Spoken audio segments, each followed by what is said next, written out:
Did I do badly hearing Ellie's quiet question? John shook his head and stood up, walking over to the stove to help her light the pot. No, you did perfectly fine. Guillaume is a shrewd merchant and won't do anything that will damage his interests. In the long term, he's probably just seen the potential in a partnership with us. So he's doing his best to establish himself in our good graces. Letting out a sigh of relief, Ellie began to get potatoes out for John to wash. Oh, good. That's what I thought. The more we gave up, the more nervous he got, so I thought it was a good idea to maintain some distance. Shrewd. Looking quite pleased, Ellie began to chop the vegetables. Thank you. Hearing the door open, John glanced over his shoulder and saw Ben coming in, a box of eggs in his hands. Through the open door, John could see the merchant's men climbing into the cart. Strangely, Holden was nowhere to be found. Look, I got a lot of eggs. You can put them there on the counter. Put the cloth over them. We'll fry them up tomorrow. Placing the peeled potato on the counter next to Ellie, John picked up another and began removing the peel, sending the scraps flying perfectly into the trash. Flipping the potato around, he trimmed the ends and placed it next to the other one. As he peeled the potatoes, Ellie began the broth, adding some chunks of the dried venison they had stored. The kitchen was warm and cozy, and there was something calming about the bustle of cooking dinner, allowing John to put away the countless thoughts swirling through his head. After dinner, Gelfried said his goodbyes and rode back to Fairford on the horse that had been left behind for him, and John began to bring the pipes he'd made over from the Keller farm. He had been intending to take the cart over to pick everything up in one trip, but there was no clear path between the farms without going across half of the valley. Instead, he just carried everything back, taking a dozen trips before midnight, with everything moved over, and all evidence of the new entrance to the smelter room hidden. John washed up and went to bed. Waking up the next morning, he lay in bed staring up at the ceiling, his status windows hovering in front of his eyes. Name: John Sutton, age 27, class mage. Spells 1, active quests none.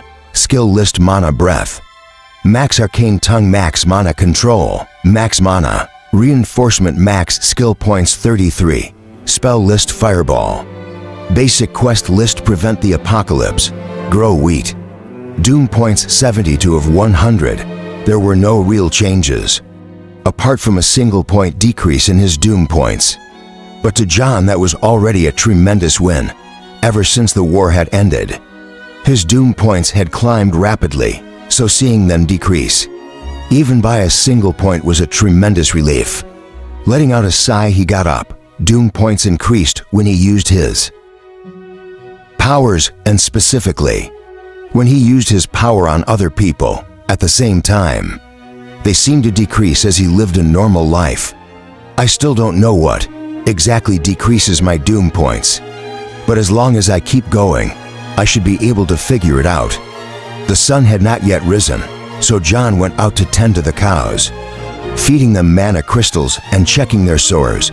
It had only been a few days, but already the cows were in noticeably better shape. The manner John had been feeding them had not only healed their wounds, but had also filled them out, returning a shine to their hair and a gleam to their eyes. Already trained that John was the source of the mana crystals, they all followed him around wherever he walked, making it easy for him to lead them into the barn. Joining him, Ellie patted one of the cows on the neck, fending off its attempt to eat her apron. They're looking great. I expected it would take much longer for them to heal. We have better grass, John said, his face as calm as 1,000-year-old. Well, we do, Ellie agreed, her face just as neutral, but we're also short on hands. There was no way that the three of us can milk all 29 cows. It's nice that we expanded our herd, but it'll be a waste if we can't milk them. I guess I better go find some help, John said with a sigh. I feel like I just got back to the farm, and now I'm leaving again. Just wait for Godfrey to come back. I'm sure he'll be back today. He wants to be useful, so let him." Glancing at Ellie, John hid the smile that popped onto his face. At first blush, Ellie appeared to be a typical hard-working farm girl. But every once in a while, it was clear that she had once been something entirely different. Her level of comfort with ordering people around, and the way she used innocent charm to get what she wanted, was the mark of someone who had been raised in the social intrigue of the noble. Circles, part of him was curious about her past, but considering that she hadn't said anything, John felt that it'd be impolite to dig into it. Besides, I have my own things to hide. Which of us doesn't have secrets? All right, that's a good idea. I'll ask him when he comes. Helping Ellie and Ben with the milking, John fed the other animals, and then started the first batch of cheese while Ellie got breakfast ready. Then once he had eaten, John grabbed his shovel and went down into the cheese cellar while Ellie was cleaning up the dishes. He cut a hole in the stone wall with his finger and summoned a fireball, using it to burn through the earth. He melted a tunnel through the ground and then quickly pulled the heat out of it to create a long hardened tube, continuing to tunnel through the earth. He occasionally poked a stick up through the ground, using it to mark his progress as he dug to the house. Once he was under the house, he continued to the kitchen, abandoning the fireball for a shovel as he got closer. To avoid destroying the clay pipe, working the dirt out with his shovel, he soon found the pipes and cleared a nice space around them. Backtracking, he turned and dug another tunnel onto the bathroom, being careful as he broke into the cesspit under the toilet. Ooh, gross. No wonder the bathroom always smells. We're not keeping this. If there hadn't been a house above him, John would have just burned it all up, but lighting up a fire above a cesspit would produce a large enough explosion to level the house completely. Instead, he backed up and began to dig down with his shovel, rapidly filling the hole leading into the cesspit. Once that area was blocked off, he cast his only spell with a snap of his fingers, summoning a blue fireball that burned through the ground, like a block of hot steel falling through a snowdrift. After digging down for 6 minutes, he started widening the tunnel, creating a large cavern with flame-hardened walls. Standing in the middle of the cavern, he thought about it for a moment, and then snapping again, summoned 7 more fireballs. After he had tripled the size of the cavern, he nodded to himself and shot up through the earth, quickly returning to the cesspool. Using his shovel, he dug through the ground, cutting a path so that the cesspool could empty into the giant cavern that was deep underground. While the cesspool drained, John headed back up to the surface and dug another path out to the place where he would be building the bunkhouse. After that, it was time to start running the pipes. The hardest part was rerouting the old clay pipes from the well and tying them into the new steel pipes. Because there was no pump in the well, pressure had to be generated by pumping wherever the water was supposed to come out. But by installing the pressure tank that he'd ordered from Gottfried, John was able to ensure that that entire system kept enough pressure to keep pulling water from the well. There was also a large copper heating tank that had a spot for a fire at the bottom that John put next to the pressure tank, running a second set of lines to the kitchen and the bathroom. Thicker pipes were run from the bathroom and kitchen to the new cesspit, but after realizing he had way more pipes than he needed, John laid the pipes needed for another bathroom in the bunkhouse and one more in the cheese cellar. By the time he'd finished putting all the pipes out, it was well into the afternoon and he was filthy. Taking a quick bath, he walked down to the cheese cellar, where Ellie was showing Guillaume the cheese. They were aging tremendous, completely amazing that something like that even works. Oh, Mr. Sutton, I was just admiring your setup. I'm excited to try your aged cheese. When it's finally ready, it'll be delicious. But before that, as Ellie mentioned, we need more hands. Got anyone you can recommend? They need to be steady, quiet, and good at milking. We pay a fair wage. Freezing Gilbert almost looked like he was about to volunteer himself.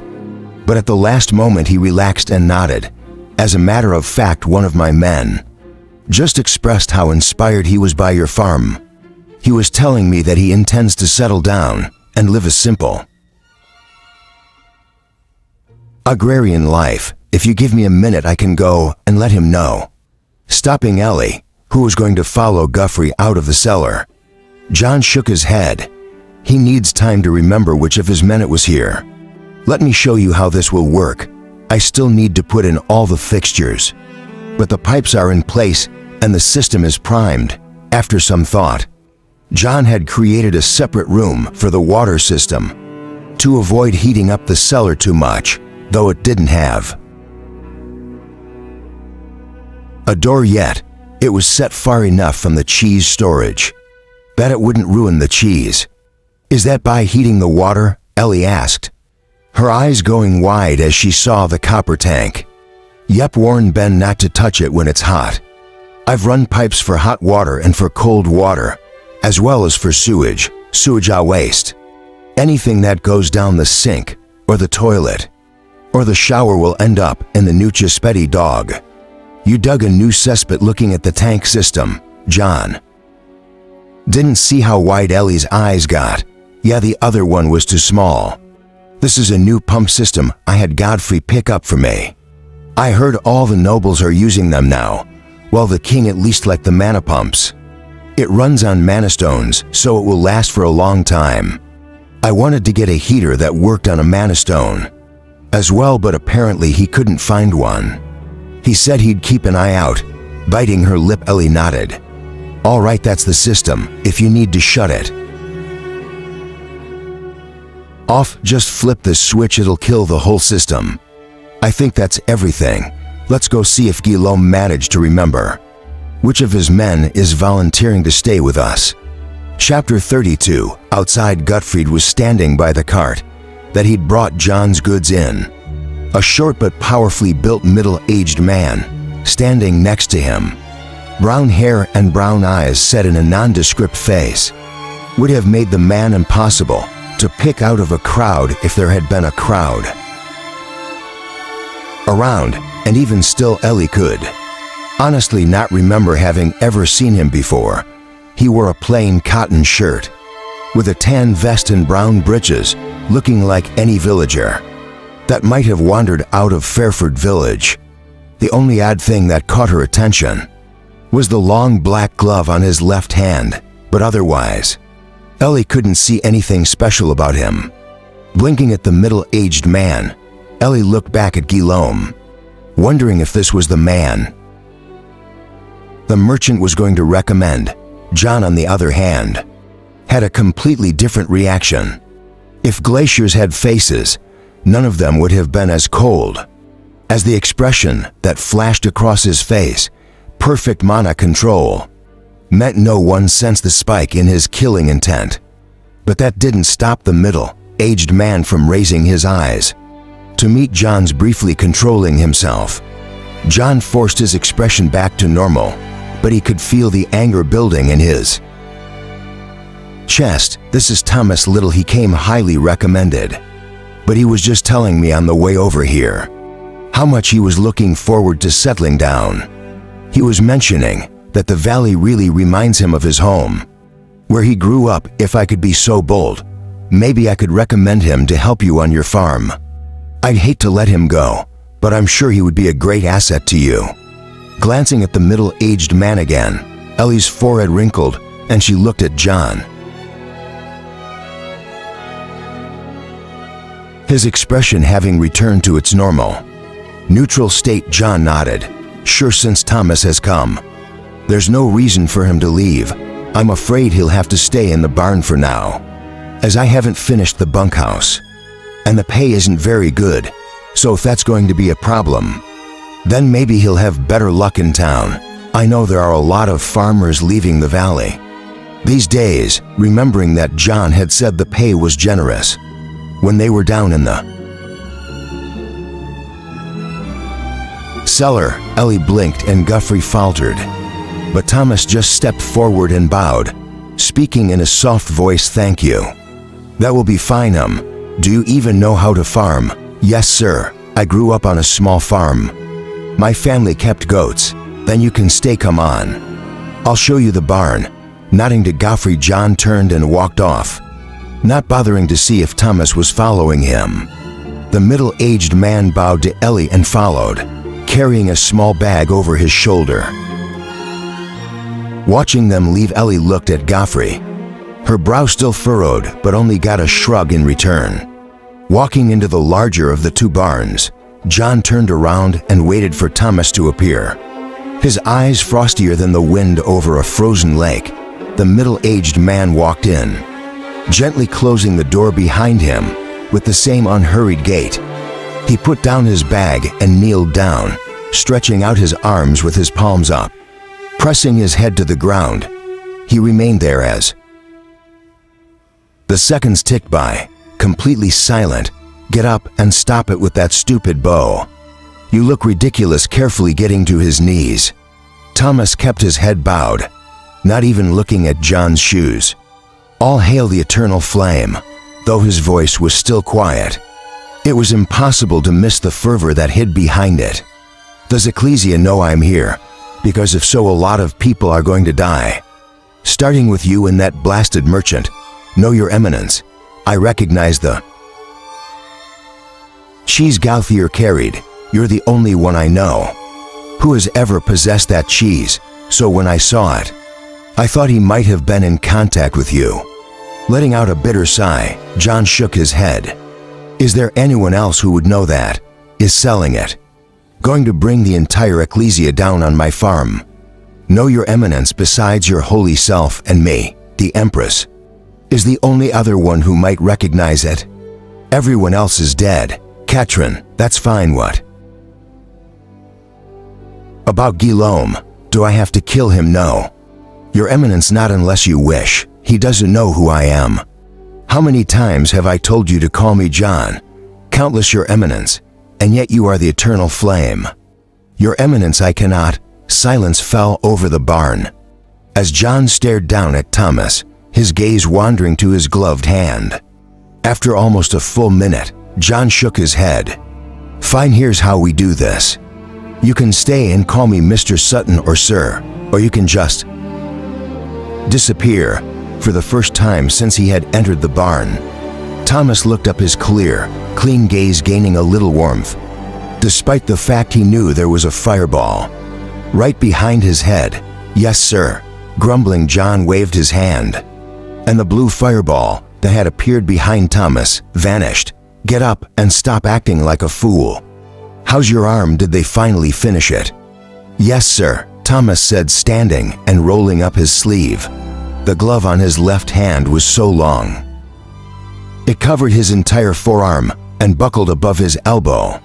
Unclipping his glove, he slipped it off, revealing that from his elbow down to the tip of his fingers, his arm was made from gleaming silver metal, carved with all sorts of arcane symbols. 3 mana stones were embedded in the underside of his forearm, giving off a feeling of subdued power. Reaching out to touch the arm, John examined it carefully and finally nodded.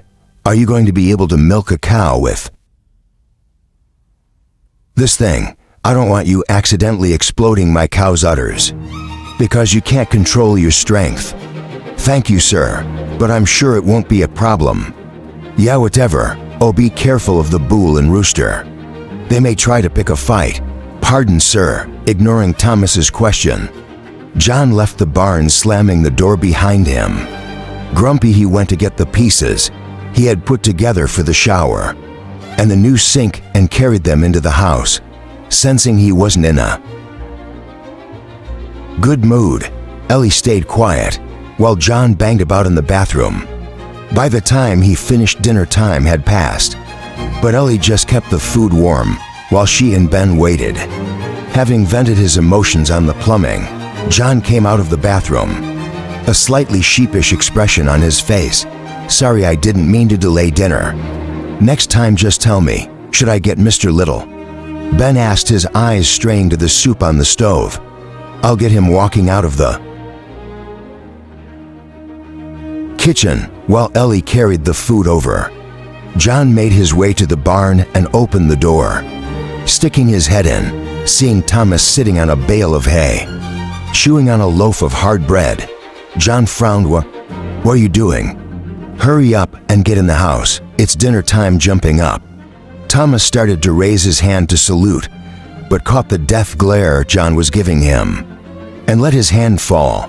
By the time John had put his tools away and washed up at the pump, Ellie, Ben, and Thomas were all sitting at the table, waiting for him. Once he was sitting down, Ellie served up the food, and the four of them began to eat in silence.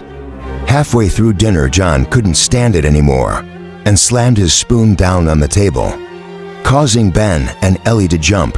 Thomas just kept eating calmly. John paused slightly as if unsure how to continue. "This is Thomas Little. He was in my unit while I was in the military." When John fell silent and picked up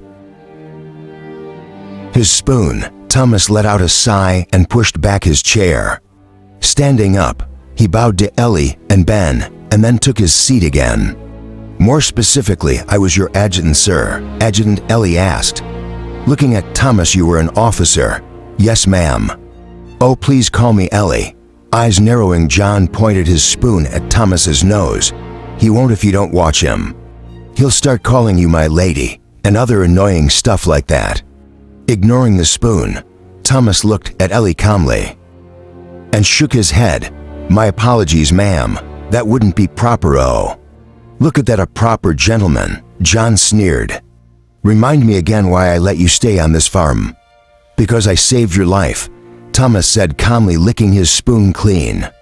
Helping himself to more soup, he blew on it and then added 3 times, bursting into laughter. Ellie gave Thomas a thick slice of bread and pushed the butter over to him, while John glowered into his soup. Seeing the abashed look on John's face, Ellie had to cover her mouth to keep from laughing again. Instead, she turned to Thomas. "Then that means you've known John for a long time." "That's correct, ma'am. Ever since he made second lieutenant. That'd be what? 7 years ago now." 8. John corrected, his voice sullen. 8. Then I was with him until the day he left. Our unit was disbanded after the war, and that was the last time I saw him." "Oh, then. How fortunate you managed to come to the valley," Ellie said. "How fortuitous indeed." Ignoring John's mutters, Ellie smiled at Thomas. "You said you grew up on a farm, right?" "Yes, ma'am. Though it was only a small family affair. Nothing like this farm, but I know how to milk and muck. And I'm good with animals. I've done my share of plowing and harvesting on the neighbor's farm, and I'm handy." "Well, aren't you just good at everything?" John sneered. "Maybe you should just start your own farm." "Oh, hush," Ellie said. "We're very happy to have someone as skilled as Mr. Little." Thomas's face paled as he heard Ellie scolding John, but to his surprise, John just gave him a begrudging look and admitted defeat. "Fine, you're right. He'll undoubtedly be a big help." Thomas hadn't served in the military for 25 years without developing a keen eye for sensing which way the wind was blowing. Hearing John give in without a fight, Thomas, like Goffredo before him, instantly knew what he had to do. "Please, ma'am, call me Thomas." The entire meal, Ben had been staring at Thomas, a burning question on his lips. Every time there was a lull in the conversation, he'd wanted to ask, but before he could work up a good way to bring it up, the conversation had moved on. Finally, unable to wait any longer, he just blurted it out. "Are you a class holder?" Surprised, Thomas's eyebrows rose and he glanced at John. Sensing that Thomas didn't know if he should answer the question, Ben continued, "Because Mr. Sutton is a knight, and if you were an officer, then you probably were to write. A knight, yeah, I'm a knight, a royal knight. Ellie, not missing the look the two men exchanged, lowered her head and took a bite of her bread. Ah yes, well, I am a class holder. I'm a duelist. Duelist. Ben's eyes grew wide. What sorts of weapons do you use? I use a sword and dagger, Thomas said after a slight hesitation. Ben, I don't think it's polite to ask someone about their class, Ellie said, having picked up on Thomas's hesitation. Waving his hand, John shook his head. Typically that's true, but Thomas is going to be teaching Ben how to use a dagger, so I think it's fine he is. I am, yes, John said, pointing at Thomas.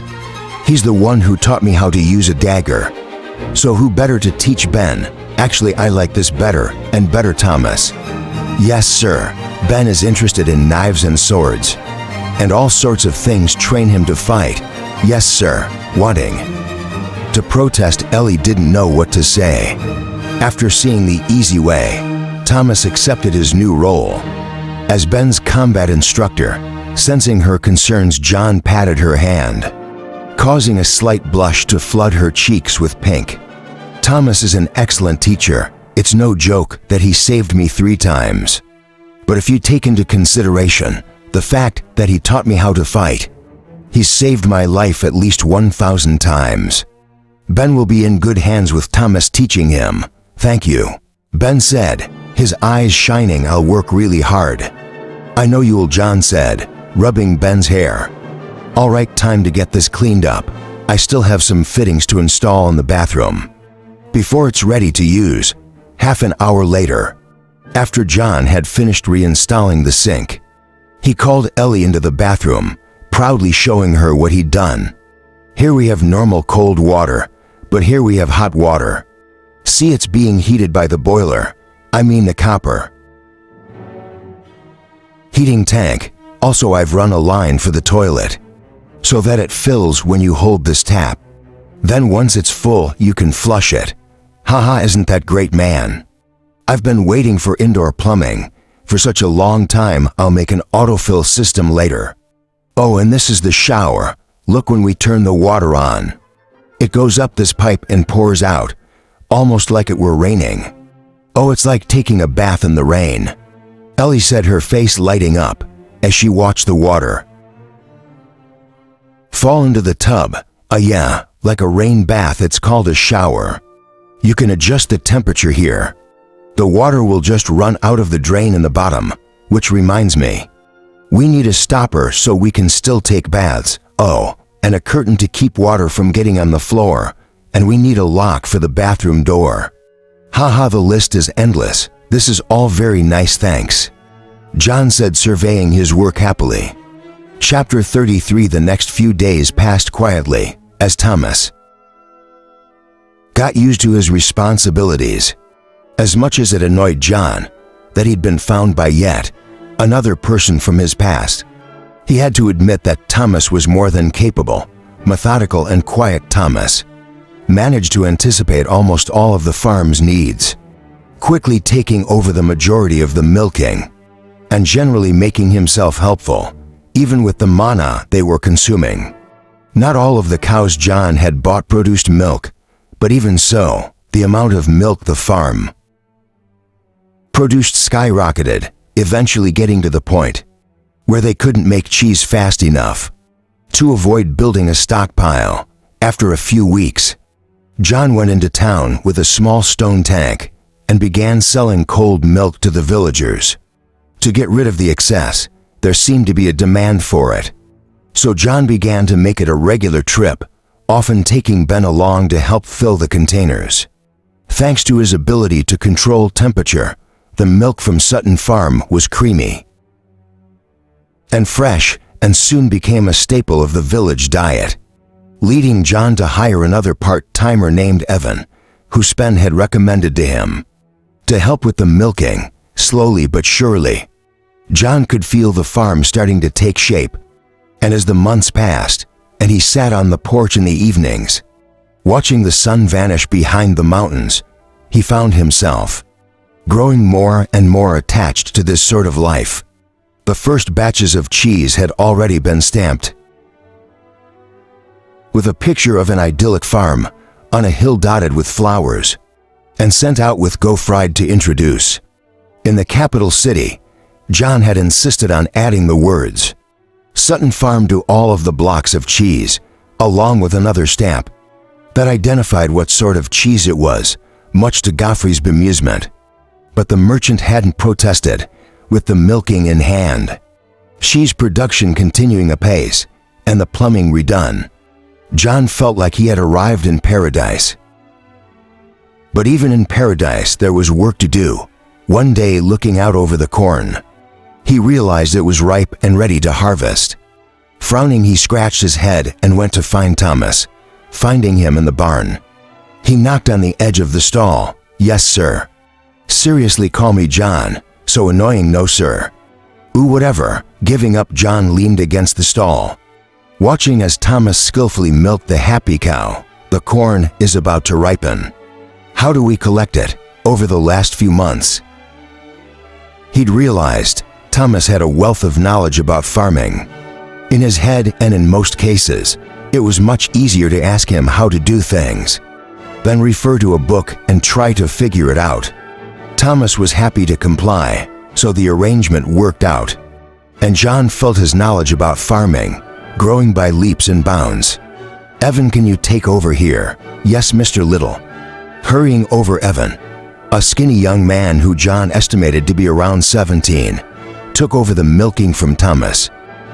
Though he wasn't quite as smooth as Thomas, Evan was still way better at milking than John, and had cut down the farm workload by a good bit. At first, John had been skeptical because of the young man's age, but he had proven himself to be a hard and able worker. So much so that John had just hired him full-time, washing his uncovered hand in the sink. John had run to the barn. Thomas carefully dried them and walked with John out to the fields. The corn had begun producing silk almost a month earlier, and it had turned brown. Standing out clearly against the green husks, examining it closely, Thomas nodded. "It looks like it's ready. We don't have a binder, so we'll need to pick everything by hand. But there's a sheller in the barn. If we knock the rust off of it, we should be able to handle a dozen bushels an hour. Once it's dried, drying won't be a problem," John said, doing some quick math in his head. "Hold on, that means with that sheller device, it's still going to take us 100 hours. To shell all this corn, is that a long time, sir?" "That's only about 2 weeks of work, sir. That seems pretty normal. We also have to shock it before we can shell it, which will slow us down." Looking at the field of corn, John frowned again. "Man, I need to invent a combine. But I have no idea how a combine works, or what they even do." It was clear to John that no matter what, he was in for a few weeks of hard work, so the next morning he got down to it. Harvest season was all hands on deck. So when the cows weren't being milked, everyone on the farm pitched in, picking the heads of corn from the stalks. After cutting them down, stacking up the corn in the cart John had attached to Ferdy, they pulled it over near the barn and dumped it, piling it up to get ready for shucking. Once they got toward the end of the fields, John had Ellie and Ben begin shucking the corn while the men finished up. After that, John and Evan joined Ellie and Ben, while Thomas fixed up the turn crank sheller and got it ready to go. The days were full and the work was tedious, but even in the seemingly endless monotony, John found himself at peace, though the motions were repetitive. The company was good, and over time, conversations started to become easier. Thomas seemed to be filled with stories from his days in the military, and had a knack for transforming the brutality of war into amusing anecdotes. Once the ice was broken, Ellie and Evan joined in as well, and slowly a sense of camaraderie began to build. At first, John felt a strange sense of distance, as if he was removed from all of it. Everything felt so mundane. and John felt a strong temptation to jump into the sky and unleash his mana to its fullest extent. Despite bottling up those feelings, John often felt a sense of isolation, as if he was just watching the group from the outside. Thankfully, Ellie seemed to instinctively know when he was starting to drift and would pull him back into the conversation, helping him remain tethered. Once the corn was all shucked and stacked in the barn, John got up in the middle of the night and went out to the huge pile. Hearing some movement, his eyes narrowed, but when he looked up, it turned out to just be Sigurd, perched on the top of the pile like he was king of the hill. As John watched the large rooster peck down, grabbing an entire cob of corn, tossing it back, Sigbold swallowed the entire thing in one gulp, leaving John rubbing his eyes, unsure if the moonlight was playing tricks on him. When Sigbold did it again, John grabbed a cob from the bottom of the pile and hurled it up at the rooster, adding out an angry but very quiet squawk. Sigvold waved his wings, batting the flying cob aside. Staring down at John, the big bird decided he didn't like his chances and, grabbing a few more cobs, flapped his way up onto the roof of the barn. With the pesky bird gone, John stretched out his hands and let his mana expand into the air, around the pile of corn, slowly swirling it around. He began to create a hot wind, carefully controlling the temperature. He increased it degree by degree as the hot air blew over the corn cobs. The moisture they contained began to be pulled out, speeding up the drying process as the warm air carried the moisture away into the sky.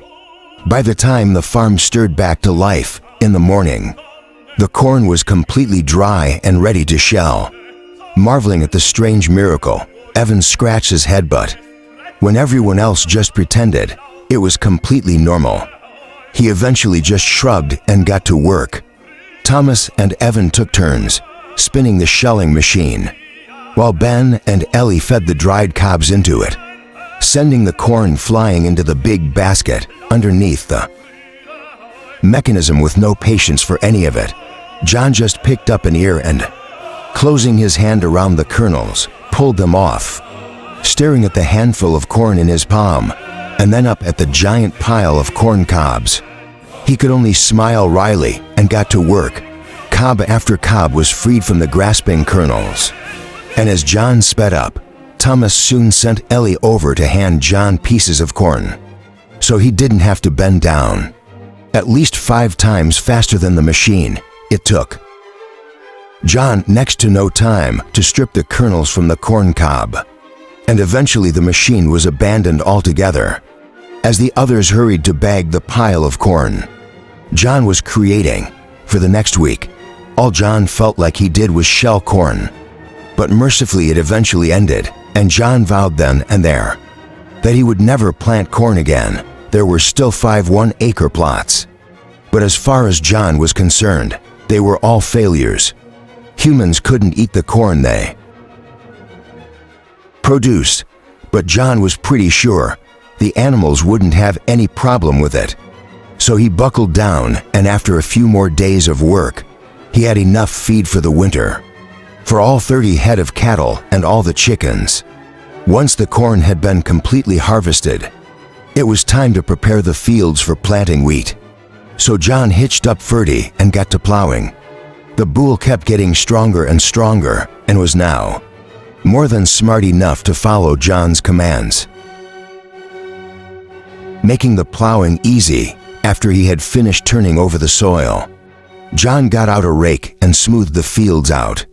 After leaving the fields for a few days to firm up, he raked them again, and then, with Ellie's and Thomas's help, spread the wheat seed that he had brought into the valley. After he raked it over one last time, it was just a matter of waiting until spring to see how it came up. There was still at least a month before it would be cold enough for snow down in the valley, but John could see the tips of the mountains were beginning to frost, and the mornings were starting to be a bit nippy. To John's baffled but pleasant surprise, Thomas also announced they should be. Expecting almost 24 calves in the next year, John had been completely unaware that cows would only produce milk after birthing a calf. He just assumed that cows would keep producing milk until they got too old, after putting his head together with Ellie and Thomas. The three of them came up with a good milking rotation that would allow the cows to rest before they gave birth, to help ensure the longevity of the dairy. Exceptionally pleased by the new schedule and the additions to his herd, Ferdy had taken to trotting around the farm, proudly with Sigbold on his back. Watching them from the porch, John could only shake his head. The days quickly got colder, and the first frost had settled in when a group of people came down the road, stopping at the farm and asking to see John. Coming up from the cheese cellar, where he had been rotating the cheddar, John saw the adventuring party, who had stopped by earlier in the year, casually scanning the farmyard.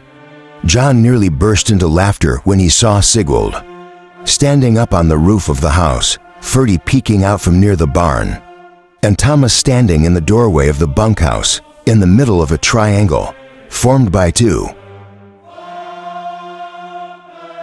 animals on the farm hand. The adventuring team was clearly oblivious to the position they were in from the way they just stood there, completely at ease seeing John, the leader of the team. Reese raised his hand and greeted him. "Hello, Mr. Sutton. I hope you've been well. It's been some time since we were last here. You've done some major improvements to the place." "We have," John nodded, looking over the group of adventurers. Based on their cold weather gear and the full packs their horses carried, it looked like they were just leaving for a trip, wondering if they were finally leaving the valley. John waited patiently for Reese to continue. When the large man saw that John wasn't going to continue the conversation, he let out a sigh and shook his head.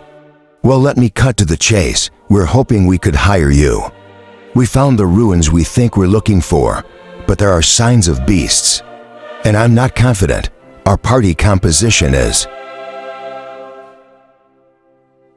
suited to exploring it. At the worst, it'll be a bust and the ruins will be picked clean. But on the other hand, it could also make us really rich." Sensing Reese was keeping his words tight because of the listening ears, John frowned slightly. His instinct was to turn them down again, but he also knew that if he didn't get a break from the routine of farm life, once in a while he was going to go crazy. After a second, he decided to at least hear them out. "Thomas, look after the horses, will you?" "Yes, sir. Come into the kitchen so we can talk about this properly." Following John into the kitchen, Reese saw that Ellie was putting on a pot of water for tea. While she put out cups, the rest of the adventuring team filed into the kitchen. Grimes the ranger let out a low whistle as he looked around. "Cozy little place you got here." "Mr. Royal Knight, shut up," Grimes Sandra said, walking past the ranger to the stove, where Ellie was putting the mugs on a tray. Taking the tray, she brought it to the table, placing the cups out while they were waiting for the tea. John gestured for Reese to start talking, giving John a grin. Reese went around the room and introduced the team. "I'm Reese, as you know. I'm a fighter. We've got Hopper, our monk Catherine, our herbalist Sandra, our rogue, and finally Grimes, our ranger. We make up the Red Crawl adventuring group." "John Sutton, Royal Knight. And how about you, cutie?" Grimes asked, looking at Ellie, paying exactly zero attention to the question. Ellie brought the tea over to the table and poured a cup for John, putting the tea down on the table. She turned and walked out of the room, leaving Grimes spluttering. Letting out a peal of laughter, Sandra picked up the pot and filled up the rest of the cups, his face growing hot with embarrassment. Grimes turned to glare at John, but before he could cause trouble, Catherine, who had been watching John the whole time, put out a hand to stop him. "Settle down, Grimes. Don't ruin the reason we're here." Chapter 34. Catherine's words seemed to douse Grimes's fire, and with a nasty expression, he pulled a chair over, spinning it around and sitting on it backward, taking the cup of tea Sandra handed him. He sat silently glowering at John, who paid him no attention. Taking a sip of tea, Reese cleared his throat and began to explain the situation. Yes, it might be helpful for me to give you a bit of background about our group. We've been a professional level adventuring group for around 6 years now. With a few of us having worked together even longer, we were hired to find a family heirloom by a noble in the capital city. However, he only knew that the ruins were here in the valley. The heirloom is exceedingly valuable, so we don't want to retreat before we find it. But the ruins have proven elusive. Pausing, he took a sip of his tea, glancing around at the rest of his team, before turning back to John. "Recently, we managed to discover a ruin up in the mountains. We think it's the place we're looking for." "But there are beasts?" John asked, his voice calm. "Yes, well, we can't be sure." Grimes is a very accomplished tracker and thinks he found some signs that the ruins have been taken over. Additionally, there will be traps and the like to protect it. Regardless of if there are beasts, we need a large enough group that we can be assured of our safety. "Why me?" Smiling, Reese put down the cup he was holding. "In the interest of transparency, I'll let you know that we've already hired 2 more people. Haver, known as the Wolf King, and the Laughing Blade, Rosalie, will be working with us. They recommended you for the first time since the conversation had begun." John's expression changed, though it was only a light movement of his eyebrows. It was as monumental as if the earth itself had moved, happy that he'd managed to surprise John. Reese's smile grew even wider. "Yeah, I was pretty surprised too, but as you can see, we need someone who can serve as the team's front line. Our party is balanced to allow us to be flexible, but for exploring ruins like this, we need someone who can block a bit more damage than me. And Hopper, when we were talking to the Wolf King and the Laughing Blade, I mentioned you were quite adept with a shield. They also mentioned you have an artifact-level shield," Grimes said, leering at John. "I must confess I'd sure like to see it." "Shut up, Grimes," Reese said, glaring at the ranger. Turning back to John, he smiled again. "With you we'll have a solid team, a knight to block at the front, a fighter, a monk, and a ranger for melee coverage, 2 rogues for flanking, and a tamer and herbalist for support. It would be hard to put a team like that together, even in the capital city, so I feel very fortunate. There are so many skilled people in the valley." Putting his cup down on the table carefully, John tapped his finger on the table. "What's the split?" "Split, we'll pay you a few gold," Grimes said, leaning back. "Shut up, Grimes." Silence blanketed the room as the Red Coral adventuring team stared in shock at John, who had just interrupted the ranger. As the seconds ticked by, his face began to grow frightfully red. But before he could blow his top, John's lazy gaze settled on him. "If you want to have any chance of coming to an agreement, you need to hold your tongue. I don't like your flippant attitude. And if I wasn't interested in exploring the ruins, I would have thrown your entire party out on your ears. Keep your mouth shut while I talk to your party leader, or get off my farm," gritting his teeth so hard it looked like he might crush them. Grimes's eyes burned with anger as he stared at John, but he wasn't given another chance to speak. As John calmly continued, "Now I'll repeat my question, but only once. What's the split?" Lost for words, Reese didn't know how to respond. So Catherine took over the conversation. "Our primary interest, and the sole interest of our contractor, is in the family heirloom. Everything else will be split according to contribution. There are 5 of us, and with you, Wolf King and Laughing Blade, there will be 8 people as normal. Front line point and healers will get double shares. Which brings us up to 10 total shares. Who will get the first pick? John asked. After all, most ruins aren't packed full of gold coins normally. Healer, and then point. But I'm willing to waive the right for you. Who's commanding? I will be commanding. Is there a hazard bonus? No. We're hiring you because we think it will be hazardous. Is there a minimum guaranteed earn? Exchanging glances with Reese, Catherine found herself sweating slightly. They had assumed John was a retired royal knight who had spent his whole career in the palace. So, to hear him ask questions like a seasoned adventurer was a little disconcerting. We've not talked about it, but I think 10 gold would be appropriate. Reese, yeah, 10 gold should be good. I'm willing to guarantee that. If you don't get at least 10 gold worth of spoils from the ruins, I'll make up the difference to you from my own pocket. When do you want to leave? Either tonight or tomorrow. There will be at least 2 days of camping before we get to the location of the ruins, maybe 3, depending on the conditions in the mountains.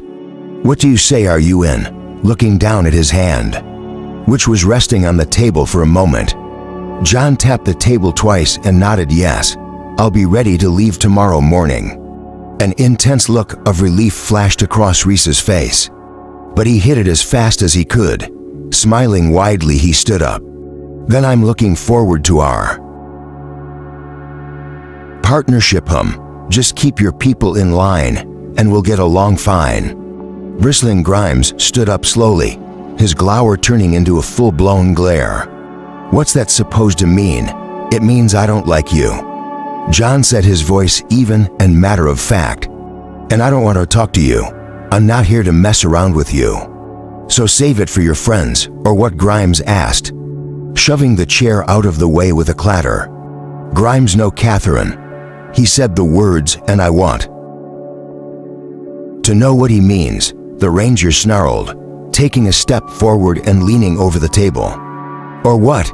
Sitting up slightly, John leaned his head in, staring straight into Grimes's eyes as he spoke, carefully enunciating every word.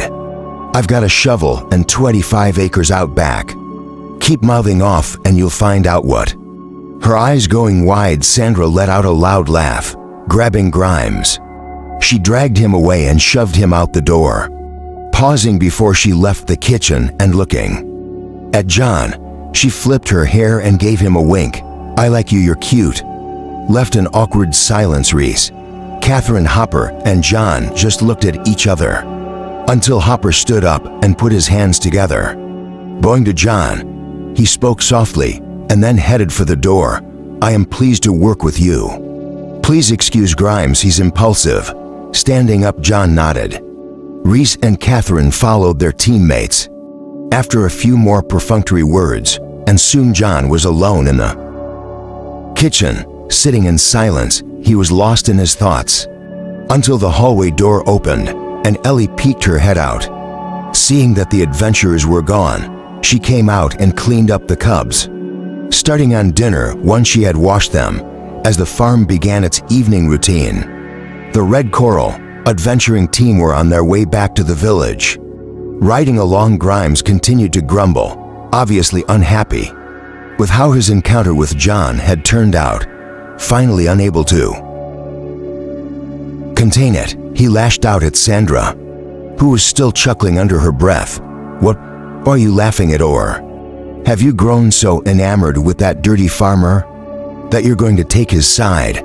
That so-called dirty farmer is hilarious. Have you ever heard a cleaner threat than that? That was amazing. Well, I didn't see you stepping up when he insulted us. I seriously don't see why everyone is so obsessed with getting him. Because he killed our meat shield, Reese said quietly in one-on-one combat, even though Jamal was enraged. You know what kind of power an enraged barbarian has. Apparently he blocked both a barbarian and a tamer's beasts at the same time. We need that sort of skill if we're going to make it through the ruins without taking casualties.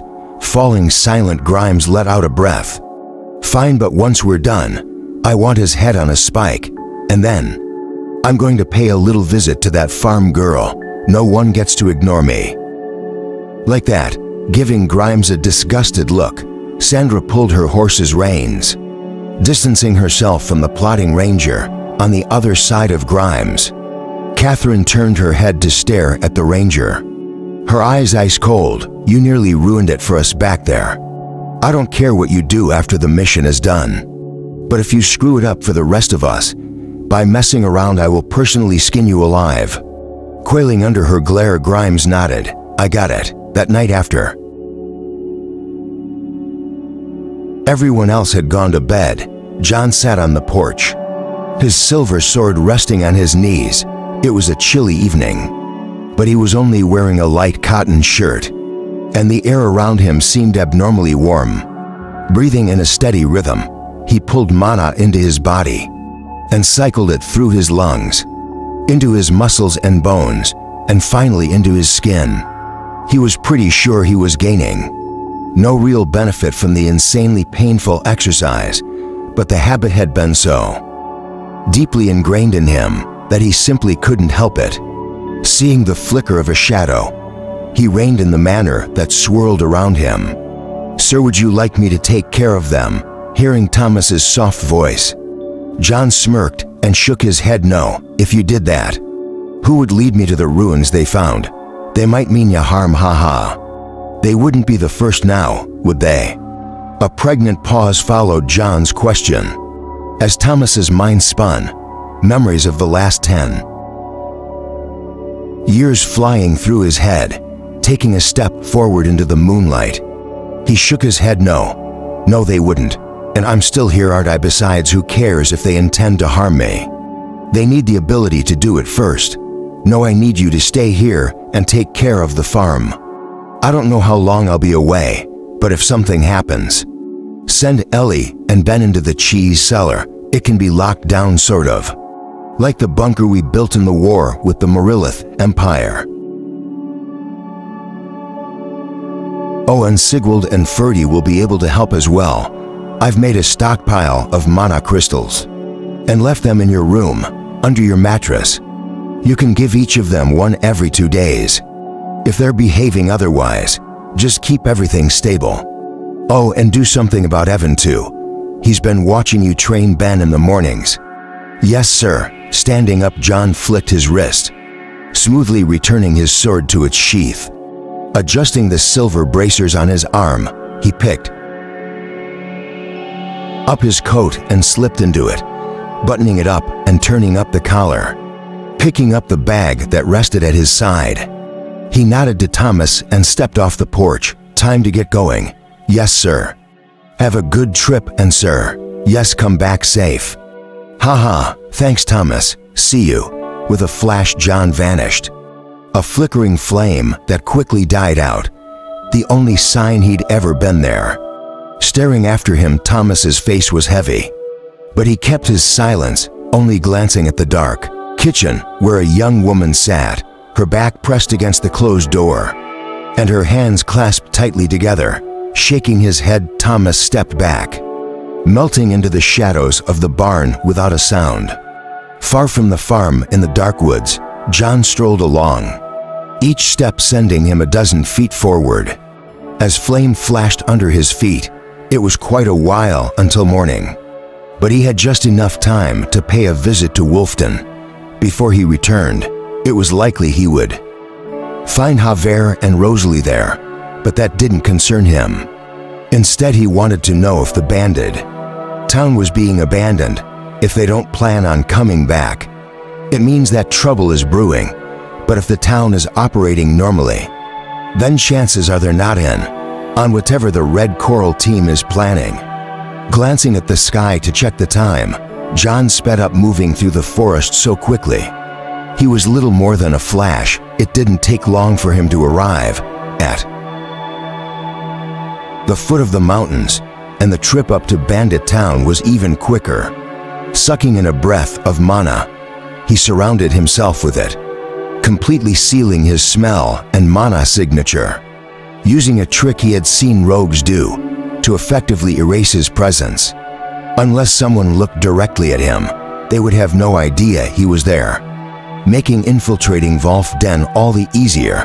A light jump put him over the wall, and in a small alleyway putting on a wide-brimmed hat, he pulled the brim down and walked out into the street. Keeping to the buildings, he passed along the street, not stopping until he got to the big central hall, where the Wolf King kept his rooms.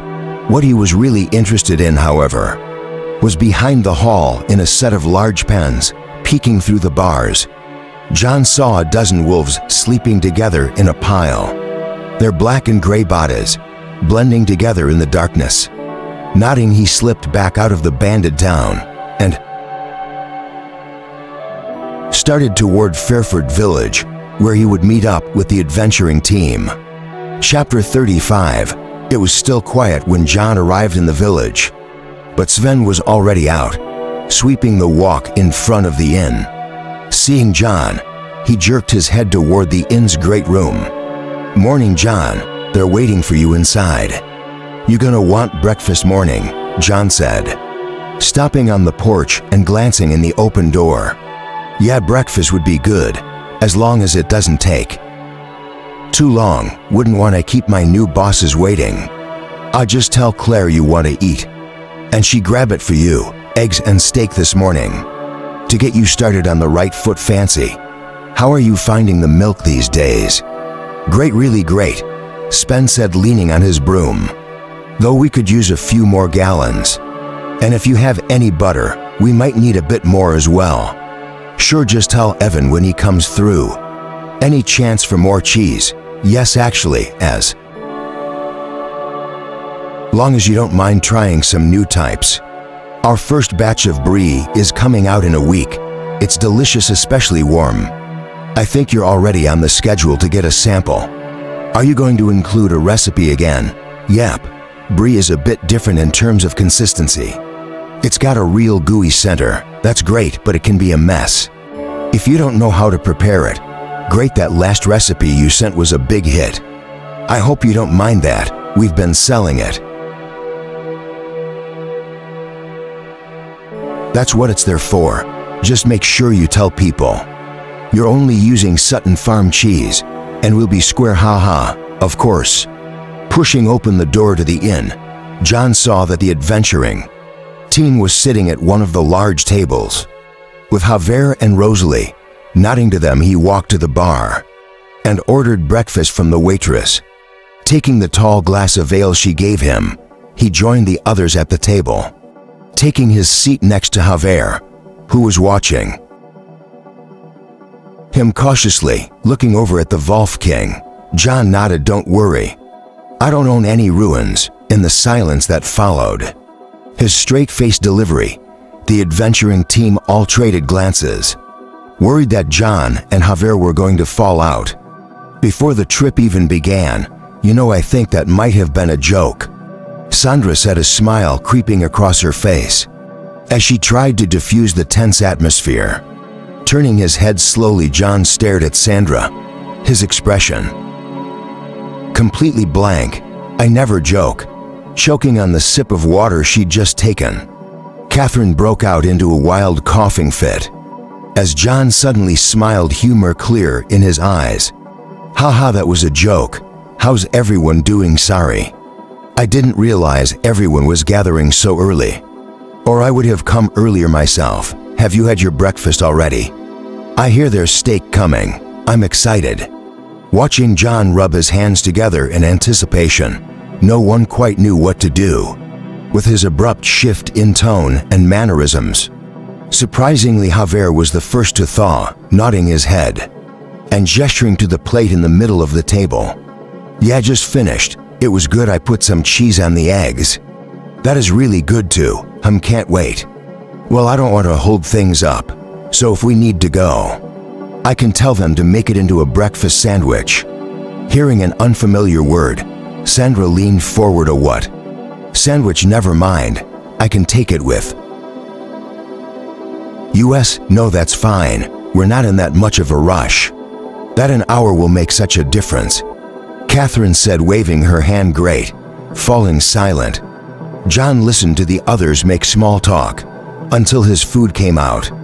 It didn't take him long to put away the thick steak and 3 eggs the waitress had brought him, and soon the team was on their way.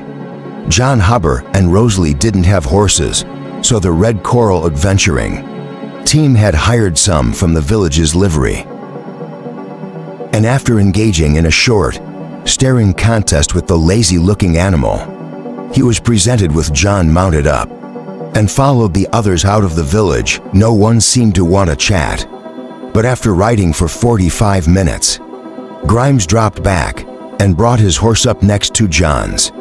Looking rather uncomfortable, he dipped his head and spoke quietly. "Hey, I'm sorry about yesterday.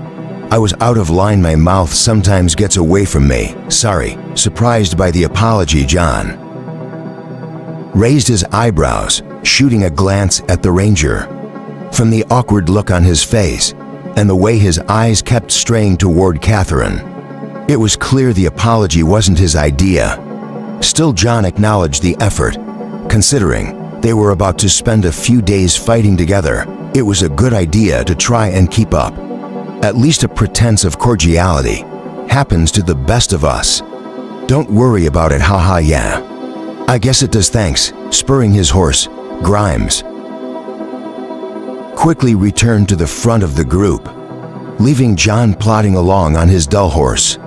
As they continued to travel through the valley, it became increasingly clear to John that they were headed in the direction of the quarry, and he started to wonder if the ruins the team had found were related to the destroyed Mage's Tower he'd read about in the journal. It had been a month or so since he'd finished the journal, but try as he might, he hadn't found any clues to the location of either the ruins of the old Mage's Tower or the Shadow Tower the journal referred to. The entire second half of the journal had been devoted to cryptic references to the research the mage had undertaken without giving any real details. John had been meaning to find time to go and visit the Grimm again to see if he could convince them to show him where they got the flowers, but he'd never found the time. The weather was cold and night was coming early, so after traveling for the entire day, they found a spot to bed down for the night, setting up camp in a little hollow off the road. They set up their tents and gathered wood for a fire. Seeing the practiced way John handled his tent and gear, Reese and Catherine shared a glance. Reworking their evaluation of him once again, dinner was a thick beef stew with plenty of spice to help fight the cold. After eating and cleaning up, Reese assigned the watch and they all went to bed. Sometime early in the morning, when the frost had started creeping up the tents, Rosalie tapped lightly on John's tent, and a minute later he crawled out, yawning and stretching. "I gathered some sticks for the fire. You'll find them in a pile on the other side. Oh, and there's an owl flying around, so don't get freaked out, thanks." "Sure," Rosalie nodded, looking like she wanted to say something else. After a moment she just smiled and said, "Stay warm," watching her crawl into her tent. John looked around the quiet camp. The fire had been well fed all night, and though the cold didn't bother him in the slightest, John still walked over pretending to warm his hands. Feeding the fire periodically, he also walked around the camp, taking care to avoid stepping on any dry branches. Twice the owl passed silently overhead, its tawny feathers blending with the night sky as it hunted for prey. John was supposed to wake up Hopper for the last watch, so once the time came, he added a few more sticks to the fire and tapped on the tent the monk was sharing with Grimes and Reese. Coming almost immediately, the monk crawled out of the tent, nodding to John. "Burr, it's a chilly one. I'd almost rather there be snow than this wind," Hopper said, smiling good-naturedly. The monk wore a thick robe, and despite his bald head being uncovered, didn't seem as bothered as he was, making outwards by the fire. "Oh, and there's an owl Otherwise, everything was quiet. Sleep well. Waving, John crawled back into his tent and lay down on top of his blanket, going to sleep almost instantly when he opened his eyes again. The sun was just starting to rise, and the camp was rising along with it. Sounds of cooking came from the fire, so he got up and rolled up his bed, putting his tent away quickly and efficiently.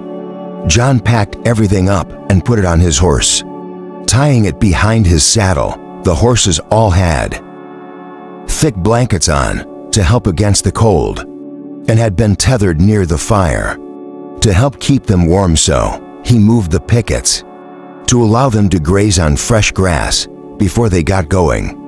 By the time he was done caring for the horses, breakfast was ready, so he joined the rest of the team at the fire, greeting everyone casually as he accepted the bowl of oatmeal Sandra handed him.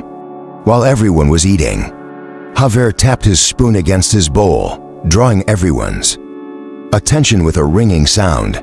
His two large wolves that had accompanied him lay at his feet, their eyes alert, making him look even more dashing. I bet he picked a tamer class because of how cool it would make him look. Oblivious to John's internal monologue, Javier looked at Reese and Catherine. Mind sharing a bit more information about what you're leading us into? I'm not a cowardly one, but it's nice to be prepared when the chance is there. Ah yes, of course, Reese sighed, licking his spoon. The ruins we found are in some pretty rocky terrain, and everything that was above ground has been knocked down. There are still a few buildings that look to be mostly intact, but I'd say 90% of it is rubble. The big challenge is the underground area. According to the records our contractor has, the lower levels should consist of a few miles of tunnels and rooms, so we're going to be exploring those things. Shouldn't something like that be picked out? Javier asked, his brow furrowed. Normally, yeah, but according to our information, the basement area has a magical seal, and we have the key. So we'll need to look for the door when we get there. But Grimes believes he spotted it in one of the buildings. Seeing John, Javier, and Rosalie looking at him, Grimes smirked and tapped next to his eye. Eagle Eye, one of my class skills. Okay, so we're going to be underground. That's fine, the twins have great dark vision, Havers said, patting the two wolves that lay at his feet. Helping himself to another serving of breakfast, John lifted a spoonful of the steaming oatmeal and blew on it. You mentioned you saw beast signs. When he heard John's question, Reese's face grew serious and he nodded his head slowly. There were a number of signs, including claw markings. Grimes is well versed in beast signs, and from what we could tell, there should be at least a dozen beasts in the area. Additionally, the information we have suggests there are beasts in the underground area as well. What do you mean when you say beasts? John asked, lifting another spoonful of oatmeal. Are we talking about mutated animals or proper beasts? Is there a difference? Grimes asked, flashing a crooked smile at John. Yes, John nodded, putting his spoon down and looking around at the group. Any animal that consumes mana long enough could mutate into a monstrous version of itself, becoming something akin to a beast. But true beasts are born with improved mana efficiency and possess the ability to harden their skin. Add to that a variety of magical abilities, depending on the type of beast, and you have to vary different situations. Mutated animals may be stronger and faster and tougher than their normal versions, but they can't breathe fire or turn invisible. Sheesh, it was just a joke. Grimes muttered, lifting his hands in mock surrender. I know, but I'm going to be the one standing in between you and whatever is down there, John said, letting out a sigh. I don't mean to be so nitpicky, but my strategy will change depending on what we're actually facing. Like the Wolf King said, if we can, it's better to be prepared. Fair point, Reese nodded, reaching into his coat. Pulling out a roll of leather, he tossed it to John, who caught it with one hand. Putting his food down, John unrolled it and spread it out, his eyes going wide when he saw the contents, letting out a low whistle. He shook his head and passed the leather to Javier.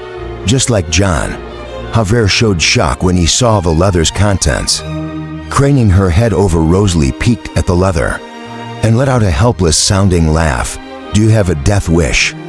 You want us to walk into a nest of a dozen thorn bears?" Javier's low voice carried a dangerous edge. That made the two wolves at his feet slowly bare their teeth. No, that would absolutely be a death wish. The signs we saw outside are gnolls. There's a nest of a dozen gnolls in the area. The thorn bear is done in the underground area. A memory long buried in the recesses of John's mind floated to the surface as John took another look at the picture on the leather. He knew from personal experience that thorn bears were much scarier in person than they looked in a drawing. A dozen gnolls shouldn't be bad, as long as we don't get ambushed. John said, "But be clear about the thorn bear. Is there one or is there more than one? Unfortunately, we don't know." Catherine replied, letting out a sigh. "If there was one, we would have just gone down ourselves. But we weren't able to confirm that, which is why we hired you. Our team is enough to deal with one thorn bear by ourselves, but we would struggle with two. With the three of you added, we're confident we'll be able to handle the thorn bears without any trouble. And if there are 3 or 4, if there are 3, we should be able to squeeze through. If there are 4, we run," Reese said matter-of-factly. "But we have a map of the underground area, and we'll be taking it slow, so even if we run across more thorn bears than we anticipate, it won't be a problem for us to call a full retreat." Chapter 36. The party continued on after cleaning up from breakfast, a subdued air shrouding them, as they each prepared mentally for what was coming. In the days ahead, by noon they had reached the mountains, but they didn't stop, instead pushing on until it was almost dark. When Reese finally called for a stop, everyone was tired from a full day's travel, and after quickly setting up camp and shoving down some food, they went to bed. According to what Reese said, they would arrive around mid-morning the following day at an abandoned hunter's lodge where they could leave the horses. From there, it would be a 4-hour hike further into the mountains. To the ruins themselves, it had been cloudy all day, but John was pretty sure they were around 30 miles south of the quarry, making him start to doubt that the ruins and the tower mentioned in the journal were the same. "I guess I don't know how far Grimm typically range, but if it is the ruined tower, then maybe there'll be some clues to the location of the shadow tower." Hearing a sound, John looked up and saw Rosalie crawling out of her tent, a thick coat wrapped around her body. John had pulled the first watch and Rosalie the second, so he wasn't surprised to see her anything out of the ordinary. She asked, looking around. "No, it's calm and quiet. Added some wood to the pile. Got it."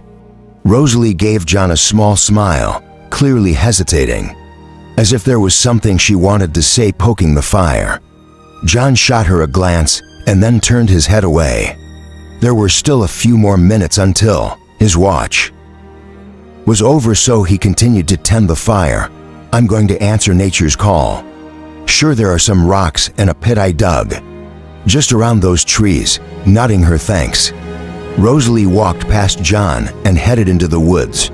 Reaching up to scratch his neck, John palmed the slip of paper Rosalie had slipped into his collar. As she walked past him, bringing his hand down naturally, he poked the fire again, using the motion to cover for opening the folded paper.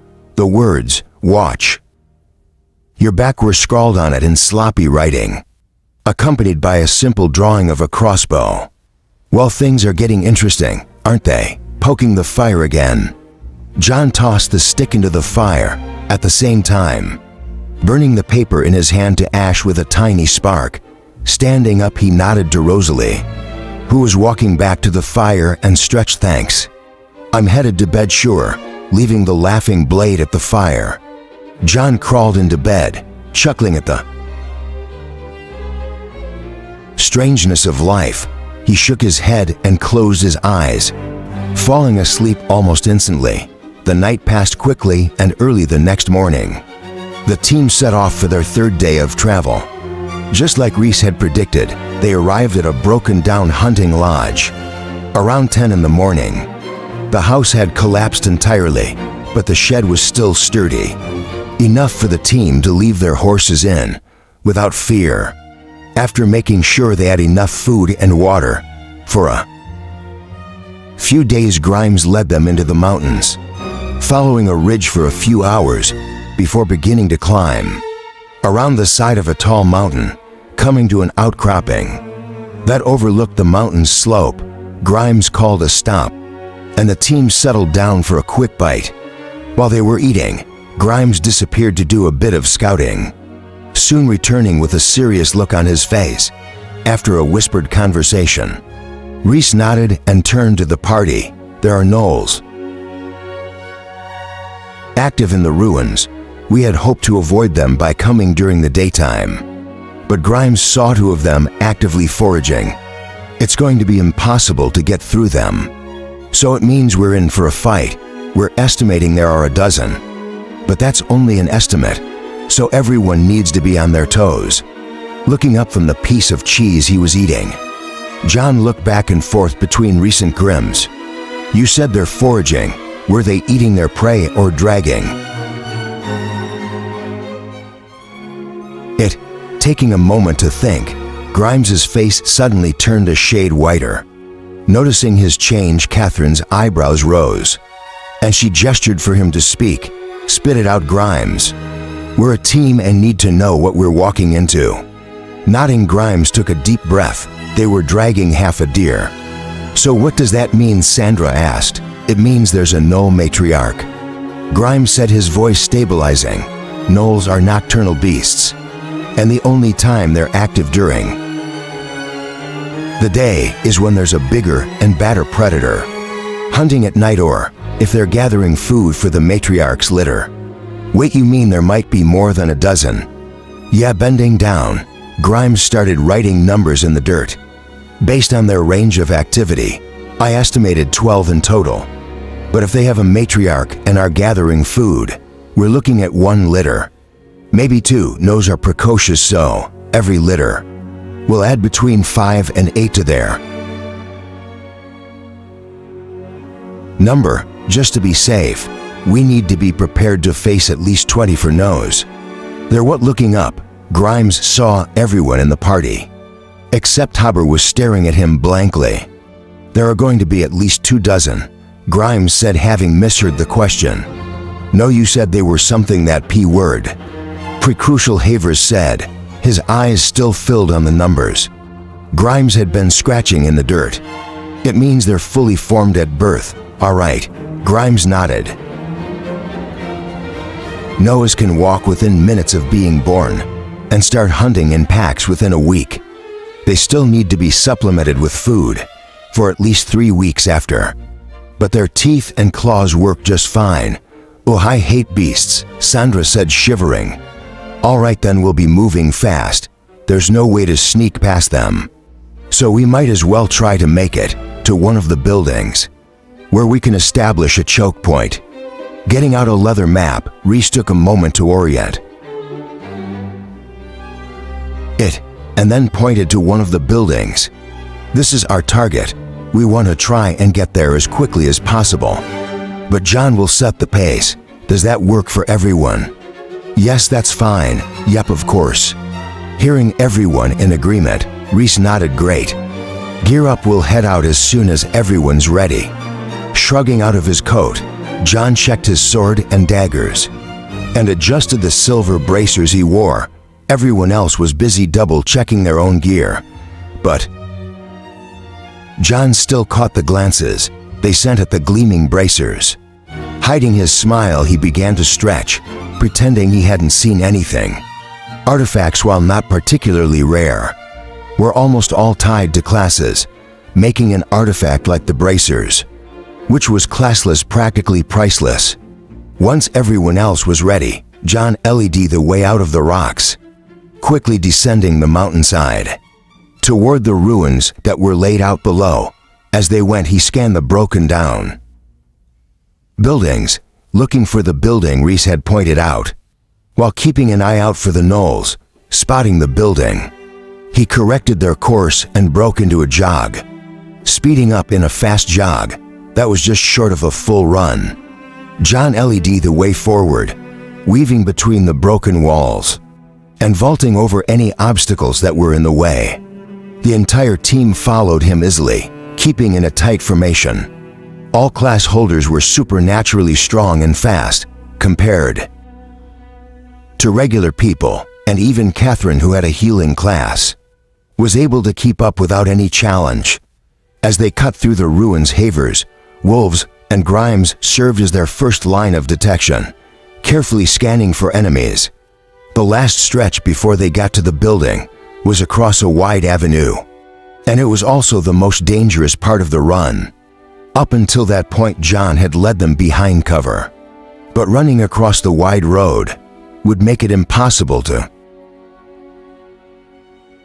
hide. Sure enough, John had only just stepped out when Grimes spoke up. "We've been spotted, 3 gnolls on the right in the alleyway." A moment later, a harsh, laughing sound rang out as the gnolls began to call out, not stopping for even a second. John continued to dash across the road, as if the doorway to the building was the only thing in his view. "Careful, they've got bows." Hearing the shout, the team looked up as 2 arrows shot toward them. Hopper, seeing that one of the arrows was heading straight for Catherine, jumped in front of her to use his body to block the arrow, but before it hit, a silver flash crossed in front of him, knocking both arrows off course. "Keep running." John's shout jerked the team out of their shock, and they continued forward, soon rushing past John into the open doorway. Spinning around, John deflected another arrow with his sword. Backing up into the doorway, he held his position while Catherine snapped out orders. "Reese, Hopper, cover the windows." Grimes, "Get us information." Everyone on your toes. Standing in the doorway, John could feel the cold wind blowing at his shirt. Though he was completely immune to the temperature, it brought a sour scent to his nose that he knew all too well. A moment later, the gnolls stepped into view, letting John get a good look at them for the first time. Their wicked faces were stretched in diabolical grimaces as they padded forward. Gnolls were large humanoid hyenas with long, muscular arms and hunched backs, typically armed with basic bows or short throwing spears that were surprisingly deadly. Considering their crude construction, gnolls also had sharp teeth and claws that they were happy to apply in close combat. Watching the gnolls stalk toward him, all the while letting out their strange laughing cry, John quickly ran over what he knew about them as one of the lowest ranked beasts. Owls in small numbers were more of a nuisance for class holders than anything else, but as their numbers swelled, they could become a force to be reckoned with. If Grimes's suspicions were correct, the team was in for a tough fight. 6 more gnolls on the way. Grimes said, his voice tense. 3 of them are younglings. Before his voice had faded, the 3 gnolls in front of John launched themselves at him, abandoning their bows as they charged, dropping his stance slightly. John's left hand went to his waist, emerging with a long dagger, even as his sword flicked out like a snake's tongue, the point burying itself in one of the gnolls' shoulders. A spurt of blood splattered through the air as the beast screamed and fell back a step, but there was no time for John to rest, as the other 2 gnolls lunged into the doorway. Blocking an attack with his dagger, John's sword slashed across his body, opening up the gnolls' thick skin and drenching them in blood. With cries of pain and anger, they fell back, out of range of John's sword as it flashed back in. watching his skillful display from behind. Sandra couldn't help but let out a whistle and peek at Javier and Rosalie. Ignoring her slightly mocking glance, Rosalie flicked her fingers, sending a dagger blurring past John's head and into one of the attacking gnolls, letting out a scream. As the dagger cut through the muscles in its chest, the gnoll took a staggering step, seizing the momentary opening. John jumped forward, his dagger forcing one of the other gnolls back, as he slashed with his sword, neatly taking the injured gnoll's head off. 2 quick steps back put him back in the doorway before the other gnolls could recover and charge through one down. Rosalie reported with a giggle, giving Sandra a sickeningly sweet smile. "A lot more are coming," Grimes called out, as half a dozen more gnolls appeared on the street and charged toward the building the team was hiding in. Lifting his bow, he watched for openings, occasionally sending out arrows as the gnolls rushed forward. Rosalie and Sandra both joined him, throwing their daggers as they tried to slow the rush down. John stood in the narrow doorway, forcing the gnolls to advance 2 at a time. His sword and dagger flashed, weaving a silver net any time the gnolls tried to advance. After a few frantic minutes, the gnolls retreated, backing up and staring angrily at the team from a distance. Another 2 gnolls were dead, and the passage was slick with their blood. But the team had trouble feeling good about it. As the gnolls' numbers swelled to 18, a number of the beasts were smaller than their companions by at least a head, but their claws and teeth were no less sharp. So it made little difference. Hearing a guttural barking coming from one of the gnolls, John's eyes tightened slightly, but he resisted the urge to glance up at the ceiling. A moment later, the gnolls advanced again, but this time they split into 3 groups. Seeing 2 groups headed for the sides of the building, John warned Hopper and Reese, "They're heading for the alleyways. They'll be trying the windows next." "We're doing well," Catherine said, her voice brightened upbeat. "They'll soon see we're not worth the effort, and we'll pull back." With a laughing cry, the gnolls threw themselves forward, again rushing headlong toward John and the wall of silver. He drew in the building's doorway. Hearing fighting at the windows, John was tempted to glance back and see how the others were doing, but instead stuck faithfully to his part, not letting even a single claw pass through the door.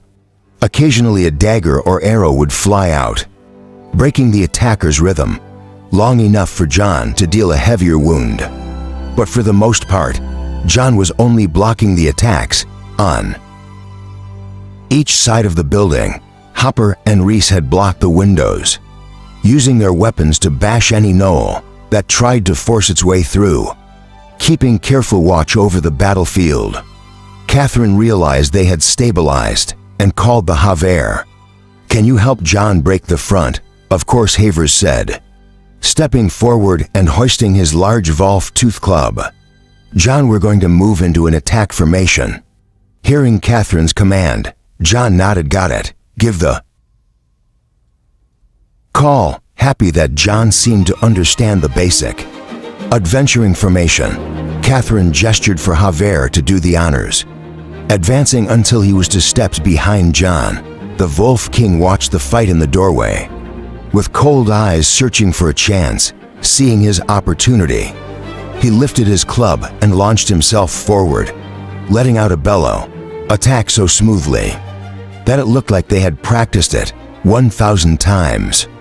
John stepped back as Javier rushed past him, his club falling with unerring accuracy on a gnoll's protruding head. With a crack, the Volf teeth bit into the beast's skull, killing it instantly. As Javier ripped his club free and jumped back, John slid back into the doorway, his flickering sword taking a knife from another gnoll. Chapter 37. As the fight continued, the team slowly started to feel the strain of it. Individually, the gnolls weren't a match for anyone on the team, but together they formed a potent fighting Force, their slick skin was tough to pierce, and they were cunning creatures, never letting the team get an advantage. More than once smashing an old back, who was trying to jump through the window. Reese glanced at Catherine, as if asking what they should do. Seeing the glance, Catherine bit her lip. She had a strategy in mind, but it was entirely reliant on the point fighter, and she wasn't sure if it would work. With their current roster, deciding it would be better to try it. She called out to John. "John, can you let a few gnomes in? Without letting the others in, we just need a few at a time. You want me to switch to gatekeeper?" Hearing the name of the strategy she was thinking about. On John's lips, Catherine smiled widely. John had surprised her at every turn, and she was firmly convinced. He had spent considerable time as an adventurer. Like her, yes, sure. 3 gnolls coming up, his sword blurring. John hooked one of the attacking gnolls and pulled him into the doorway. Stumbling forward, the surprised gnoll felt John's dagger force his claws down, and a moment later John had spun past him as the beast stumbled into the middle of the room. Without pausing, John snapped out a heel kick, stunning the gnoll that had rushed into the gap, flipping his dagger around. John planted it in the gnoll's shoulder and heaved, sending the beast tumbling into his companion's legs. The last gnoll was a bit tougher, but after a confusing 3-second dance, another gnoll rolled into the middle of the room to join the first 2 gnolls. The gnolls were confused, but happy to have made it into the room, but their cackling cries were soon silenced as Sandra, Rosalie, Javier, and Grimes jumped them. Less than 30 seconds had passed since John had unceremoniously tossed the gnolls into the room, but they were already dead, filling the air with a metallic tongue. "Perfect, keep it up." Hearing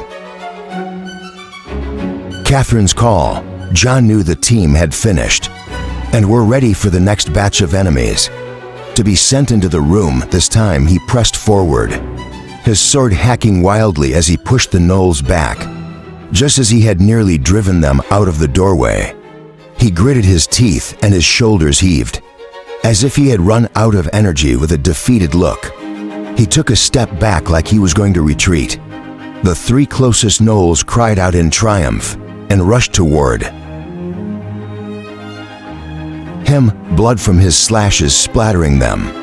With a neat dodge, he slipped through them, tapping them on the backs of their outstretched necks to give them a bit more forward momentum. As soon as the 3 gnolls stumbled through the doorway, John redrew his line with his silver blade, slicing the next gnoll to the bone and forcing it back. Breaking into the room behind John, the first gnoll to stumble through the doorway was met with a dagger to its throat and a flail to the back of its head. Its companions following behind it bared no better, and soon all 3 of the beasts had joined their dead brethren on the floor, quickly dragging the bodies away. Catherine paid no attention to the thick smear of blood and spoke in her bright voice, "30 seconds to rest, then we do it again." Taking big gulps of air to recover from the frenzied action, Javier couldn't help but stare at John's back. John had been fighting non-stop since they had reached the building, but his actions seemed as smooth and nimble as always. Causing the seat of weariness, Javier felt to bloom into a full-on flower, silently reaffirming his decision to never get on the enigmatic farmer's bad side again. Javier took his gaze back and focused on regaining his energy. By the time John had pulled in the 5th group through the doorway, the gnolls were almost completely dead, and the 10 remaining gnolls backed up, trying to get out of his reach. With a moment to breathe, the team did their best to adjust their conditions, cleaning off his dagger. John watched the gnolls who were out on the road, his brow furrowed seeing the expression on his face. Grimes suddenly had a bad feeling, gripping his short sword tightly. He stepped up next to John. "Is something wrong, hum?" "No, not really. I was just thinking about the last time I fought Knowles, John said, shrugging. We didn't have a nice choke point like this. We're on a wall, and they just climbed up it like it was flat. Yeah, they're skilled climbers, the roof jumping back. Grimes thrusts his short sword with as much force as he could. As a gnoll thrust his head through a hole in the roof. With a scream, the gnoll vanished, but for more took its place, jumping through the roof and scrambling along the walls. So much for our choke point, John muttered, looking at Catherine. To her credit, Catherine kept her cool and quickly assessed the situation, ordering Reese and Javier to take the lead and charge outside. John quickly moved to her side, his sword intercepting a rock that one of the gnolls hurled at her, Reese brandishing his large sword. Joined Javier, and the two of them rushed out, attacking the 6 gnolls outside of the building. With Havers wolves and the 2 rogues joining in, the 6 gnolls fell quickly, and the team regrouped in the middle of the wide avenue. Do we fight it out or head for your tunnel? Because that looks like a lot more than 25 gnolls, John said, watching the number of gnolls up on the roof of the nearby buildings continuing to increase. Catherine nodded, her face pale. We head for the tunnel, Grimes. You know the way. The best got it, with Grimes at the front and John bringing up the rear. The team began to sprint, running all out as they headed for the other end of the ruins. Seeing them run, the gnolls began to let out war cries and give chase. Every once in a while the beasts would unleash an arrow or send a spear toward the group, but thanks to John's warnings and flashing sword, none of them connected. As dangerous as they were, gnolls weren't particularly known for their speed, and the team soon began to outdistance them. Running between 2 buildings, they sprinted across a wide open area and into a half-broken building that was built into a hill. Sliding to a stop, Grimes pointed at a closed door that was covered in curving runes. Great, that's it. Hopper, help me get this open. Everyone else watched for attacks. Catherine rushed to the door with the bald monk, her hands reaching into her pouch and emerging with a stone tablet.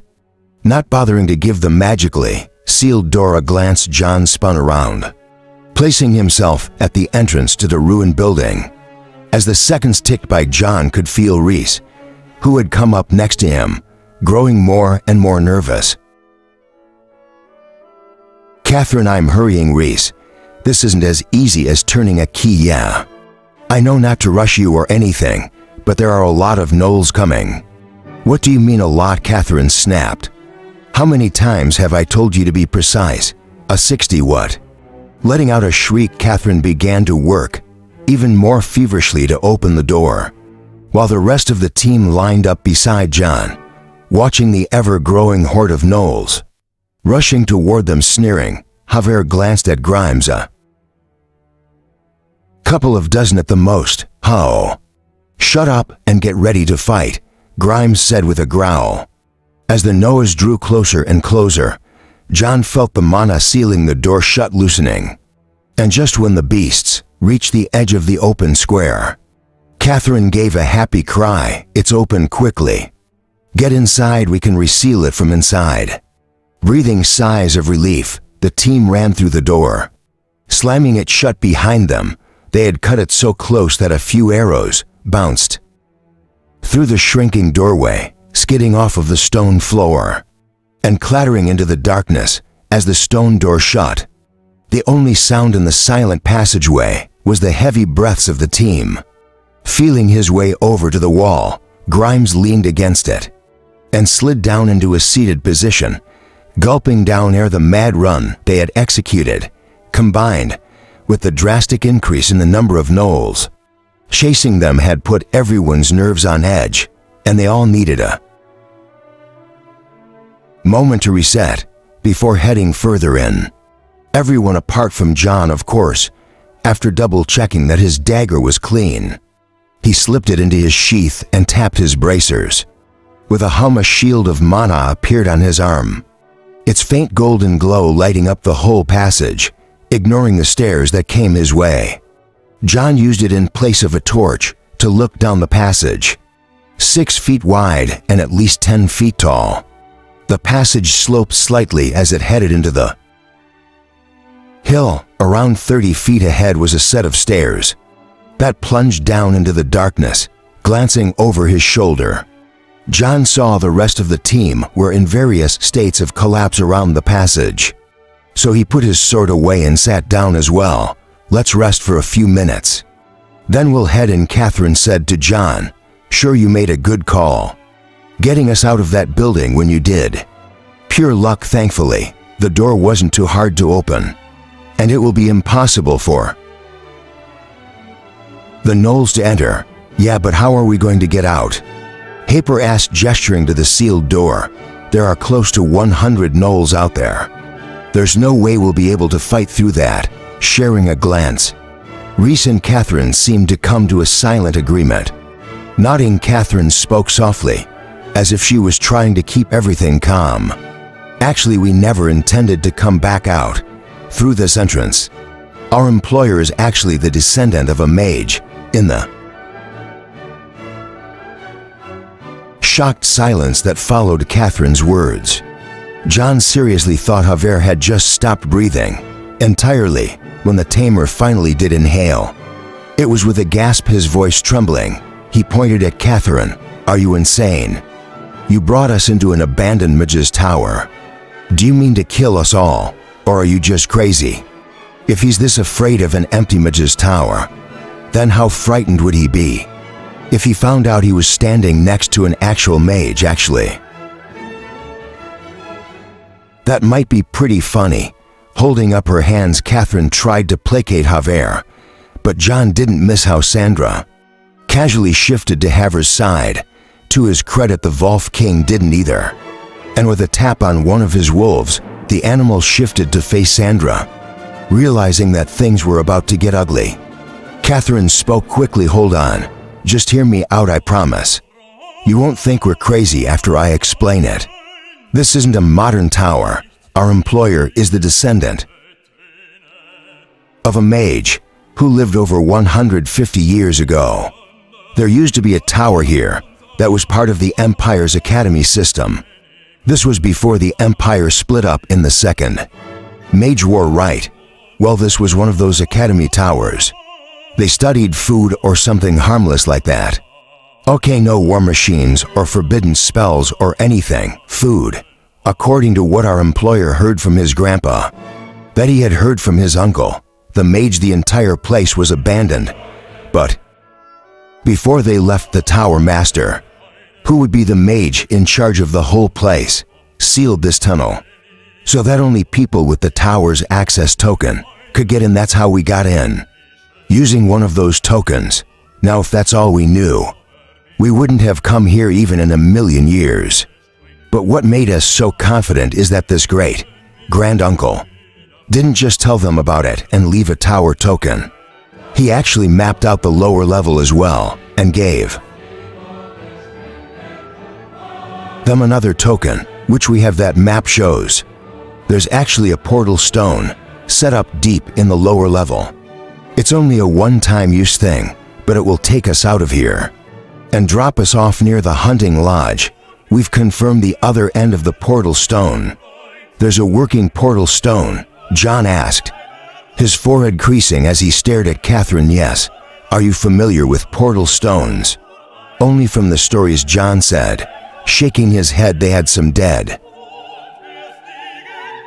ones at the palace. That's right, I've seen them from a distance. Yes, this one is confirmed to be working through a method our contractor gave us. Okay, so there's a portal stone. Javier said, his eyes still narrowed.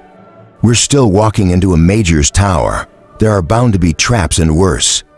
I still think this is madness. Don't forget the thorn bears, John said, smiling helpfully. Believe me, if a quarter of the stories about mages are true, thorn bears are going to be the least of our worries. Javier sneered. You obviously haven't met a thorn bear. John muttered. What was that? Nothing, John said, getting up and brushing off his pants. Adjusting his arm guard and shield, he smiled at everyone. Going back doesn't seem to be an option, so our only option is to head deeper in. Besides, think about it. If this really was a mage tower, we've stumbled on a gold mine. People will pay a fortune. For even a scrap of information about mages, we could all be sitting pretty by the time this is done. Exactly, Catherine said, her eyes glowing. Even the information we'll find down here will be priceless. To say nothing of the artifacts and magical tools. You're not afraid of walking into a death trap? Haber asked, staring at John with astonishment. Not as long as I get my 2 shares, John said, starting to walk down the passage. Chapter 38. The stairs that led down into the earth were broad and easy to traverse, but John didn't let his guard down for even one moment. Despite being confident that there was nothing in the tower that could truly hurt him, John had fought with dozens of magicians and knew better than to underestimate their cunning. There was a sense of excitement growing in his chest that was hard to suppress, no matter how he tried. Ever since he had come to this world, he had only seen a single spell scroll. The scroll that had forcefully injected the knowledge of the fireball spell into his mind. Every other scrap of knowledge from the ancient mages had been obliterated seemingly on purpose. He had never imagined that, in coming to the edges of civilization, he would find clues to the mage's legacy. What are the chances this place also survived the purge? Probably not good. Others must have come here before us. Trying to temper his expectations, John led the team down into the earth. The stairs finally ended, spilling them out into a large room that appeared to be a hub of sorts, easily a few 100 feet long and at least half that wide. The hall was so big that the glow of John's shield actually failed to light the whole thing. 6 hallways LED off of the main room, but there were no markings or signs anywhere, so John wasn't sure how to proceed. Glancing at Catherine, he waited for her to speak. Thanks to the light from his shield, the team could see passageways exiting the room, and she pointed to the second passage on the right. That's the one we want. It'll bring us down one more level. That's where we'll find what we're looking for. What's in these other passages? Rosalie asked, looking around. I think one was a library, but they burned everything they couldn't carry away before the tower was sealed, Catherine said, much to everyone's disappointment. Another LED to the animal holding area. Let's avoid that, Grimes said. Rubbing his bow nervously, agreed. Then there was a kitchen, staff rooms, storage, that sort of thing. But the more interesting areas are downstairs. A laboratory and the official mage's offices. That's what we're aiming for. If we have time afterward, we can come back and search the other rooms. All right, let's go, Reese said, patting John's shoulder. The Red Coral team was obviously excited to be so close to what they'd been working toward for so long, and it was clear the excitement was starting to infect Haber and Rosalie. John, on the other hand, found his mood dampening with each step. Having stripped a few secret layers in his day, he knew all too well the obvious signs that others had been there first. And to his dismay, the signs were everywhere. He was starting to think he had stumbled into the tower the journal had talked about, but if that were the case, there was probably nothing of value left. As they walked through the large room, John's sharp hearing caught a hint of something, and a moment later, Haber's wolves picked up on it as well. Stiffening, they both looked toward the shadows. On the far side of the giant room, crouching, Haber stroked the wolves' heads while he tried to figure out what they were hearing. Closing his eyes, he melded his senses with the wolves' senses. Shooting up a moment later, a horrified expression on his face. It's a thorn bear, John said. His voice matter of fact. Wait, what? Reese looked between Haber and John, confused. He saw a thorn bear. They're the only thing down here. that would make him look like that, and from his stuttering. I would suggest we begin to move. Reaching out, John smacked Javier on the back, knocking him out of his stuttering shock. The tamer's expression was no less horrified. But at least he could speak. Backing up, he was about to turn and run for the entrance tunnel when Reese grabbed him, spit it out. "What's out there, Thorn Bears?" Thorn Bears as in more than one, S6, unlike the rest of the team, who couldn't see through the thick gloom. John could see just fine, suppressing his shudder. He counted 7 of the hulking monstrosities, known as Thorn Bears, like the stuff out of nightmares. The Thorn Bears were heavy, 6-legged beasts that had a bear-like head. Barbed bone protrusions grew out of all their joints, and their fur was mixed with thick, bony plates that covered their legs, chest, and back like armor. As if that wasn't bad enough, two sinuous whip-like tails grew from their tailbones, complete with toxic stingers and bone barbs. The first time he had seen a thorn bear, he had nearly wet himself. So John didn't blame Javier for his reaction at all. Well, that escalated quickly, John said, chuckling mirthlessly, giving Catherine an even look. He raised his eyebrows. "So what's the plan? We're sealed in here, right? And even if we could get out, there are hordes of gnolls licking her lips." Catherine nodded. "We head further in. That's our only option, and we do it quickly. Reese Grimes, you lead the way. Hopper John, you'll block at the back. Haver, your wolves are the only ones who can see through the dark, so we'll need you to keep scouting. Sandra, Rosalie with me. Be ready to support the front or back as needed. Let's go." Quickly falling into formation, the team hurried toward the second passageway on the right, but before they could arrive, a hissing sound froze them in their tracks. Near the entrance to the passageway they were heading for, a muffled sound brought fear to the team's faces as a grotesque beast lumbered into view. In the soft light of John's shield, the beast looked like something that had crawled out of the deepest pit. Overly large eyes stared out of a bony face that looked like a bear's head, with the flesh stripped away. Large fangs extended from the monster's bony jaws, and a forked tongue flickered in and out between its teeth. Thick plates extended across its body, holding together slack and drooping flesh. Scabby skin and sporadic tufts of hair were visible whenever the beast moved, explaining the intense stench that rolled toward the party. Behind the monster, two tails lashed, almost invisible in the darkness. Letting out a muffled shriek, Sandra covered her mouth, but not before the monster turned its lantern. Like eyes on her, the thorn bear looked like a demon that crawled out of the deepest hell, and its presence pressed down on the team, making their movements sluggish.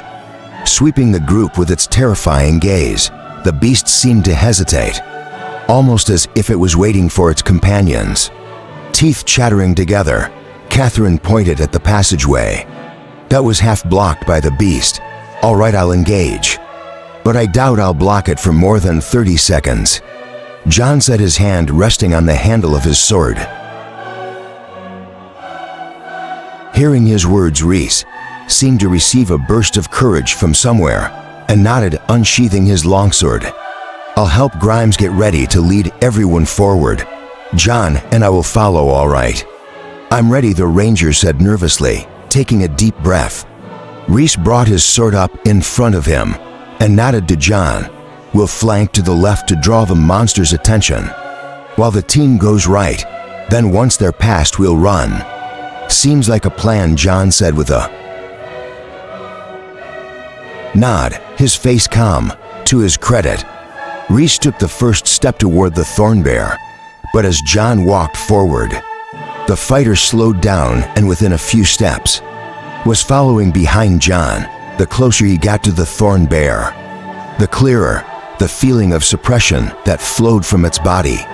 Though it didn't bother John in the slightest, he could sense the way the beast naturally tried to take control of a manner around it. Eyes narrowing, John suddenly paused and lifted his shield, parrying a bone barb that shot toward him from the side. The strike was lightning fast and nearly invisible in the darkness.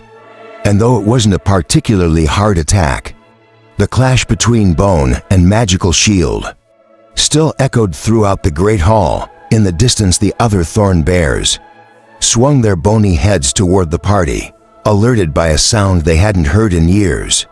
Swearing under his breath, Rhys stepped forward, his sword swinging at the thorn bear. Though he was still a dozen feet away, he swung his sword, as if he could actually hit the beast, causing John to roll his eyes. The sound of the large blade cutting through the air seemed to draw the beast's attention, and it took a lumbering step forward, bringing it closer to John. "If you're going to run, I would do it now," John said in a low voice, without waiting for a response. He lifted his shield and tapped his sword against it, with the sound of a ringing bell. The front of the shield suddenly flashed with bright light, flooding the space in front of John, with light so bright that it hurt. For the party, the burst of light made them wince, screwing up their eyes and lifting their hands to block the gleam. The thorn bear, standing in front of the shield, wasn't so fortunate. A hissing scream burst from the lips of the beast as it reeled from the sudden assault of light. For a monster who lived its life in lightless tunnels, the soft glow of John's shield was already hard enough to look at, and the incandescent flash was enough to completely blind it. Rhys, seeing an opportunity, yelled for the others to run and dashed forward, his sword lifted above his head. Flashes of blue mana wrapped around the large blade, coating the edge as he completed his charge and attack. Marty's strike roared, activating one of his class abilities, as he brought his sword down in an arc onto the staggering monster's shoulder, cracking under the power of his attack. The bony plate on the beast's shoulder still held, but Rhys slammed his sword down again, cutting into the thornbear's flesh, letting out a triumphant yell. He was distracted and failed to see the beast's tail, headed for his side, flashing out of the darkness like a whip. The barbed end of the thornbear's tail slashed through Rhys's shoulder, turning his yell of triumph into a screech of pain, feeling toxin starting to invade his system. Rhys was horrified to see the still blinded beast open its grotesque maw and lunge toward him. It's used to operating while blind, charging forward. John's silver longsword slashed at the thornbear's neck, somehow managing to slip in between the bone plates to score a slash on the monster's flesh. Abandoning its attack to defend against this new, much deadlier threat, the beast launched both of its tails and its front claws at John, allowing Rhys to retreat. Sidestepping the first tail barb, John parried the second with his sword and crouched, blocking the thornbear's large paw with his shield. Borrowing the force of the blow, John tumbled past Rhys, somehow making it to the entrance to the passage. The team had vanished down before the fighter did. Jumping to his feet, John glanced back over his shoulder, an expression of fear on his face. Run together, John and Rhys fled down the stairs, soon joining up with the rest of the team at the bottom. Seeing John and Rhys arrive in a hurry, the others looked at them, fear clear in their eyes, glancing up the stairs. John shook his head. "They're coming. We weren't able to do more than crack one of its armor plates. We need to go," Rhys said urgently, his hand pressed tightly on his shoulder. Seeing that he was wounded, Catherine hurried over and pulled something out of her pouch, giving it to him to drink. Out of another pouch, she got some ointment and a bandage, and as the team began to move, she skillfully spread the ointment on the wound, taking care not to touch the toxin herself. Once it was bandaged, she got out a small crystal flower and handed it to Rhys, who reluctantly put it in his mouth.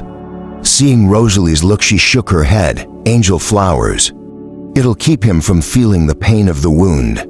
So he can still fight, otherwise he'll be dead weight." Nodding, Rosalie didn't say anything. As the team ran, John could hear the thorn bears starting to move down the stairs. After them at a leisurely pace. Eyes narrowing, John glanced at the tunnel ahead. If the thorn bears weren't concerned about catching them before they headed downstairs, it meant that the team was going to run into traps. A dead end or both after 5 solid minutes of running. Almost everyone was starting to flag, so Catherine called for them to slow down. His chest heaving, Grimes shook his head and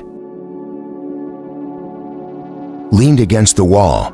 "Whoever said we could beat a thorn bear should be strung up by their toes. That would be Reese," John said, not hesitating to throw the fighter under the cart. "I think you said we could handle up to 3. "Yeah, that's my mistake.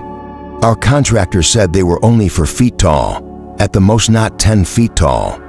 Maybe they were 4 feet tall 100 years ago," John said, amusement clear in his voice. "But how could they have lived for 100 years? Sandra asked her, voice trembling as she remembered the horrifying monster. Hibernation. A lot of non-humanoid beasts can hibernate almost indefinitely. By taking in ambient mana, we must have woken them up when we opened the door. Regardless, we don't want to wait for them to catch up," Catherine said, letting out a loud sigh. "Thankfully, they don't seem that fast. So as long as we keep going, we should be able to stay ahead of them." Gathering themselves, the team began to move forward, happy to put more distance between themselves and the thorn bears, since John was at the back of the group. Grimes and Hopper each got out a small lantern on a stick, lighting up the passage so everyone could see. The passage was long and straight and completely silent, but the peace didn't last long. They had just started to walk when a soft click sounded.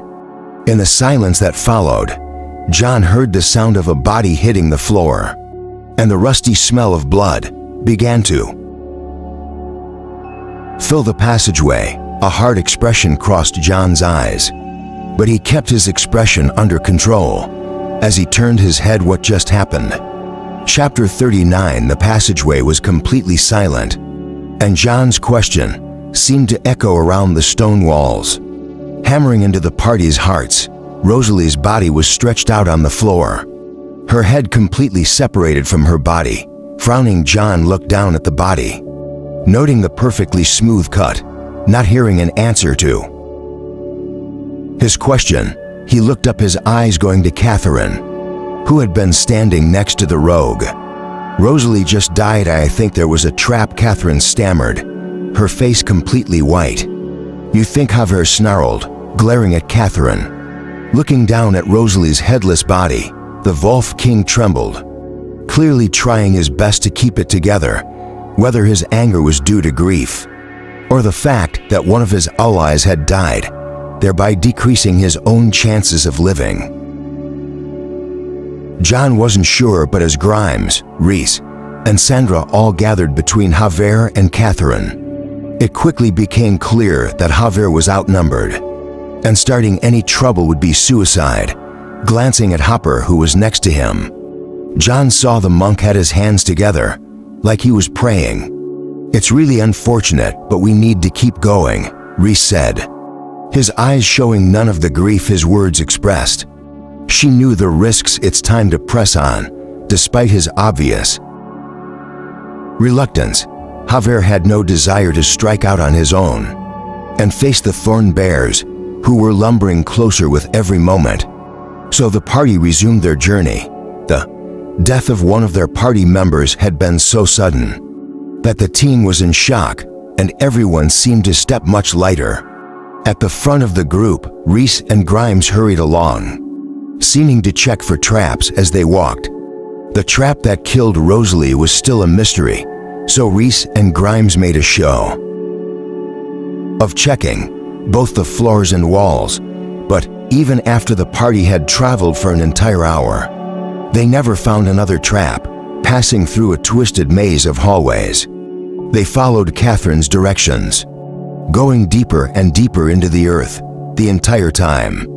They had been traveling down a slight slope, but as the passages began to turn this way and that, the slope began to get even steeper, faintly in the distance. John thought he heard a sniffing, and then the sound of flesh tearing. No wonder they're not worried about us getting out. Arriving at a small room, the team stopped for a moment to rest. Seeing the others gathering together to talk quietly, Javier sat down next to John, his handsome face twisted in an ugly expression. Biting into a piece of jerky, John glanced at Javier and then offered him a piece of venison jerky. Taking it, the tamer split it into 2 pieces and tossed them to his wolves. Blinking, John offered him another piece. Can you believe it? Havers spoke quietly, his cold gaze fixed on the adventure team, who had gathered on the other side of the room. Believe what? That they just left Rosalie there. You saw them. They didn't care one bit that she died. Do you? John asked, looking at Javier calmly, nearly choking on the jerky. Javier shot a quick glance at John, only to realize it had been a serious question.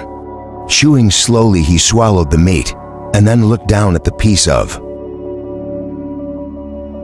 jerky, lost in thought. After a moment, Javier nodded. Of course I do. Emmy and Laughing Blade go back a long time. It's pretty crazy to think she won't be around anymore.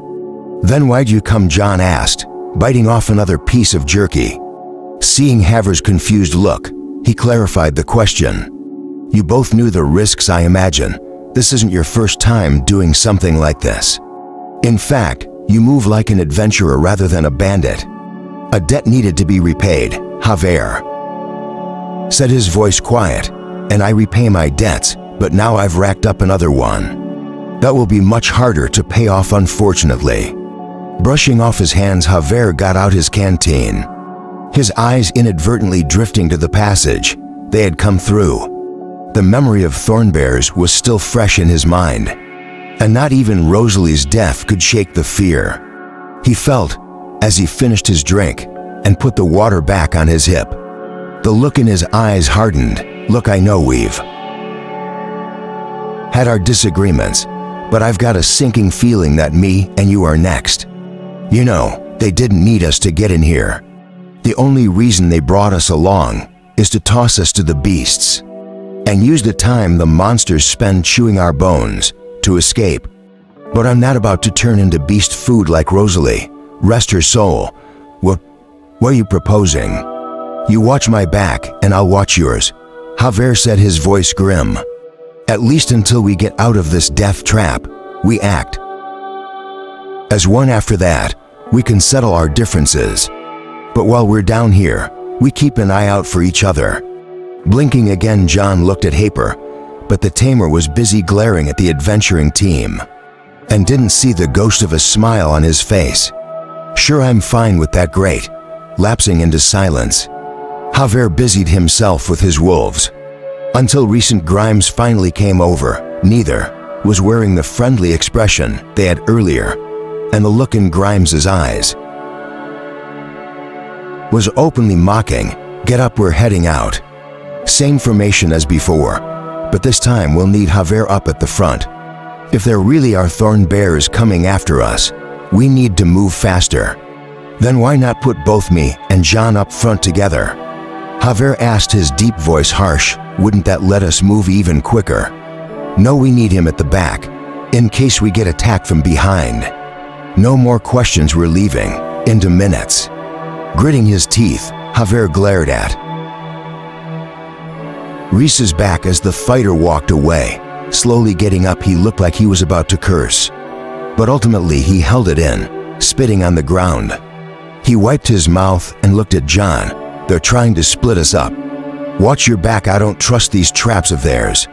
You two. Leaving the room, they continued down one of the 2 passages that split off of it, following Catherine's directions. As they continued to twist and turn, John frowned. The maze was confusing, but not so confusing that he couldn't remember the way back. What was strange was that they hadn't encountered any of the types of rooms Catherine had mentioned. Instead, it felt as if the entire floor had been designed to get people lost, unable to make heads or tails of why a mage tower would have a maze in its basement. John shook his head. He was walking along with Hopper at the back of the group, but to his surprise, the smiling monk had never once tried to speak. To him, he had heard the monk speak before, so he knew that he wasn't dumb or under a vow of silence. Glancing at Hopper, who saw him and smiled, John smiled back. "Have you been with the adventuring team for a long time?" The question was loud in the quiet tunnel and caused everyone to pause. When it registered that John was just making small talk, they continued moving forward. Nodding his head, Hopper didn't seem to want to talk, but John continued to ask him questions. "Oh yeah, Reese said you formed 5 years ago. Is that when you joined, or did you join up before that? Have you known Sandra long? Are you two a thing, or is it her and Grimes? I know Reese and Catherine are a pair, but I figured you were more handsome than Grimes. So if Sandra had any taste at all, she would pick you over Grimes. Besides, he has a really nasty mouth and a bad temper. Not the kind of guy a woman wants, you know what I mean." Even though he had lowered his voice, the sound still echoed off of the stone walls, allowing everyone to hear it clearly. Gritting his teeth, Grimes glanced back at John, but a warning glance from Reese turned him back around. Oblivious to the commotion he was causing, John walked along like he didn't have a care in the world. Continuing to chatter up ahead of the team, Javier and Grimes were carefully checking for traps, and a constant sound was starting to wear on the ranger. Finally unable to take it any longer, he spun around and shouted at John, "Can you shut up hunching as if he'd been struck?" John looked guilty and bowed from the waist, as if he were about to sincerely apologize to the team. At the exact moment that he bowed, a soft click sounded, and before anyone could react, Hopper's head tumbled to the ground as John lifted his head. He had a perfect view of everyone in the party. Apart from the shock that was dawning on everyone's face, there were plenty of other emotions that John found curious. Most evident was the clear horror on Catherine's bloodless face, but he found the glee on Haver's face and the sliver of relief in Sandra's eyes just as interesting, blinking at everyone. John pretended to be unsure why everyone was staring at him when the sound of Hopper's body hitting the ground echoed through the corridor. He turned to look, pretending to be shocked. Quickly taking a few steps back, John lifted his shield up so it covered his chin. As he looked around, it was only then that the team managed to react. Rushing over, Grimes looked down at the body of the bald monk, and then looked up, his eyes red with rage. Glaring at John, he lifted his hand, as if he was going to grab John's collar, but a low growl sounded from the shadows at the edge of the tunnel. Freezing, Grimes glanced back and saw the gleaming eyes and large teeth of one of Haver's wolves. Before things could get really out of hand, Reese rushed over, grabbing Grimes's arm. Looking down at the headless body and then up at John, he frowned. "What happened? There must have been a trap," John said, shrugging. "It's really unfortunate, but we need to keep going." He knew the risks. It's time to press on, trying to keep from laughing out loud at John's deadpan delivery of the same words Reese had spoken earlier. Javier drifted closer, his hands hanging inches away from his weapons. The large fighter's face blanched, and fury began to grow in his eyes. To John's surprise, it was Grimes who stopped the fighter from attacking. Raising his eyebrows, John jerked his head toward the darkness. "I'm serious. We have maybe 2 minutes until the Thornbears arrive. I don't know about you, but I don't think this is the best spot to fight against them. Hopper, rest his soul, will at least delay them for a few minutes." Jerking his head up, Grimes blinked his eyes rapidly, activating his eagle eye ability. unlike a normal vision magnification. Eagle eye could actually be used for remote viewing. And a few seconds later, Grimes's face paled as he saw the thorn bears lumber into view, though it was hard for him to make out exactly what was happening in the tunnel due to the absence of light.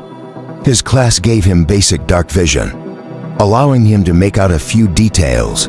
After watching for a few seconds, his expression got even worse. There aren't 6 of them. There are 8. 6-8. Either way, it won't be a pretty fight. John said, smiling. Can we go, or are we waiting for them here? Yes, we need to go now. John Javier, you're at the back. Not bothering to wait for their protests, Reese and Grimes hurried over to Sandra and Catherine, and after a whispered conversation, they hurried down the tunnel, following close behind the surviving Red Coral team members. Javier looked both happy and scared. Happy because he and John were no longer split up, increasing their chances of survival, and terrified that the thorn bears would emerge from the shadows of the tunnel behind them. Noticing that Grimes and Reese weren't bothering to check for traps, John cracked a smile. I guess the facade is starting to crack a bit. I'm curious to see how long they can keep pretending. Not long now till everything shakes out. After a few more twists, the tunnel ended, and the party emerged into another wide hall with a dozen doorways. John and Javier realized they had reached the end of their path when Catherine and the others stopped and turned to face them. While he was waiting for Catherine to speak, John looked around the hall. Unlike the hall upstairs, this one looked much older. A series of large pillars ran down the length of the hall, and the stone walls looked well worn. At the far end was a small dais that was raised a foot off the ground, even without being able to see it. Clearly, John could feel the manner coming off it.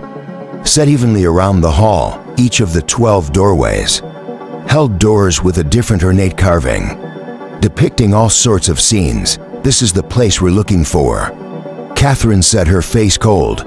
Great, John interrupted, rubbing his hands together. So where's the loot? Thrown off by John's cheery attitude, Catherine paused and then gestured to the sealed rooms.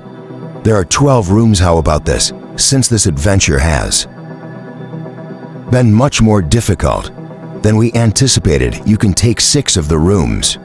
And we'll take 6 of the rooms. Anything we find is ours, and anything you find is yours. Do I still get the first pick? John asked, his grin wide.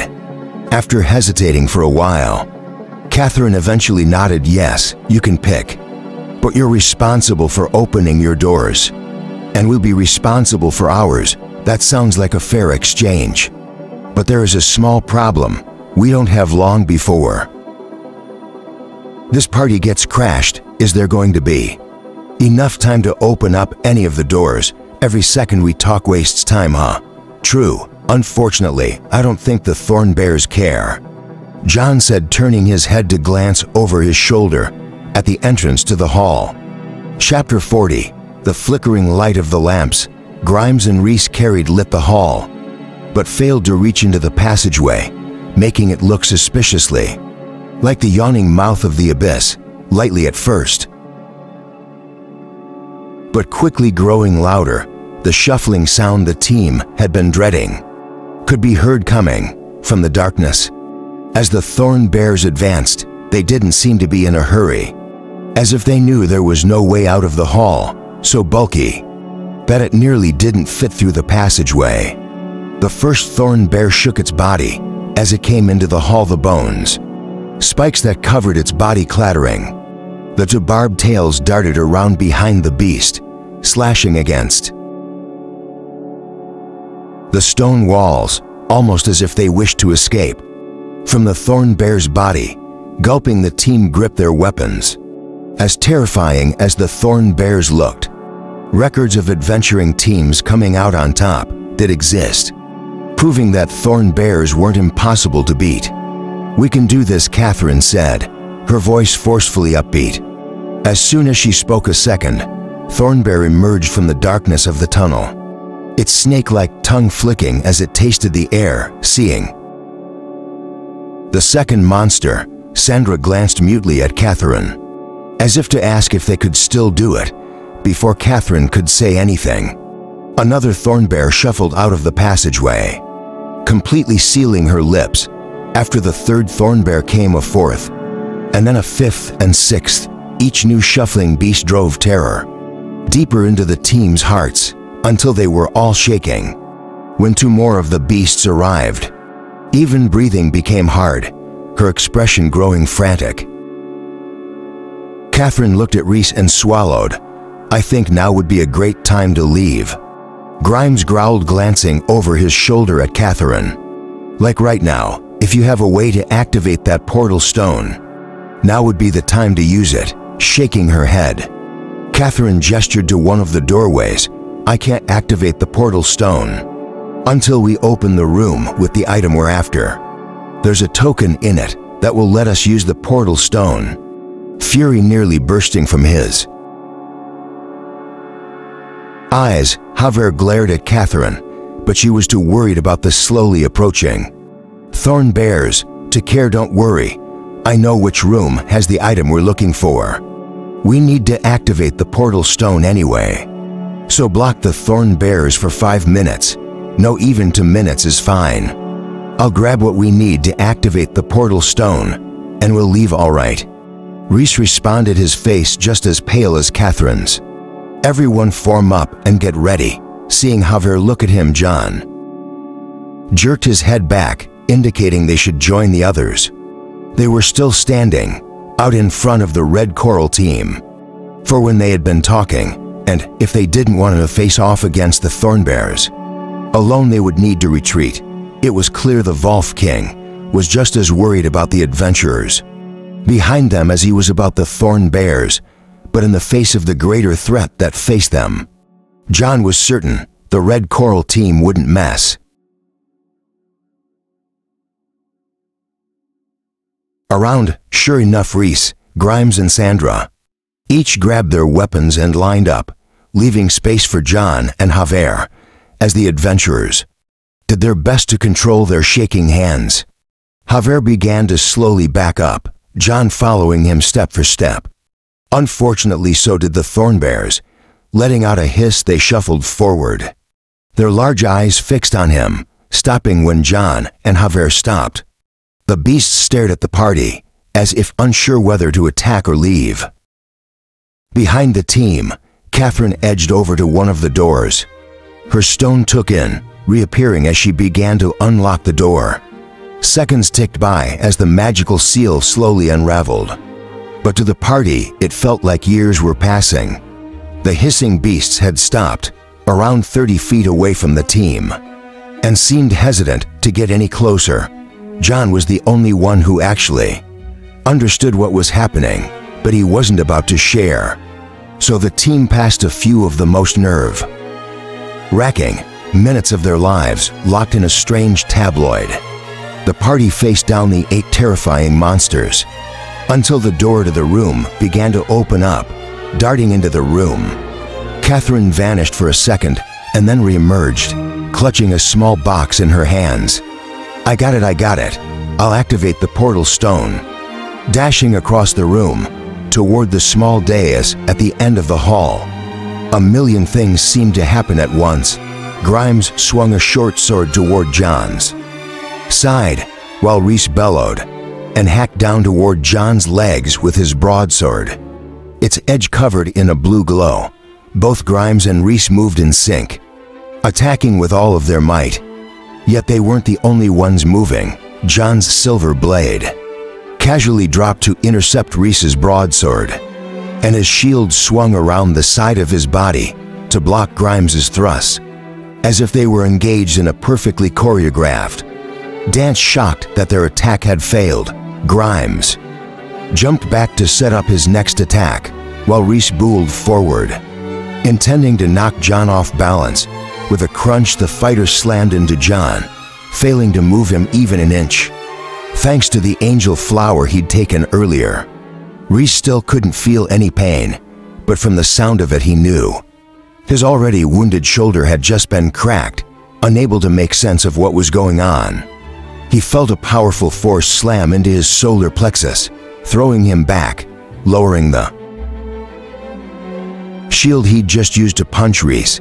Jon's sword flicked out, cutting a long scratch on Grimes's arm, causing the ranger to drop the short sword he carried. Next to Jon, Javier was suffering an attack of his own.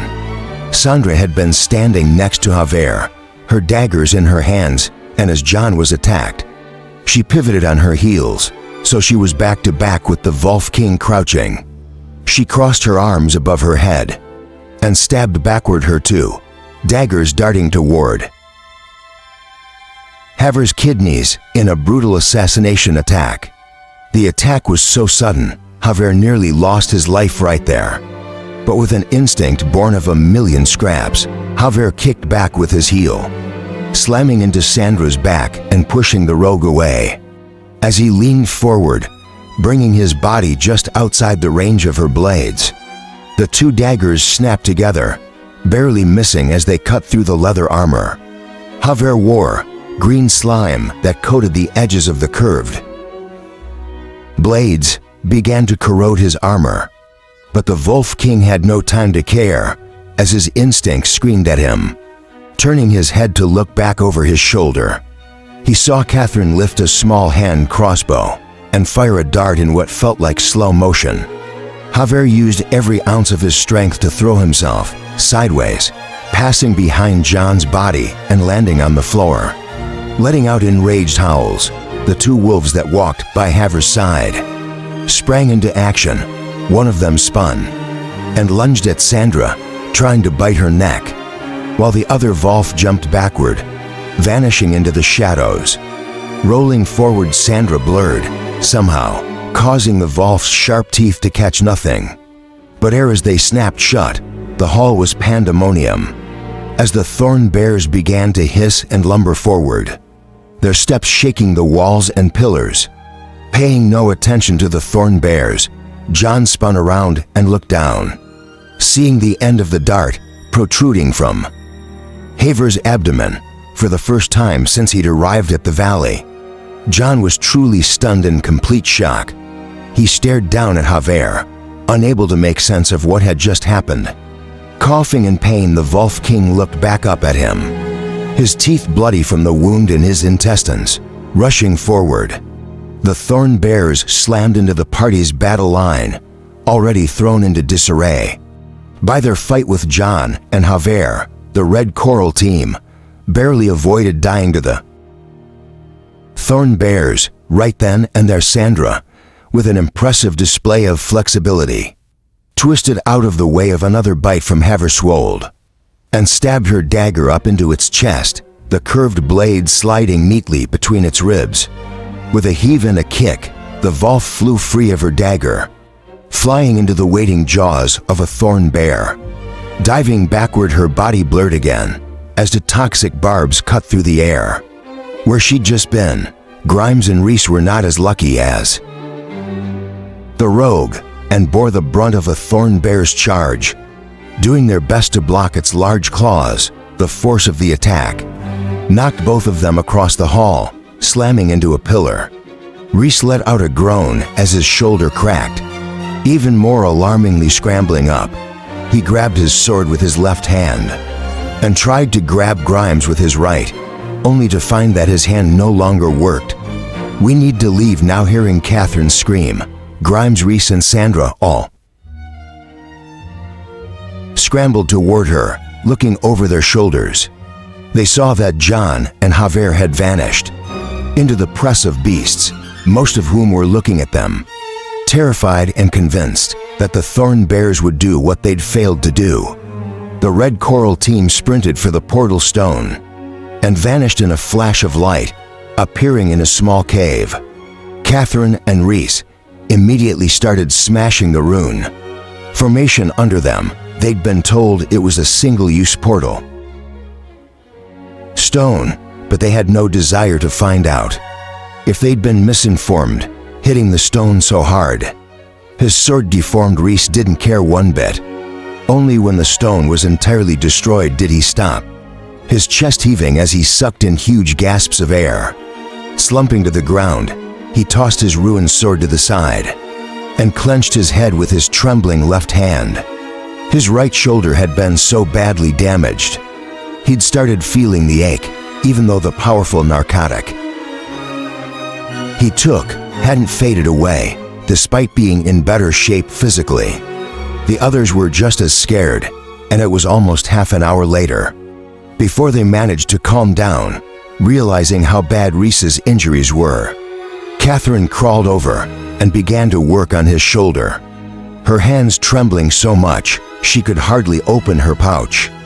Once Reese's shoulder was set, and she'd given him another angel flower crystal, she turned to Grimes, helping him bind up the long gash on his arm. That was much too close, Sandra said, unable to keep her hands from trembling. Absolutely no more mage towers, Grimes agreed, no matter how much gold they promise. Tell me you got the box at least, still taking shaky breaths. Catherine nodded and produced an exquisite little box. Made from an unknown stone, it was bound with silver that bore runes. A clear sign of a magical lock. All that for this little thing? Grimes asked, his face turning glum. And after all, that we can't even see what's inside, sending a warning glance at Sandra. Catherine shook her head. Not if you don't want to die. I've warned you already, so don't mess around. We only get paid if the mage lock is intact. Besides, you know just as well as anyone what happens when you try to force a mage lock. If you were going to do that, it would have been better to throw yourself to the Thorn Bear Zoo. Let's not bring those things up ever again, Sandra said, shuddering. Are you sure? Grimes said, giving her a crooked smile. There aren't many adventurers who can say they faced down thorn bears and survived, haha. And I'm sure after a couple cups of wine, it will turn into you. Defeating all 8 thorn bears single-handedly, Reese said, smiling, probably with a single arrow. And don't forget rescuing the princess, right? How could I forget Grimes, Delver of Mage Towers, slayer of thorn bears, rescuer of princesses? Nodding, Grimes stood up, his smile turning nasty. That reminds me, there's a princess waiting on a farm in the valley for me to rescue again. Are you serious? Sandra asked, rolling her eyes. We just barely escaped death, and that's all you can think about. Besides, what if she doesn't want to be rescued? She didn't seem so hot on you before. I'm sure she learned to enjoy the city, Grimes said, sneering. Besides, this is as much about settling scores as anything else. I never did like the way that farmer talked to me, that farm girl either, thinking he was so high and mighty because he was a royal knight. Well, look where that got him. I want something to remember him by. And that cutie is just the thing. She wasn't even that cute. Sandra muttered. Doesn't bother me, Grimes said, shrugging. Realizing Grimes wouldn't change his mind, Catherine shared a glance with Reese and then put the ornate box away.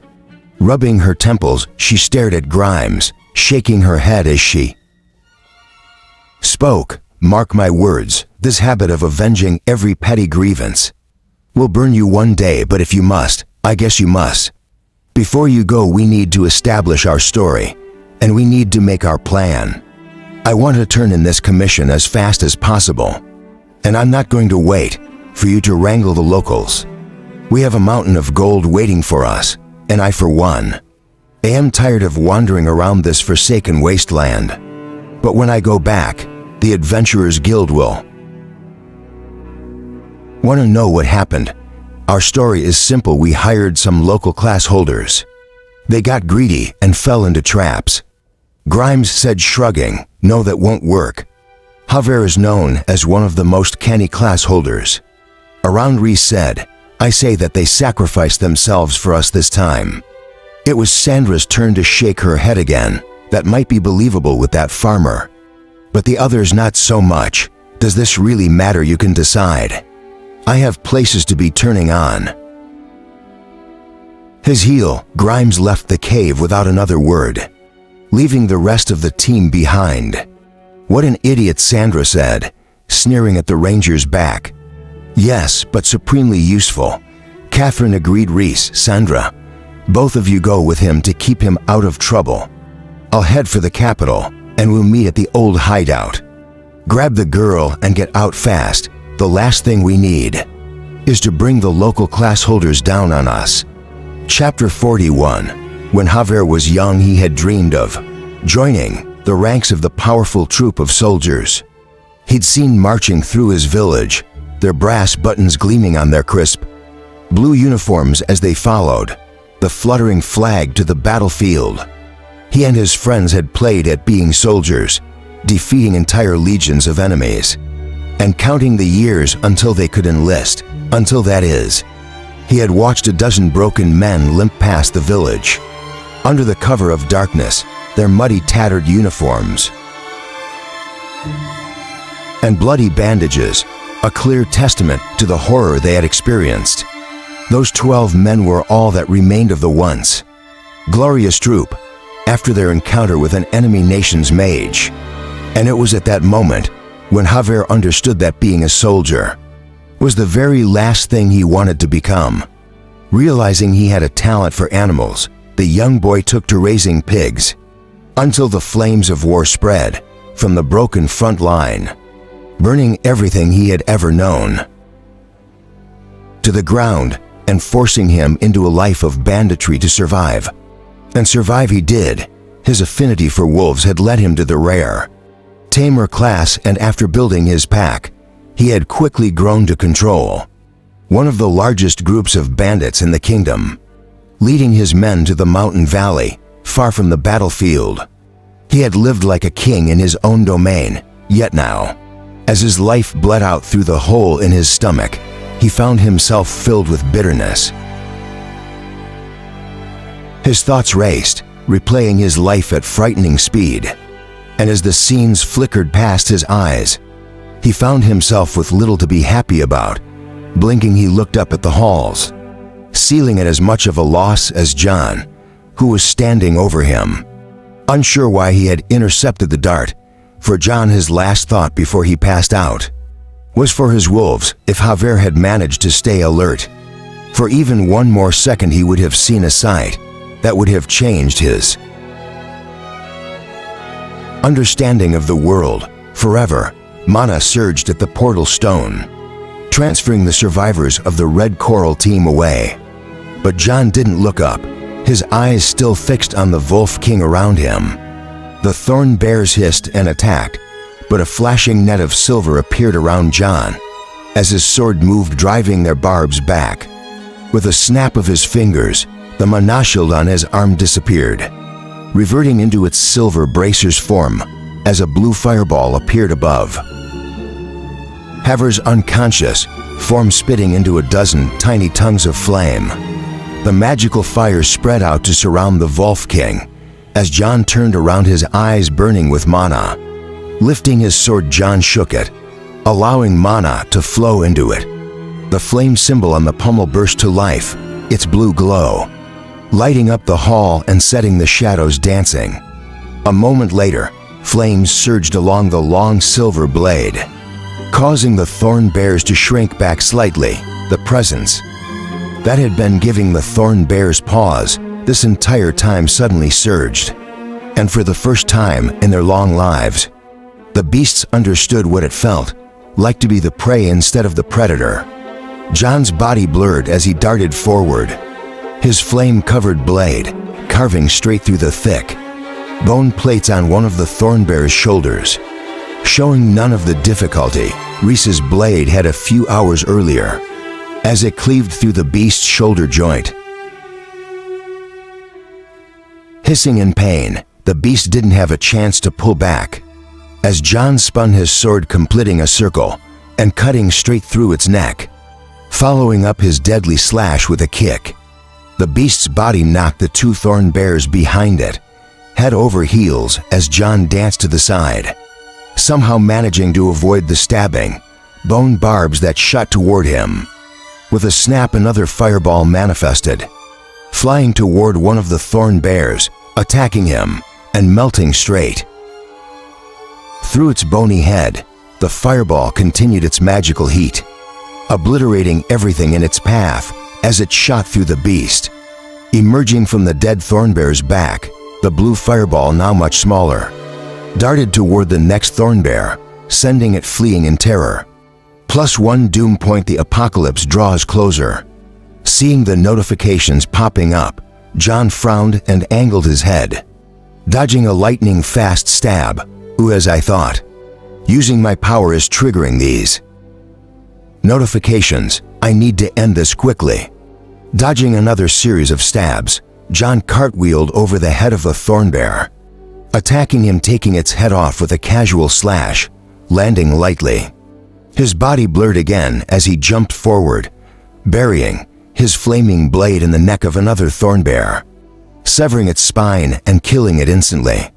There were only 2 more Thornbears, and he dispatched them quickly, with vicious slashes of his sword, but not before another notification popped up. +1 doom point. The apocalypse draws closer. His frown deepening, John waved his hand, causing the flames he'd conjured to die out. Standing in the pitch-black blood-stained hall, John looked around, his mana-infused eyes able to see perfectly. The stench of the dead Thornbears was overpowering, but John didn't seem to care as he kicked the Badas into a pile. With a snap, he lit the pile of Badas on fire, burning them into ash in just a moment. Dusting his hands off, he heard a movement and spun around. He spotted Haver's remaining Volf, staring at him from behind a piece of broken pillar, its entire body trembling in abject terror. As he took a step toward it, the Volf rolled over, clearly showing its belly as it closed its eyes, letting out a short laugh. John walked over and reached down, patting its exposed chest. When he stood up and walked over to Haver, the Volf seemed to understand it wasn't going to die, and followed him, gently sniffing at the bloody wound on Haver's stomach. The dart that Catherine had fired was a cruel device, with protruding spikes that made it nearly impossible to remove, without tearing a chunk of flesh out with it, judging from the black lines around the wound. It was also poisoned, causing John to shake his head. As much as he wanted to help the Volf King, all of his abilities revolved around destruction, and if the Tamer so much as touched John's mana, he would die of mana poisoning. Before the poison from the dart could kill him, after nosing around for a moment, the Volf looked up at John and whined, "Yeah, sorry." "Nothing I can do," John said, shrugging, shaking its head. The Volf carefully grabbed the feathered end of the dart and tugged, letting go. It stared up at John and whined again, frowning. John crouched down and pointed at the dart. "You want me to pull this out?" Blinking when the Volf nodded, and then backed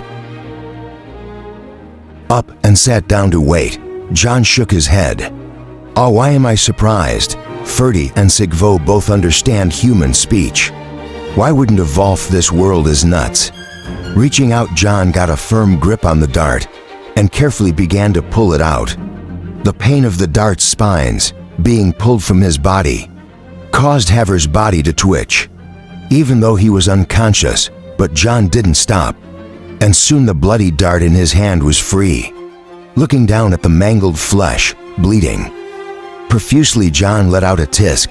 "All right, I took it out.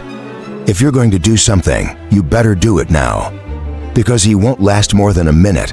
Nodding, the Volf stood up and slowly walked to Harbor. Licking his face, the Volf let out a mournful howl as mana began to swirl around it. Surprised by the surge of mana, John saw something else mixed in, something he'd never encountered before. For a moment he was tempted to seize the Volf to try and discover some of its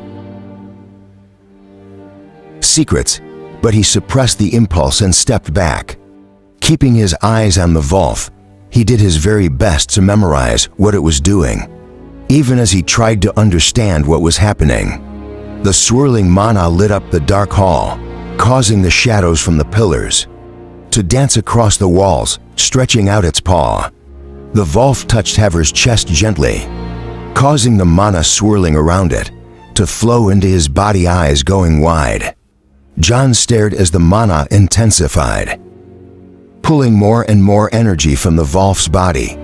Falling silent, the Volf began to vanish, but not before it gave Haver one last lick. Powerful mana surged into Haver's chest, causing the Volf King to thrash as the mana ran through his body. Everything that John knew about mana told him the Volf King should be dead, but instead, the power John had seen in the Volf shielded Haver, keeping the mana from ripping him to pieces. Moments passed as the mana raged, and then, with a gasp, Haver began to wake up. The mana that surrounded the Volf King faded away, plunging the hall into darkness. So John activated his shield, giving them a bit of light. Haver's eyes opened with a jerk, and he looked around wildly, completely disoriented. One moment he had been sure his life was over, and the next he woke up, all the burning pain in his body gone. Looking down at his abdomen, he saw the wound that had been there moments ago had vanished. A frantic expression covered his face as he looked up, eyes searching the darkness. Tag Seek, where are they? One died trying to get revenge for you. The other died so you could get revenge. Hearing John's calm voice, Haver's baffled expression cleared and he looked over. Only now, noticing that John was squatting across from him, his face calm in the soft light from the glowing shield.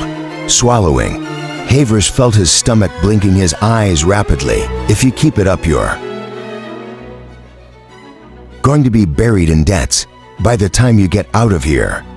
John said, a small smile on his face, nodding. Haver's face grew grim slowly. His lips curled back, revealing a wolfish smile. At least I'll be able to clear them all by killing the same people. Speaking of the doubles, do they leave us behind? Yeah, they activated the portal stone and probably destroyed it on the other side. Doesn't that mean we're trapped here? Haver asked, his face pale in the dim light. No. John shook his head. It just means we can't get out with the portal stone, and they'll probably take our horses. So we're going to have to run back if you can get us outside. I can solve that problem, Haver said, his eyes flashing darkly. Great, then let's get started. I want to see what's in these rooms. You can stand watch while I open the doors. Nodding, Haver accepted the hand John offered and stood up. As he brushed off his pants, his hands suddenly froze from where he was sitting. He hadn't been able to see the bloodstains and burn marks scattered across the floor. But after he stood up, John's shield revealed them. Clearly swallowing, Haver blinked, his mind still trying to catch up. With a gasp, he remembered what he'd forgotten, his hand scrambling for the handle of his club. The Thorn Bears, where are the Thorn Bears? They left, John said, waving his hand. I don't think there'll be a problem anymore. Trying to process what John had just said, the Volf King looked around, not volunteering any more information. John walked over to the door that had already been opened and looked in the room. It looked like a regular office with a desk and bookshelves, but the shelves were all empty, and it had clearly been cleaned out. Seeing a few papers scattered around, John picked them up and glanced over them before putting them away. One of the desk drawers was open, and John could see from the dust outline where the small box that Catherine had taken used to sit. Checking the rest of the desk drawers, John saw they were all empty. The last of the drawers was locked, but carried no mana that he could tell, so he gave it a jerk, snapping the lock to pieces. Inside the drawer was a small journal, much like the one he'd gotten from the Grimm. His eyes lighting up, John tucked it away, and then after another search of the room, went back out into the hall. One by one he tried the rooms, but to his disappointment, he discovered that their magical locks had already been undone, and the rooms completely cleared out. Letting out an annoyed sigh, he tried the last door, stopping in place when it didn't budge. Stepping back, he blinked, carefully examining the flying birds on the door. The Manalock was still engaged, and John could feel an intense amount of mana waiting in the door frame for him to try and break through, carefully inserting his own mana. He slowly worked to take control of it, solving the puzzle piece by piece, giving him plenty of space. Javier had retreated to the entrance of the hall and was sitting quietly against the wall, his head bowed. After a few minutes, John smiled and pressed lightly on the door. With a creak, the door swung open, revealing another office. From the ornamentation and the size of the desk, it was clear this was the office of someone important. What was even more exciting was the sight of 3 leather-bound tomes sitting on the edge of the desk. A small compass-like mechanism sat on top of them, along with a quill pen. Sucking in his breath, John blinked, trying to make sure he wasn't seeing things he had been searching for, the legacy of this world's magi, since he had first been dumped into this war-torn wasteland, and to have finally found something. Anything brought a flood of emotions he didn't know what to do with. Carefully stepping into the room, after double-checking for more traps, John saw an empty box on the ground next to the desk and stopped. It's almost like they were going to pack this stuff up, but got distracted at the last minute. Hopefully that means they were important and contain something magic related. At least the 2 items on top are artifacts. Gathering them up, John carefully put everything away in the box and carried it out of the room. Going back in, he searched through the rest of the room, but didn't find anything. Picking up the box, he brought it to where Javier sat. "All right, I've got everything. Let's head back up to the first floor." Chapter 42. Getting to his feet, Javier glanced at the box John held, but offered no comment. The Wolf King's face had returned to his habitual sneer, but John could see the pain and rage that hid in the depths of his callous eyes. Leading the way, John jogged through the passage, retracing the party's steps with complete confidence.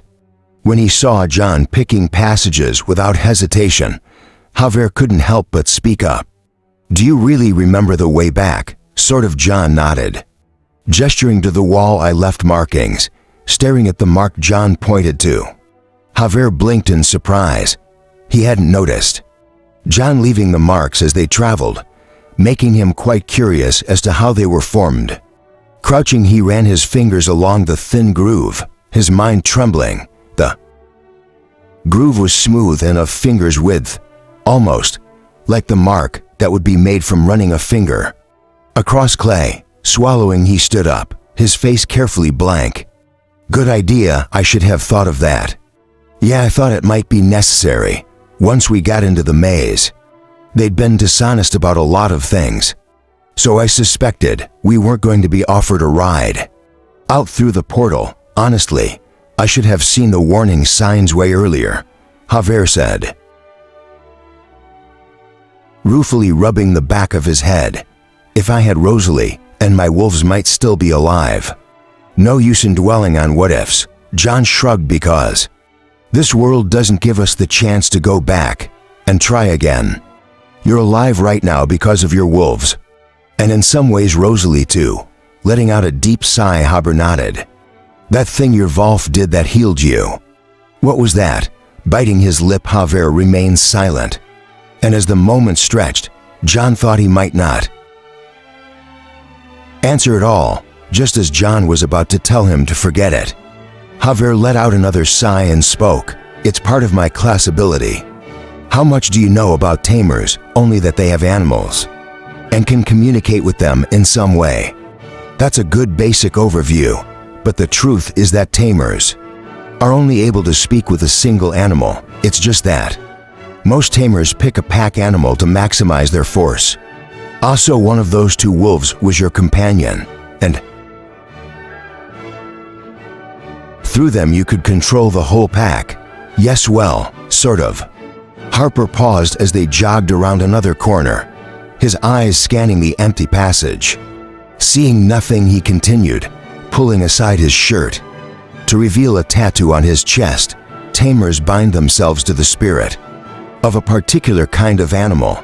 Then as we raise that sort of animal, a wolf, for me, that animal melds with that spirit, becoming our bonded animal and allowing us to communicate with it, raising. His eyebrows. John looked at Javier, surprise evident in his eyes. Does that mean you don't lose your class when your bonded animal dies? I mean, does your spirit die when the animal dies? No, it just returns to us. It'll take a while to retrain another animal to the point where the spirit can bond again. But given time, we can recover. Then you'll have your wolf back soon, John said, smiling. One of them, Haber said, his voice sad. The spirit I bonded with was actually rare. Twin wolves, which allowed me to have to bonded animals. That's what allowed my pack to be so big. That's how I got my title, Wolf King. What you saw was something tamers call spiritual sacrifice, where a bonded spirit sacrifices itself to save its tamer. Tag will come back eventually, as long as I nurture another wolf, but Sika is gone. I'm sorry. Unsure what else to say, John just stayed silent. The only sound in the passage, the slap of their feet against the ground. It had taken the team hours to pass through the complex labyrinth, since Catherine had to figure out the right way to go at every junction. But thanks to the marks John had left, the two men were able to make it to the stairs leading to the giant hall in a short 20 minutes. Breathing heavily, Javier followed John up the stairs and into the wide open hall. Looking around, John gestured to one of the other halls. I'd like to take a look at the library quickly. You can come, or you can head back to the door. I'll come, Havers said a little too quickly, his eyes drifting toward the corner where he'd first spotted the thorn bears. Heading across the hall, John and Haber entered another passage, soon coming to a big set of double doors that were already propped open.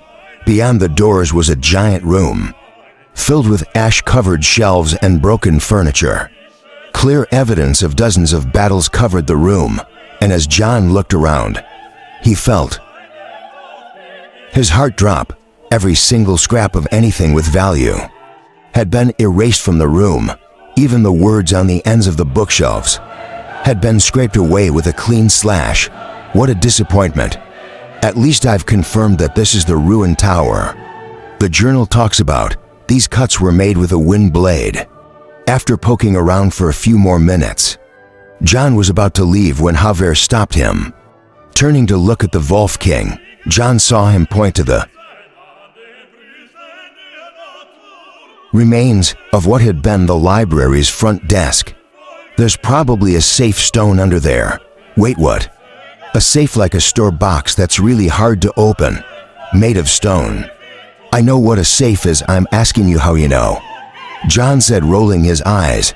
Then why didn't you ask that? Javier muttered under his breath.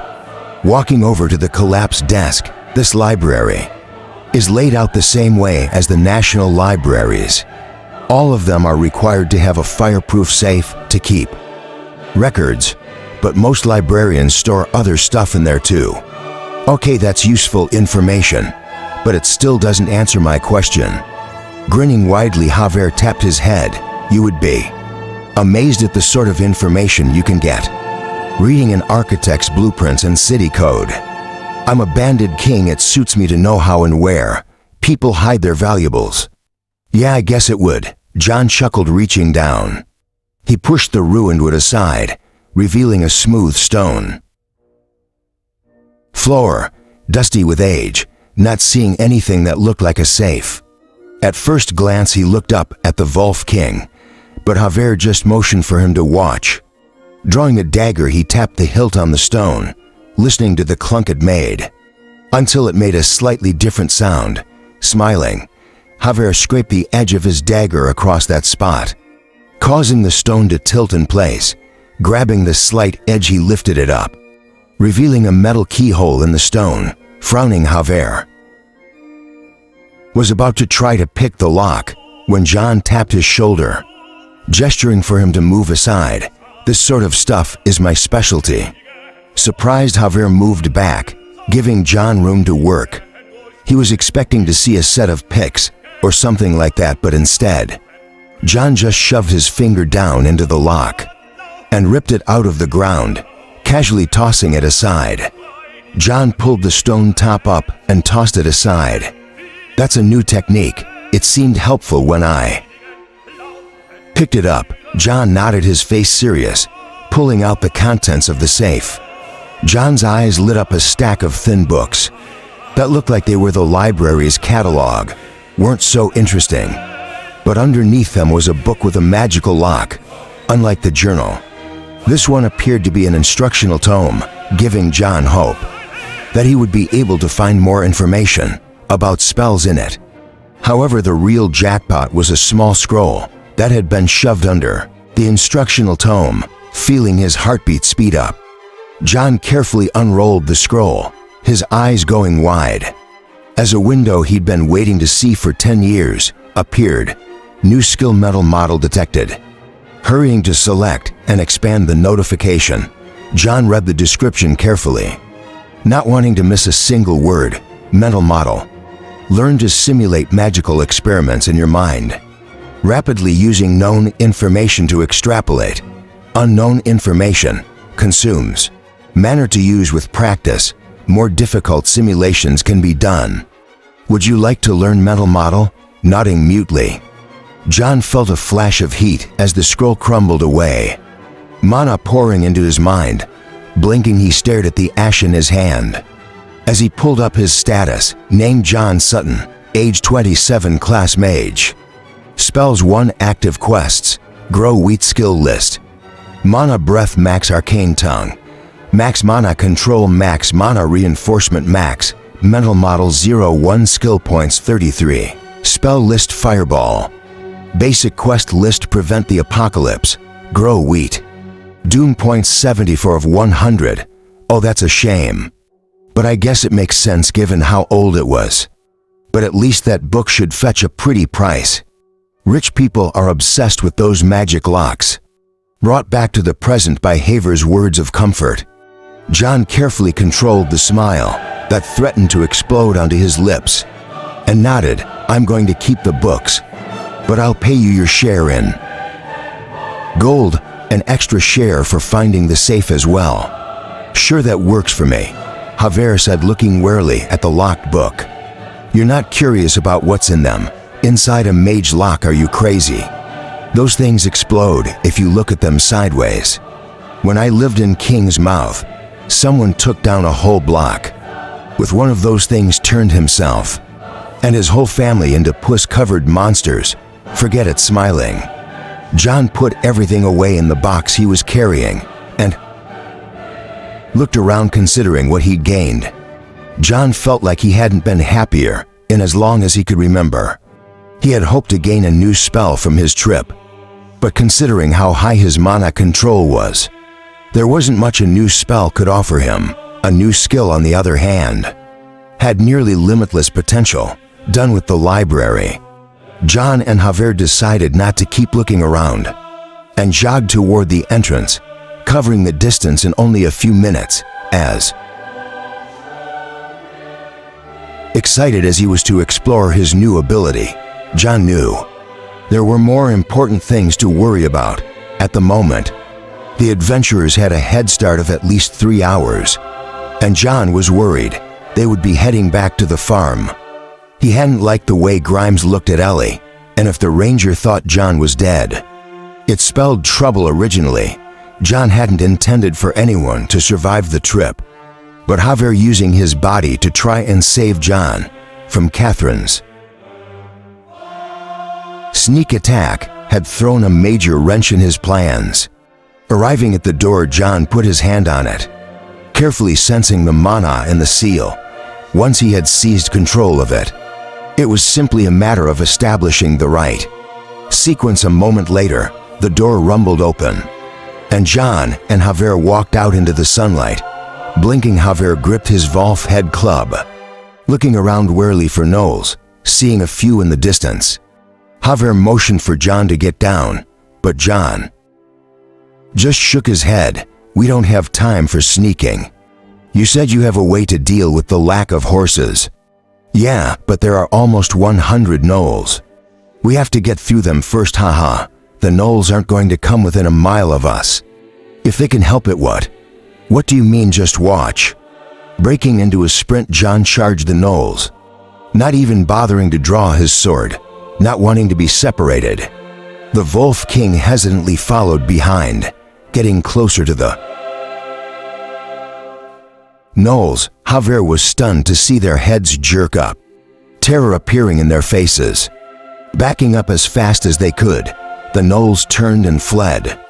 Letting out desperate cries, eyes wide, Haver followed Jon through the ruins and up the mountain they had crossed to get down to the ruins.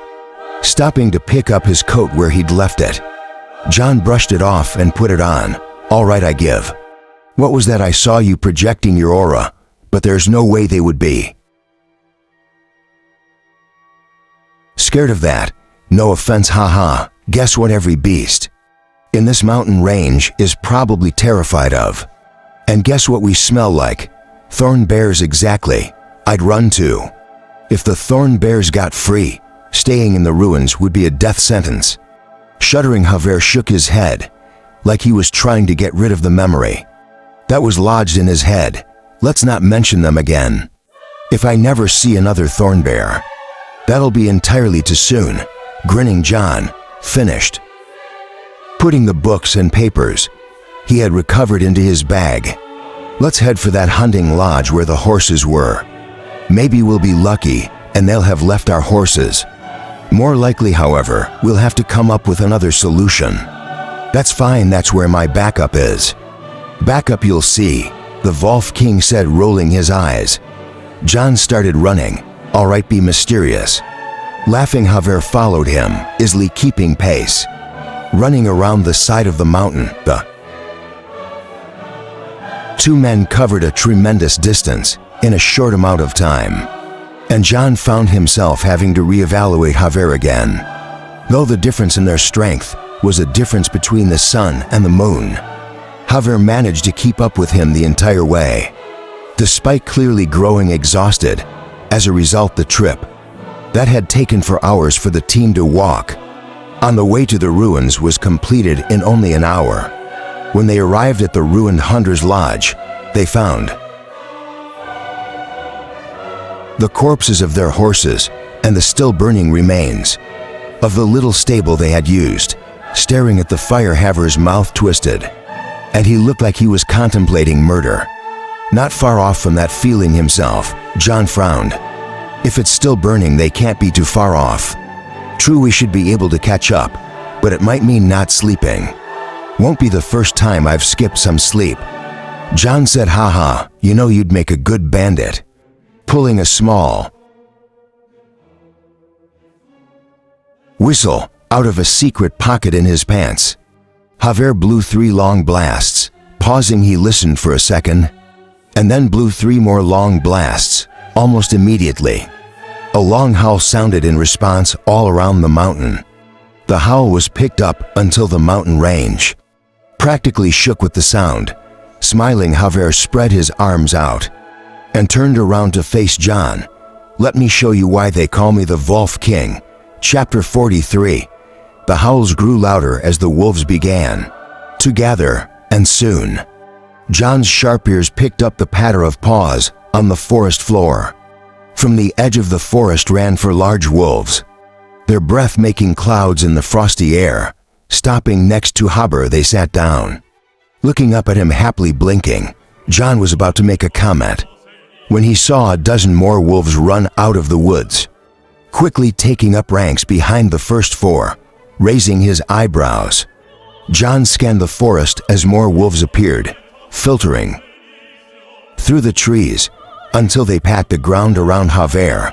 Soon there were so many it was impossible to count, but Jon estimated there were hundreds of the gray and black animals completely surrounding them. Still hearing growls in the distance, Jon's face grew stiff and he glanced at Haver.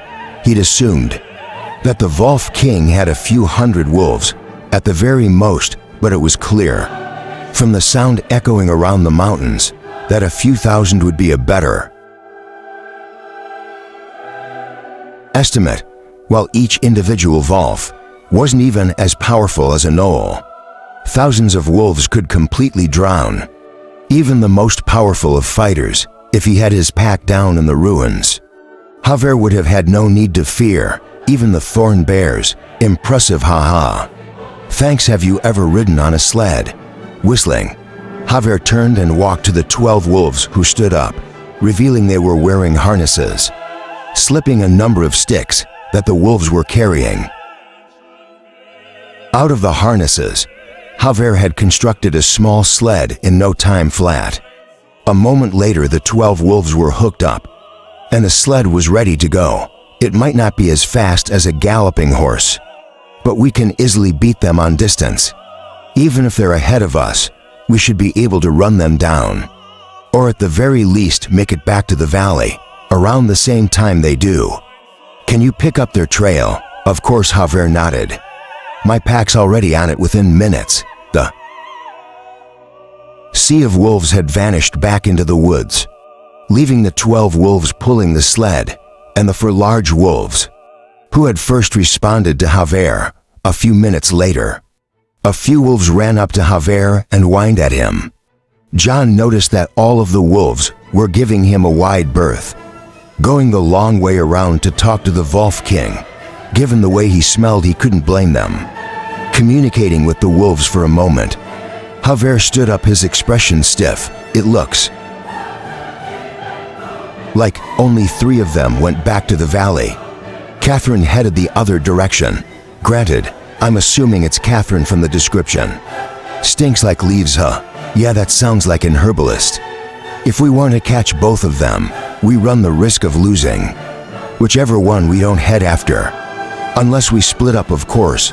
I'll go after Catherine, and you can start after the others. After I deal with her, I'll catch up. Looking like he was about to protest, Haver suddenly stopped and nodded. Fine. That makes the most sense. If we're both on the sled, we probably won't be able to catch up, depending on how hard they're pushing. It's going to be a close thing anyway, so it makes more sense for me to cut them off. I'll have one of my wolves lead you to Catherine, Haver said, his smile turning wolfish. Want me to leave any of them for you?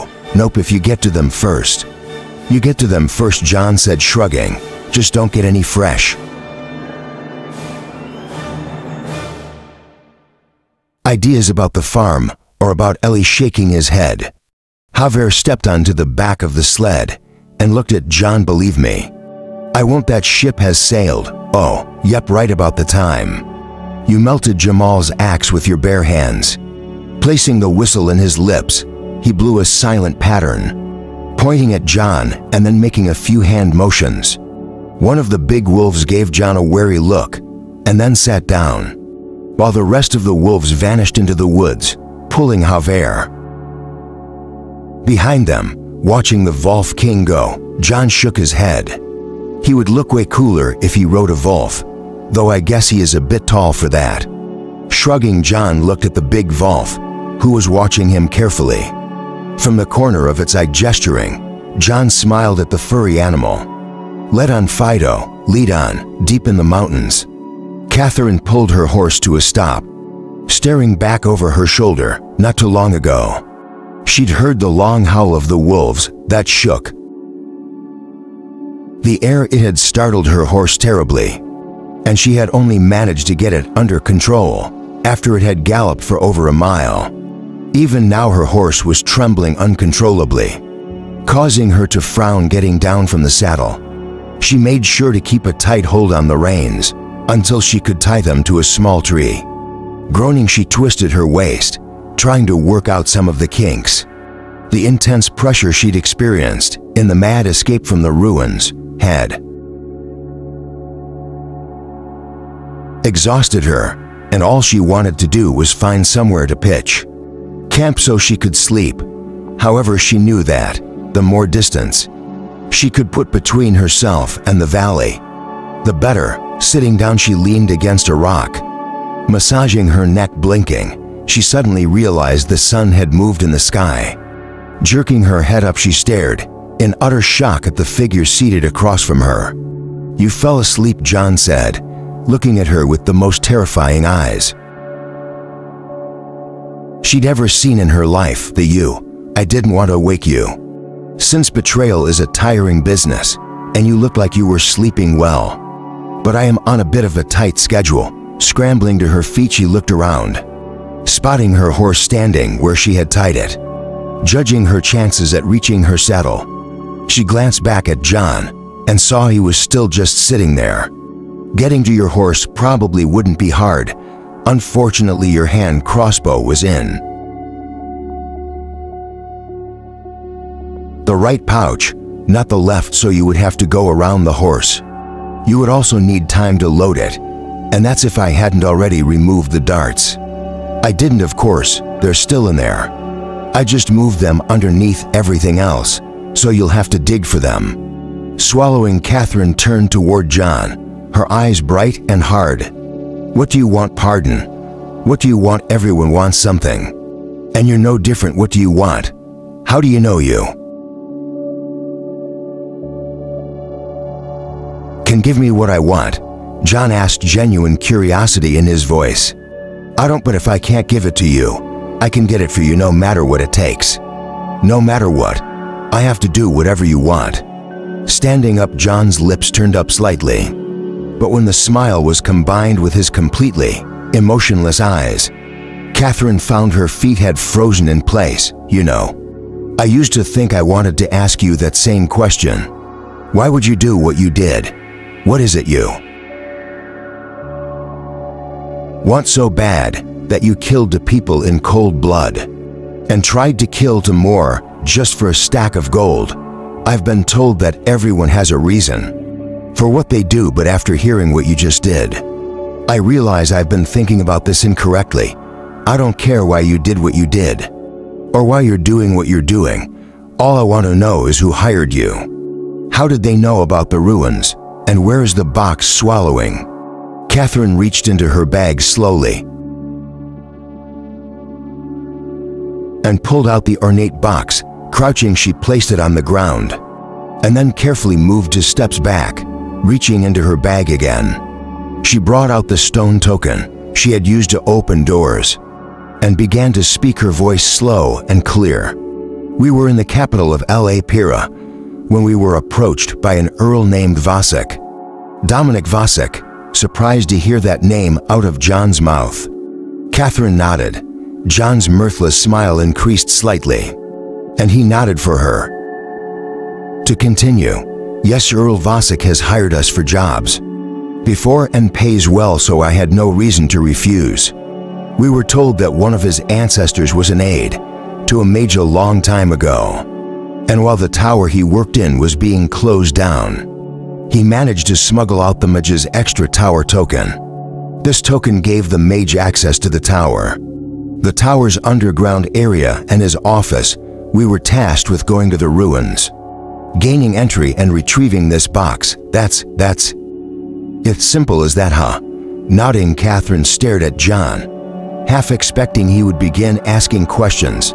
Instead, he seemed entirely uninterested in learning anything more as he drew his sword. Panicking, she stumbled back half a step. "Wait, there's more. The box, it has the secret to becoming a mage. It holds the secret to how to use magic. Do you want to know how to control magic? Have you ever seen a mage? They're the rulers of the world. They can have everything. I don't know how to open it.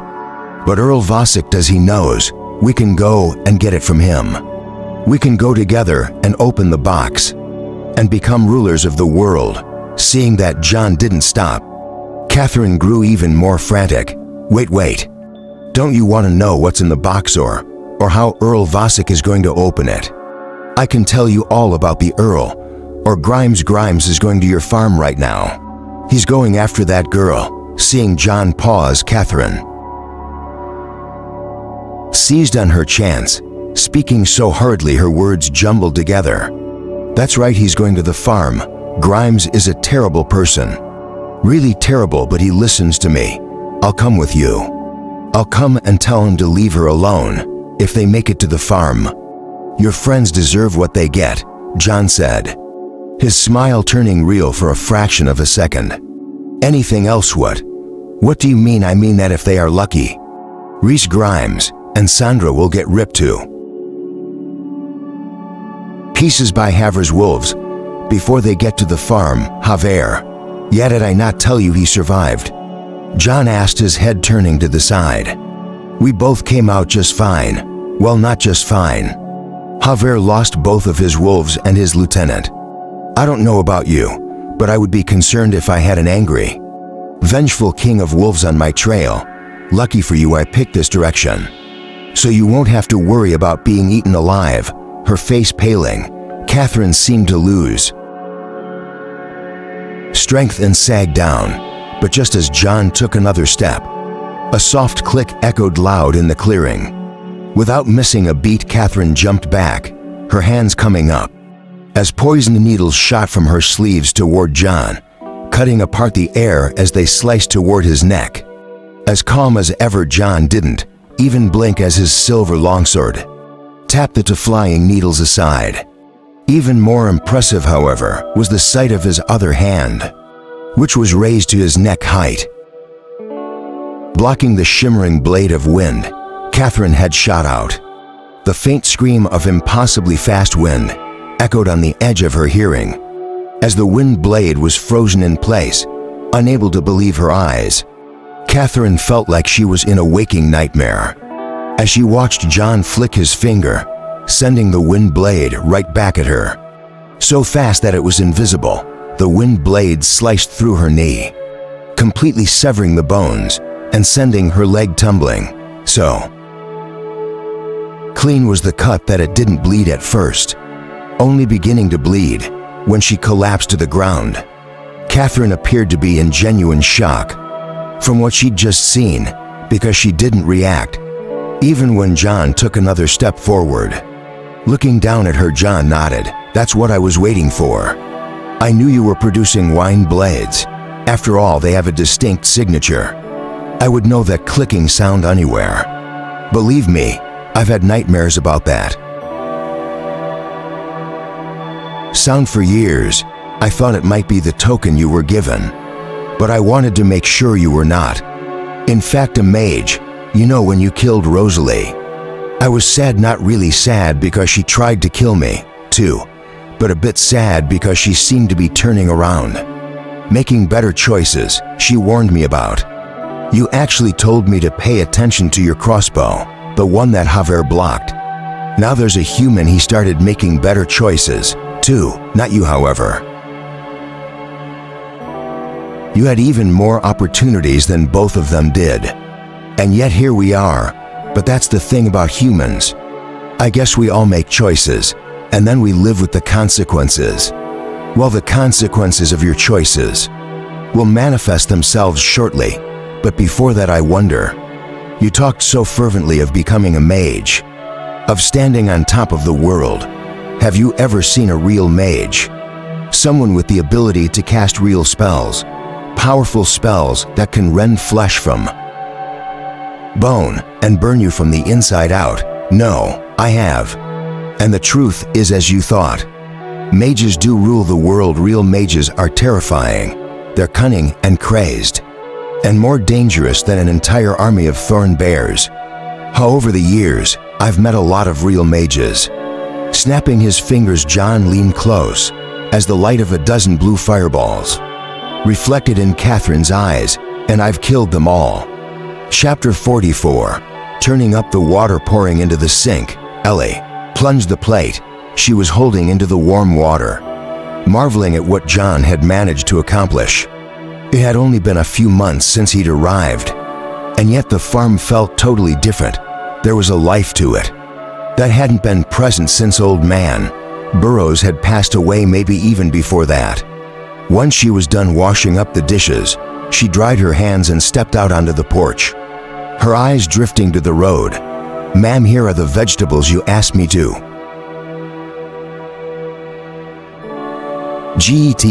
Turning, she took the basket from Thomas, smiling when she saw the plump radishes and green lettuce he had picked. "Thank you. Is Evan back yet?" "No, ma'am, though it should be soon. He had a couple extra deliveries to do, out on the edge of the valley." "How is he doing with everything? Any problems?" "No, ma'am. He's a bit slow on the uptake. But once he gets a hold of an idea, he's got it for good. So long as I show him a couple times, he does great good. Thanks to you. And Evan, the farm is running smoothly. Just doing my job, ma'am. But don't be upset at Mr. Sutton. He gets antsy some days and needs to stretch his legs." Raising her eyebrows, Ellie gave the middle-aged man a faint look. "Do I look like I'm upset?" "No, ma'am," Thomas said, shaking his head and shutting his mouth. "That's what I thought." Taking the vegetables, Ellie escaped into the kitchen. But not before she peeked at the road again, causing the corners of Thomas's mouth to twitch, busying herself with preparing the vegetables. She couldn't help but let out a sigh. John had brought life to the farm. But now that he was gone, there was a certain emptiness she couldn't quite describe. Shaking her head, she decided she needed a cup of tea. So she filled up the pot at the sink and put it on the warm stove. About to get the tea out of the cupboard, she suddenly froze, her head snapping up. Stepping back out onto the porch, she closed her eyes and listened, her face growing whiter by the second. After listening for a moment, she gathered her skirts and ran for the barn. "Thomas, ma'am, we're about to have visitors." From the bloodless state of her face and the tremble in her voice, Thomas knew it wasn't a happy occasion she was describing. Letting go of the udder he was holding, he sat up on the stool, his face still as calm as ever. "You should go to the cellar, ma'am." "No, I can't." Ellie shook her head. "Evan and Ben are due any minute now. Once they are back, we'll all go into the cellar. Until then, we need to delay the people coming." Thomas's eyes narrowed a hair, but eventually he nodded. "Yes, ma'am. I'm going to the house when they come. I'll speak to them." Before Thomas could say anything, Ellie walked back to the house and entered the kitchen, adding a bit more water to the pot on the stove. Getting out a few cups, she put them on the table, adding the honey, pot, and some fresh cream.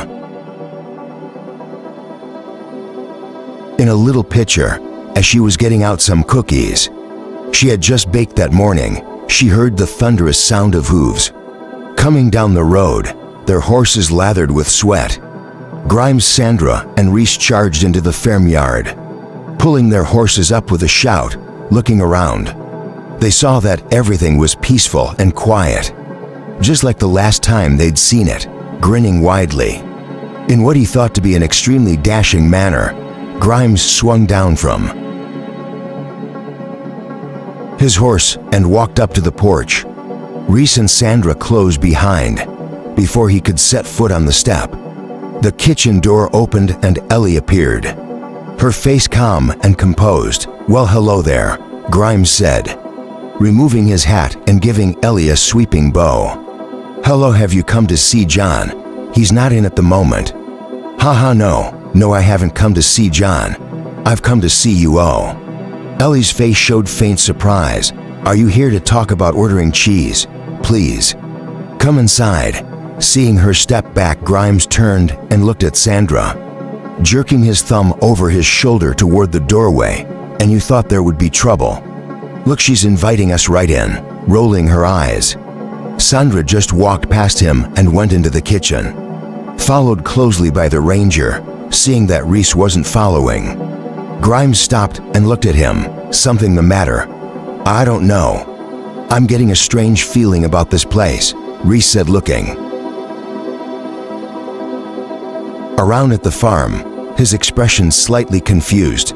"Haha, it's the angel flower. You're just coming down. Take another one if you're starting to feel it."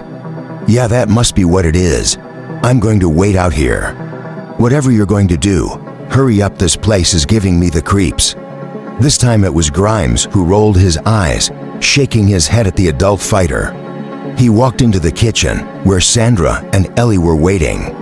Giving Ellie a smile, he walked to the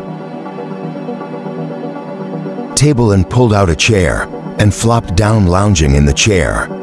He pushed one of the cups toward her with his finger. "Fill it up like a deer, will you?" Seeing Ellie's hesitation, Sandra let out a laugh and walked to the table, patting her on the shoulder as she walked past.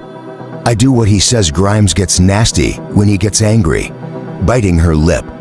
Ellie picked up the pot and brought it to the table, hesitating a moment longer. Before she poured Grimes's cup, "I take honey and cream." Turning to look at him, Ellie's eyes met Grimes's and quickly dropped. Putting the teapot down, she put honey and cream in his cup and pushed it toward him, quickly pulling her hand back as he reached for it. "Ha ha, shy one ha," picking up his cup. He took a sip and grinned at her over the top of the cup before he could say anything. The door slammed open and Reese stuck his head in, his eyes darting around Grimes. "Hurry up, give me a break, Reese. These things are delicate. Just relax a little bit, we have no time." Listen. As everyone grew silent, a long wolf howl was heard in the distance, causing Grimes's eyes to go wide and Sandra's face to pale. Standing up from the table, Sandra strode to the door, her ears straining hearing another howl. She spun around and glared at Grimes. "Hurry up or we're leaving without you." No more games. The kitchen door slammed behind her as she and Reese ran toward the horses inside the kitchen. Grimes took a long drink of his tea and put it down. Regretfully standing up, he looked at Ellie, who had taken a big step back. "Well, you heard them, cutie. Time for fun and games is gone. Come along nicely and you won't get hurt." "What are you talking about?" Ellie asked, taking another step back. "I'm talking about me and you and our life together," Grimes said, his smile turning nasty, at least for a little while. Opening her mouth as if she was going to speak, Ellie instead spun and with surprising agility jumped up onto the counter and slipped out the open window, grabbing a pot as she went. Caught off guard, Grimes swore and lunged after her, barely missing her skirt as he slammed into the counter.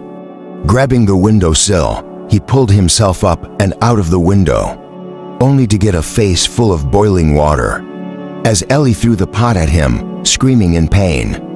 As the scalding water blistered his skin, he jerked back, slamming his head on the top of the window, hard enough to draw blood. Though it hurt terribly, he pushed through the pain and tumbled out the window. When he saw Ellie sprinting through the chicken run, her skirts clutched in her hands, hearing the noise of blades from the farmyard, Grimes was too enraged to think about what it meant, instead running after Ellie, quickly gaining on her right before Ellie had escaped. Reese and Sandra had run for their horses when they suddenly saw a short, middle-aged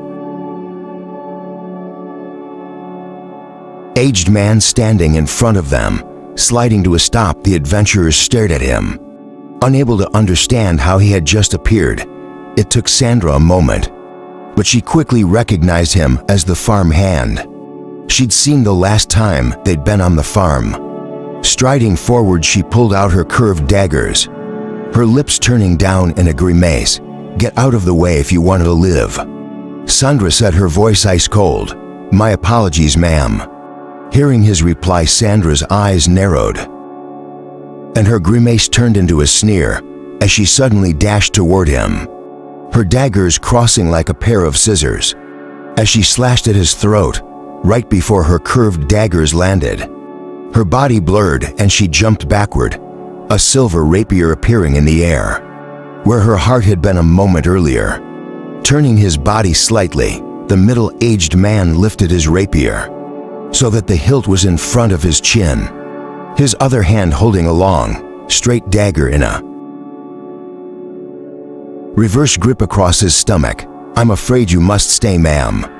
As she watched the perfectly calm, middle-aged man, Sandra got the distinct impression that, if she took her eyes off of him, she would die never in her entire life, even when facing 8 thorn bears. Had she felt such a suffocating pressure? "Reese, what are you doing?" Sandra snarled. The large fighter heard Sandra's question, but his mind was elsewhere, preoccupied with the strange feeling that had been plaguing him ever since they stepped foot on the farm. His large broadsword had been ruined when he destroyed the portal stone, and he was currently holding a scimitar that he kept as backup. Looking around wildly, he suddenly saw a dark shadow darting at him and raised his scimitar just in time to block a raking claw that nearly took his eye out. Hearing a hoarse scream from the kitchen, both Rhys and Sandra were distracted, and in that moment Thomas and Sigvald attacked again. Steel clashed as rapier and dagger met in the air, and Sandra was forced back, pressing his advantage. Thomas's rapier hissed through the air, carving and stabbing so fast it looked like he was wielding a silver whip, barely defending even when using both daggers. Sandra's face was growing paler by the second, despite how flexible his sword was every time she blocked it. Sandra felt a shock run through her weapon. The vibrations ran through the handles of her daggers into her hands, causing her grip to loosen. Across the yard, Sigvald had jumped toward Rhys, letting out a loud squawk as his large wings beat in the air. Flashing talons met the curved sword, sending sparks flying. Slamming his wing into the fighter's face, Sigvald crowed fiercely, his sharp claws continuing to scratch at Rhys's chest. With a bellow of rage and panic, the fighter slashed out with his sword, drawing blood from Sigvald's head. Falling back, Sigvald flew up to the roof of the porch, blood streaming from one of his eyes, laughing madly. Rhys waved his scimitar at the large rooster, only to hear a powerful snort from behind him. Spinning, Rhys saw a massive bull glaring at him. Flames burned in the bull's eyes, and with every breath steam burst from his nostrils. In his addled state, Rhys could have sworn he saw the tips of the bull's large horns glowing red. Letting out a loud moo, the bull lowered his head and charged forward, each pounding hoof leaving a burning flame on the ground. Terrified, Rhys turned and tried to run, but a crimson horn stabbed through his back, cutting his spine and crushing his ribs with a wrench. 30 threw Rhys into the air as Sigvald let out a furious cry and attacked again. Rhys desperately tried to lift his scimitar, but his body was not responding to his thoughts, and as Sigvald's claws and beak closed in on his throat, the adventurer found himself wishing he had never set eyes on Sutton Farm. Blood splashed, soaking Sigvald's feathers. As Rhys's throat was ripped open, the light faded from the fighter's eyes. As Sigvald landed on his broken body, throwing back his head, the rooster crowed loudly, causing everything for a mile around the farm to fall silent. Only a dozen feet away, Sandra heard the sound, and her heart caught in her throat. The tiny sliver of distraction that Sigvald's cry caused vanished when she felt a lancing pain across her ribs. Pulling back his sword, Thomas flicked the blood from its edge and brought it up around his head, slashing down at Sandra's shoulder. Realizing things were going terribly, Sandra threw away any thought of getting out of the fight, uninjured, and threw herself forward, trying to force Thomas to abandon his attack or get stabbed by her curved dagger. For a moment, Sandra genuinely thought that her poison-covered dagger would reach Thomas's liver, but with a casual movement, he brought his dagger around, neatly intercepting her attack. Even as his sword continued down, laying open her shoulder with a wicked slash. Screaming, she jumped back, nearly losing her grip on one of her daggers as her arm weakened. Without a change in his expression, Thomas followed after her, his sword flicking in and out like the tongue of a poisonous viper.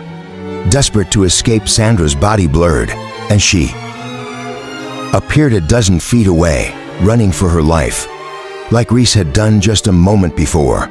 Yet before she could get more than a few feet, a silver line appeared in her vision, almost like it extended from her own body.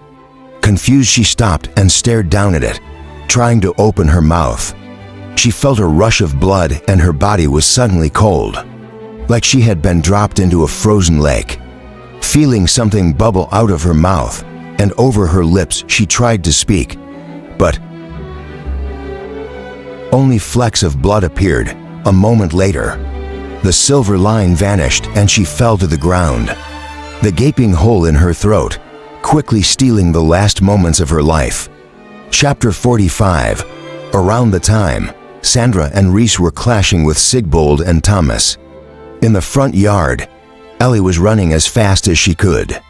From Grimes in the backyard, holding her skirt, she darted through the chicken run and scrambled over the fence, not caring when her skirt snagged and ripped on one of the pickets. Behind her, she could hear Grimes tumbling through the window, so she kept running, heading for her garden. She dodged through the trellises and started running for the woods on the other side. By the time she reached the trees, Grimes was only a dozen steps behind her, his burnt face contorted with fury and a crazed expression in his eyes. Hearing his heavy breathing behind her, she spun around a handful of pepper she had grabbed from her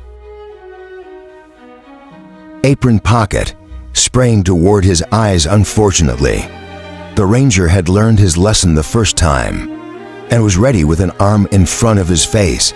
Seeing his hand reach out, Ellie dodged to the side and ran a different direction. Ha ha ha, run while you can. Once I get you, I'll break both of your legs. We'll see if you can run then. Ignoring his cruel words, Ellie continued to run for 20 more feet, and then suddenly stopped, turning to face Grimes. Seeing her stop, Grimes stopped as well, his eyes darting about warily, trying to spot the trick. When he didn't see anything out of the ordinary, he leered at Ellie. "Ha, changed your mind? Well, it's too late. You're not going to get off without some suffering." "There's certainly suffering to be had," Ellie said seriously, nodding her head. "But not by me." Hearing the certainty in her voice, Grimes wanted to laugh, but something about the situation made him unable to. Lifting her finger to point it at him, Ellie continued, "The villagers call me a witch. Do you know why? Because I curse people." His eyes narrowing, Grimes took a step forward, but Ellie's expression remained too calm, her words continuing to land in his ears like the steady drip of raindrops into a pond. "A few years ago, there was a young lady who fancied herself to be better than me. When a few of the young men in the village appeared to prefer me over her, she decided to prove it with a knife by scarring my face and making me too hideous to look at. I don't care about your stories," Grimes said, taking another step forward, now only a few feet away. Paying no attention to his words, Ellie simply continued, her hands still pointing toward the ranger's chest. "She thought she could overpower me. After all, she was older, stronger, and this was not the first time she'd done such a thing. She came to my home, sat at my table, and ate my food, and then she took up her knife against me, but she didn't know she didn't know." Here Ellie paused, and despite himself, Grimes found himself enthralled. Unable to squelch his budding curiosity, he couldn't help but be caught up in the moment. What did she not know? A small, sad smile crossed Ellie's face, as if the words she spoke brought up a dusty memory from the dark corners of her mind. Letting her hand drop, she shook her head. She didn't know that. To eat a witch's salt is to bind yourself. Fortune follows blessing, misfortune follows a curse. There's one rule in dealing with witches: eat nothing lest you bind yourself to threads of fate beyond your means to cut. Silence fell over the forest as Grimes tried to process what Ellie had just said, unable to make heads or tails of it. His expression soured, and he shook his head. "Enough foolishness. Keep talking and I'll have your tongue out. You won't need it anyway, so don't tempt me." Striding forward, he was about to grab Ellie when a piercing pain struck his stomach, causing him to hunch over like he'd been struck. Eyes going wide, he stared at Ellie, who was looking at him calmly, still standing where she had stopped. You poisoned the tea. Poison. "No, I don't deal in poison." Struggling to take another step forward, Grimes felt another sharp pain, causing him to groan. Nothing he had ever felt in his entire life was even half as painful as what he was experiencing, a racking cough ripped through his body, and he spat a mouthful of blood onto the forest floor. Staring down in horror at it, his mind reeled, unable to process what was going on. Suddenly a mad expression appeared on his face, and he forced himself to move forward, his hands reaching out like claws for Ellie in the shadow of a nearby tree. A calm, middle-aged man had been listening to the exchange. As Grimes lunged forward, Thomas's eyes widened, and the pitch-black blade at his side started to rise just as he was about to jump out. A hand landed on his shoulder, and a calm voice spoke in his ear, "Just watch." As Grimes's claw-like fingers drew close to her, Ellie suddenly pulled a dagger from her skirt and stepped forward, striking toward Grimes's chest with lightning-fast speed and a terrifying accuracy. Alas, no matter how fast she wasn't as fast as a class holder. An iron-like grip closed over her wrist and squeezed, forcing the dagger to the ground, leering at her through blood-covered lips. Grimes forced her a step back. "Ha, nice try, but I knew you still had a trick up your sleeve. Your pathetic poisons might work on a normal woman, but I'm much stronger than you could ever imagine." Grimes's voice came to an abrupt halt, and he stared at Ellie with wide eyes. Using her other hand, she pried off the fingers that were holding onto her wrist and stepped back, her calm gaze never leaving Grimes's insane eyes. With a fumbling hand, Grimes felt toward his chest, where another dagger was planted in his heart. Looking down, he saw the handle of the dagger and, gripping it, tried to pull it out, yet his strength had vanished. As pain continued to rip through his body, slowly looking up, he saw Ellie smiling at him. "Do you know what's better than one dagger?" Ellie asked. "Two daggers." With that, her face flushed heavily, and a drop of blood began to slip from her nose down onto her lip, but she wiped it away and walked around Grimes, who was still frozen in place. Walking a few feet, she stopped and looked up at John, who stood between the trees. Seeing his calm gaze, she gave him a wan smile. "Welcome back. I meant to have dinner for you, but things have been busy. I can see that you seem to have managed well, Taking a step forward, Ellie tried to say something, but the world spun and darkness began to creep into the edges of her vision. Before she could fall, she felt a strong pair of arms catch her, and a warm voice speak by her ear. "Rest, everything is fine." As she gave in to the pull of darkness, Ellie found herself delighting in the warm breath that tickled her ear. "Is she okay?" Hearing a voice, John turned his head and saw Thomas standing in the shadow of the trees. "Yeah, she's fine. Just a bit of fever. I'll take her back to the house. Clean up here." "Yes, sir." About to leave, John stopped and looked at Thomas. "For a moment, your doppelganger technique is getting better." For the first time since he'd arrived at the farm, a genuinely happy smile appeared on Thomas's face. As he bowed toward John's back, walking through the cool forest, John carried Ellie carefully. He could feel the mana spinning around the inside of her body, causing damage to her heart and intestines as it moved. Never, in the 10 years since he'd been summoned to this world, had he encountered a non-class holder who could harness mana, but somehow Ellie had managed to do it. Considering what she had told Grimes before he died, John could only suppose it had something to do with her grandmother. But with Ellie unconscious in his arms, he had no way of satisfying his curiosity. Slowly, carefully, John began to pull the swirling mana out of her body. Sucking it into his lungs, he allowed it to rampage through him. Marveling at the different feeling it gave him, his manner was like molten metal, but this manner was completely different, reminding John of the wind and rain that accompanied a thunderstorm. As he continued to pull the mana out of her body, John felt Ellie relax, the tension fading from her muscles. As the mana that was threatening to pull her apart vanished, carrying her to the house. John had just stepped into the house when Javier, the Wolf King, appeared in the distance. Sticking his head out the door, he called to Thomas, who was raking the yard to get rid of the bloodstains that had soaked the dirt. "Yes, sir, the Wolf King is coming. He's not on the list anymore. But I don't have time right now. Let him know that I'll visit him in the future." "Of course, sir." As the kitchen door slammed shut, Thomas turned around and looked at the exact copy of himself that had appeared holding Grimes's corpse. Placing the body down, the Thomas who had been carrying Grimes flickered and faded away, leaving only one Thomas in the farmyard.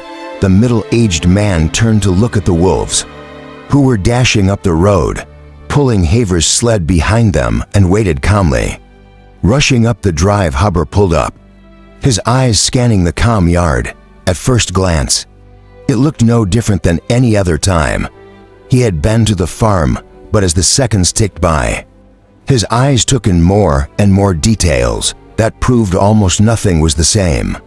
The first thing he realized was that the number of buildings on the farm had increased. The second thing he noticed was the calm farm hand standing in the middle of the farmyard.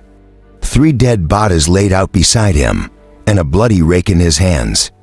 Javier prided himself on his wolf-like instincts, and right now those instincts were screaming at him to keep his distance from the bland-looking man. Starting to gather the sled's reins to turn it around, he saw a shadow from the corner of his eye and glanced over, looking at him from the corner of the barn was a massive bull he almost didn't recognize, and a proud-looking rooster he'd definitely never seen before. Staring down at him from the bull's head, seeing the caked blood on the rooster's face, and the strange flames that burned in the bull's eyes, Javier suddenly felt like he wanted to be anywhere else. But on the Sutton farm, John was strange enough, and adding a killer farm hand and 2 animals that looked like they could eat a dozen of his wolves alive was simply too much for Javier to handle. His eyes swept the 3 bodies, immediately recognizing Grimes, Reese, and Sandra. "Ah, well, it looks like I'm not needed here. You must be the Wolf King." "Yeah, that's me. And you are?" "My name is Thomas. I work as a farm hand here on Sutton Farm." "I got it. So everything is good, no trouble with them." Then there was a bit of a fracas, but nothing we couldn't handle. "Unfortunately, both the madam and master are occupied at the moment, but I'm sure the master will visit you once he has some free time." "Master, John is here." "Of course John is here." "No, you know what? That's fine, no need to bother him. He can just stay right here on his farm, and I'll stay on my mountain." "Of course, sir. Have a good evening." Muttering something under his breath, Javier jumped back onto his sled and took off so quickly he nearly overturned it watching him go. Thomas heard a low moo and turned to see that Bertie was looking at him questioningly. Judging from the murderous way Bertie had watched Javier, Thomas didn't have any problem understanding the bull. "No, Mr. Sutton informed me he was off the list." I know, a shame really. Come on, help me out with these bodies." It wouldn't do to leave them in the yard. Walking over, Ferdy stood still, while Thomas put the 3 dead adventurers on his back with Sigvold holding them still. They took the bodies out into the woods and dug a deep pit for them. Dumping them into the pit, Thomas was about to start covering them over when Ferdy shook his head with a snort. The bull blew out a thick cloud of steam, the tips of his horns taking on a molten orange hue. Lowering his head, Ferdy let out a low moo, and flames burst from his eyes, raking over the bodies and reducing them to ashes. Sure enough, after filling in the pit, Thomas returned to his raking and was just finishing up cleaning the yard when the milk cart clattered up to the farm, piled high with empty milk bottles. Ben balanced on the back of the cart as Evan drove it, stopping in front of the barn. Giving the dirt one more rake, Thomas rested the rake on his shoulder and walked over to the cart as Ben jumped down. How was it great? We picked up 3 more customers in the village and then made the deliveries out to the other farms. Oh, and I saw George at the inn, and he said that the hunters are wondering if we can make a cheese delivery out to their cabins. I told them we usually don't go out that far, but that I would ask. It was a good day, Ben said, jingling his full pouch happily. Where's Ellie? Is Mr. Sutton back? Yes, Mr. Sutton is back. Thomas nodded, but the madam has had a fainting spell and should be lying down right now. His face going white, Ben sprinted for the house, slamming open the door to the kitchen and running down the hall. He froze when he saw John, carefully closing the door to the room. Ben shared with Ellie, giving the boy a calm smile. John gestured for him to be quiet, and they went back out into the kitchen, shutting the open window. John put the tea kettle back on the stove to warm up his. Is she okay? Ellie, she's fine, just resting at the moment. She'll be back to normal tomorrow morning. How have the last few days been? You seem to have handled things here well. I heard you've been going out with Evan to do the collections. Grinning proudly, Ben stuck out his chest and began to tell John all that had happened since he had left the farm. Chapter 46. The sun had been up for a few hours when Ellie finally stirred, her eyes drifting to the white curtain on the window. She'd put it up when it had just been her and Ben on the farm, in an effort to make the house less lonely. Her head still felt stuffy, but she slowly got up and made her way to the bathroom, turning on the warm water and washing her face. The sounds of the farm were faint, but she could hear voices in the kitchen, and after fixing her hair in the mirror, she opened the door. John and Thomas were sitting at the table, talking quietly as they sipped on their morning tea. Seeing Ellie enter, both men stood up. John pulled out a chair for her, and Ellie smiled thankfully and sat down. Soon there was a breakfast of scrambled eggs and toasted bread with butter and berry jam in front of her, and she began to dig in, only now realizing just how hungry she was. Between bites she listened as John and Thomas talked about the cows that would be giving birth soon. The farm couldn't support a constantly growing herd, so the plan was to raise the male calves as steer for beef and sell the extra female calves while trying to maintain a milking herd of about 30 cows at first. John had wanted to raise another bull as well, but after hearing from Thomas about Ferdy's ability with flames, John gave up on that idea. It was clear that Ferdy had already crossed the threshold from animal to beast and would probably outlive everyone on the farm apart from John. Seeing that Ellie was about done with her food, Thomas stood up and gave her a short bow, excusing himself. Left alone with Ellie, John didn't rush to speak, instead pouring her a cup of hot tea. Pouring a cup for himself, he took a sip and put the cup down. How are you feeling this morning? A little woozy, but I didn't expect to wake up for at least a week, if ever, Ellie said. Her calm voice had odds with the frightening words she spoke. That means this isn't your first time doing something like this. Nodding, Ellie held her cup into hands, breathing in the curling fragrance that rose from the top of her cup. I have to admit, I was quite surprised to see you activate an ability like that. It was a curse, right?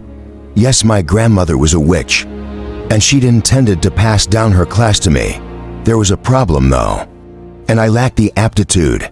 Still, she taught me a few things to help me protect myself against other people. I didn't know if it would work on a class holder, so I had to move much more mana than normal. You did quite well, amazingly well, really. And the fact that your grandmother could adjust a spell so that you could use. It means she was an amazing woman. She was really amazing. But what was even more impressive was your attack, with the dagger, very fierce. Blushing slightly, Ellie hid her face behind her cup. Taking a sip, she put the cup on the table. Still holding it with two hands, I've been watching some of the training Ben has been doing with Thomas. I can tell it was a good strike. Swift, clean, and perfectly aimed. You can take comfort in the fact that you gave him the most merciful end he could have gotten if I had gotten my hands on him. Well, falling silent, John looked out the window. The early morning frosts had given way to a light dusting of snow that glistened in the winter sunlight. After a moment, he turned his head back to Leahy and took a sip of tea. Do you mind if I ask you what went wrong when your grandmother tried to pass on her teachings to you? Shaking her head, Ellie took a moment to straighten out her thoughts and then began to speak quietly. The problem had something to do with affinities. Witches use a medium for most of their spells as a way to borrow power from the natural world. My grandmother's affinity was the stars. She could borrow their light to reveal the truth of the world. She could also store up their power to use when she cast other spells. My mother also had a star affinity. In fact, all of the women in my family for 10 generations had the same affinity, but for some reason my affinity was different. We didn't discover it until too late. And the backlash when the class ceremony failed almost killed me. Your grandmother saved you. Yes, Ellie said, her eyes downcast. She took the excess mana out of my body, but doing so shortened her life by 12 years. She died little more than a year later. Sitting in silence for a moment, John let out a sigh. I'm really sorry, that's a tough break. Thank you. Filling up his teacup, John poured more tea for Ellie as well, putting the pot back on the stove. He returned to his seat and looked over his cup at her. And Ben, when did you pick him up? Ellie's eyes widened slightly at the question, but after a moment she smiled slightly. I found him in the ruins 6 years ago. He must have been for at the time. I was 18 and had just come into the valley. So when we arrived in Fairford, everyone assumed we were related. I just went with it. How did you know magic runs in families? When I saw you, I knew you had magic or had used magic before. Even during the first meal we had, you did something to the bread. I assume it was the same spell you used on Grimes. Ben, on the other hand, only has enough magical talent to be a melee class holder. Seeing Ellie's clear embarrassment, John smiled and waved his hand. Seriously, I don't mind. I only brought it up to point out that I knew. Besides, mana of that level has no effect on me anyway. I thought it was unlikely you and Ben were biological siblings, since your mana was so distinct. Blinking her eyes as John's words sank in, she looked at him curiously. Is that part of your class skill? To understand someone's mana? I imagine it would come in handy when guarding against hidden class holders at the palace. Realizing Ellie still thought his class was royal, Knight John just smiled. I'm sorry, I got us a bit off track.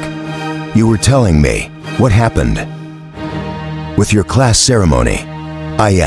Well, since we didn't know what my medium was, when I tried to accept the manner my grandmother put in my body completely rejected it and started to collapse, so she pulled the mana back out.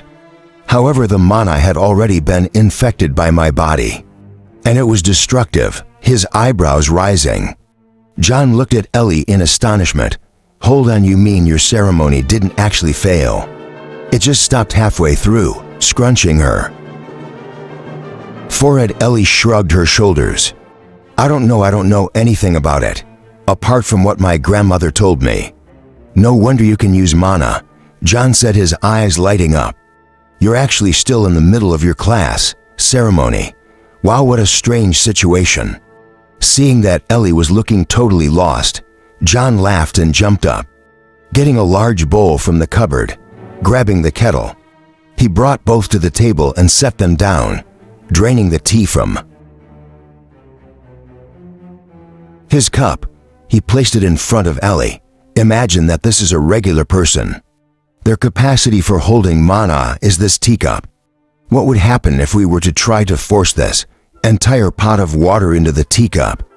It would overflow exactly. It would overflow. And the boiling water would burn everything.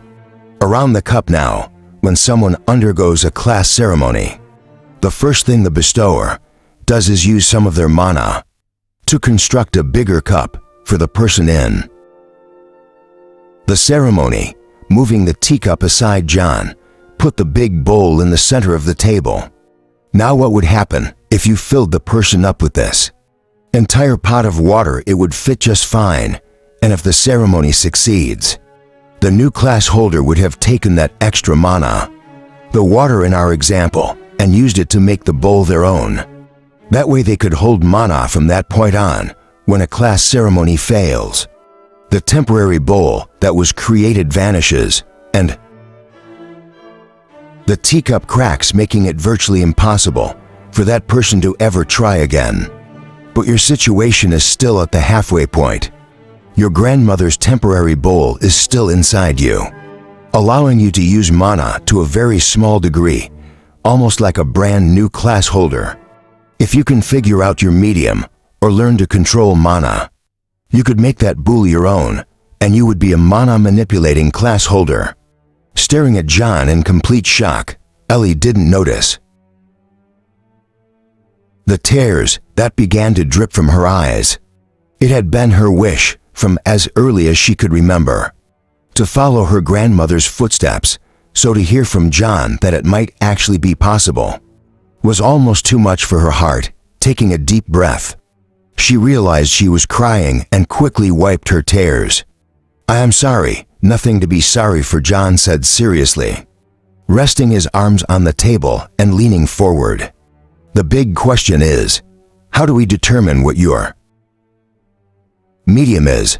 "I don't know, my grandmother always said it was just something we would know." She spoke so fondly of the stars, and I think she just assumed I felt the same way. But she never knew what my medium was. How did she gather her medium? "You said it was stars, right?" It wasn't actual stars. She would go outside at night and dance under the stars. She said it allowed her to be closer to them, and that their light held mana she could use for her craft. She could use other mana, but it wasn't as strong. What was her mana like, do you remember?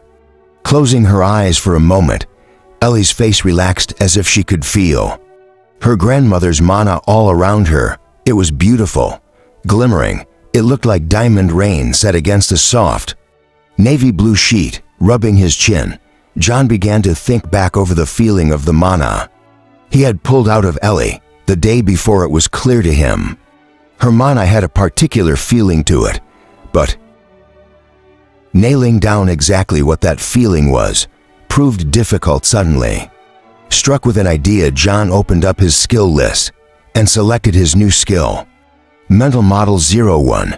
He had 33 skill points to spare, and there were no other skills in sight, so with a shrug, he dumped all 33 skill points into the skill. Mental Mode 34. John had never added skill points to a skill so quickly before, and when the first wave of pain slammed into him, he knew he had made a mistake. Holding up his finger to ask Ollie to wait, he carefully placed his hand in his mouth and bit down so hard his teeth creaked alarmingly.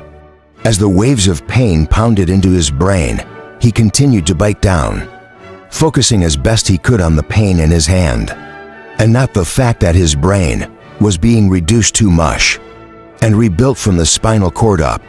It took a few minutes for the intense feelings to fade, and when they did, John found himself in a whole new world. Clarity unlike anything he had ever felt coursed through his mind. Years of crud had been cleared out of his mind, and even as he blinked, he realized memories that had been jumbled about in his brain were being neatly categorized and optimized for information retrieval. Shuddering, he brought himself back to the present and smiled apologetically at Ellie, who was looking at him with concern. "Sorry about that. Now let's see if we can figure this out." Leaning back in his chair, John closed his eyes and recalled the feeling of the mana that had rampaged through Ellie's body. If what he suspected was correct, the mana she absorbed had taken on the form of her medium. The problem was the container that held it wasn't hers. Instead, it was made up of mana from another witch who had a different medium. Selecting his mental model skill, John activated it and began to try and figure out what sort of medium could create the feeling he had experienced. Over the years, John had come to a rough understanding of the various ranks of class holders. The system he and the other summoned people had was unique, and to his knowledge, no class holder native to this world had access to it. Still, they seemed to be instinctively aware of their classes. And as time went on, he had realized they were split into a few different grades. Class holders who were just starting out had skills that ranged from a single point up to 25 skill levels. From 25 points to 50 points were roughly equivalent to titled class holders, like Haver the Wolf King, while skill levels above 50 points were considered legendary class holders and were rarer than unicorn horns. Having been able to boost his mental model skill to 34 points in one go, John was excited to see what it could do. Quickly he realized the mental model skill was like a small computer that had been plugged into his mind using mana it pulled from his knowledge of the world to create a complex model that simulated whatever he was trying to discover. Right now, it was running back through every single magic user he had ever encountered and was comparing the mana he had pulled from Ellie to what he remembered about the spells they had used. Many categories of mages were quickly compared and rejected, and that information was used to further refine the model, quickly narrowing it down to only a few possibilities. Once it could go no further, it spit out the answers it had come up with. Match to lightning magic 31%, match to wind magic 44%, match to water magic 87%. Assessment medium is likely to be related to storms. Acquire more data to create a more accurate model. Chapter 47. Night had fallen and John dashed through the forest, his flame-covered feet leaving rapidly fading sparks on the forest floor. As he ran, his mind wandered over the books he had in his bag, in addition to the all-important skill scroll he had recovered from the ruin. He'd picked up 3 important-looking books from the office, along with a quill and a compass, and another book from the library. He hadn't had time to look over them while dealing with the adventurers, but as things calmed back down, he was growing more interested in his spoils. Leaving the farm under cover of night, he was heading for the quarry where he had met the Grimm. It was remote enough that he wouldn't be bothered, even if he accidentally destroyed some of the Manalaxes, and he was interested in seeing if any of the Grimm were still around. Quickly arriving at the bottom of the mountain, he launched himself into the air, rising almost 200 feet in one powerful jump. Catching a protruding rock, he threw himself further up, the force causing the rock to crumble away. This time, instead of going up to the top of the mountain and down the other side, John opted to head around the mountain once he was halfway up, which put him at the top of the quarry, flying down to the place where the trade had been completed with the Grimm. John saw that there were a number of items sitting on the flat table. Before he checked them out, he looked at the cave painting and saw that more detail had been added, including a section that showed what John had traded for. There was even a clear replica of his drawing of a book that was circled. I wonder, is this a history? Or maybe there's more than one group of Grimm? Walking back out to the table, He saw there were a few broken pieces of metal and a little pile off to the side. Poking through them, he realized they were old tools you might find in a hunting camp. What was of more interest was the dozen flowers that lay neatly on the other end of the table, quickly creating 8 crystals. He swept up the flowers and then shot up into the air, heading for the peak of the mountain. The top of the mountain was just as bare as it had been the last time he was here, but the clouds had deposited a thick layer of snow earlier in the week that blanketed it in soft white. With a flick of his finger, the snow melted from the top of the boulder. He had set up at the top of the mountain, and with another flick, a line of flames sliced the top of the rock, perfectly smooth, smiling happily. John sat down, his legs crossed under him. The night was freezing cold, and the wind would have cut like knives against his skin if he hadn't been entirely immune to both the temperature and the force. Instead, John thought it felt pleasant. A feeling of awe filled him as he looked out over the quiet valley, and his smile grew even wider after meditating for a few minutes. To make sure he was in the right state of mind, John began to get out the items he had gotten in the ruins. First was the leather-bound book that had been hidden in the safe. Taking it out, he examined the archaic writing on the cover. It took him a moment to work out what it said, due to the faded, well-worn lettering. But when he did, shock ran through him. Basic Arcane, an introduction to mages' spells and spellcasting. Even though he was whispering, John felt as if his voice was as loud as thunder. In his head for a moment, he simply sat in complete silence, unable to believe what he was seeing. He'd been looking for just such a book ever since he had ignited his first fireball. But the grim realities of this war-torn world never relented. So much time had passed, and the truth was, he'd already reached a level of magical control and power the ancient mages only dreamed of.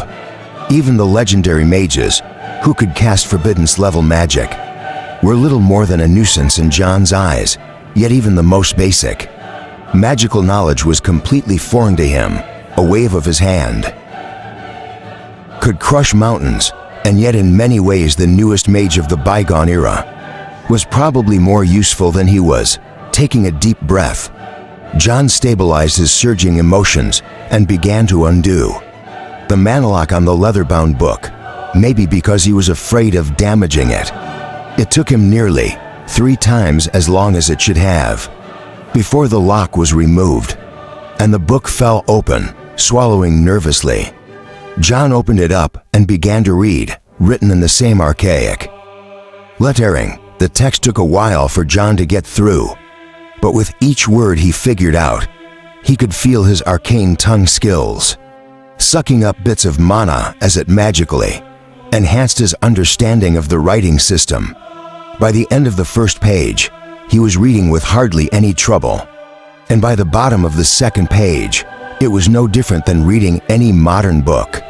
The first few pages of the book were an introduction, and when he saw the name at the end of the introduction, his smile grew so wide, he thought his cheeks might split open. Storm Master Kelvis.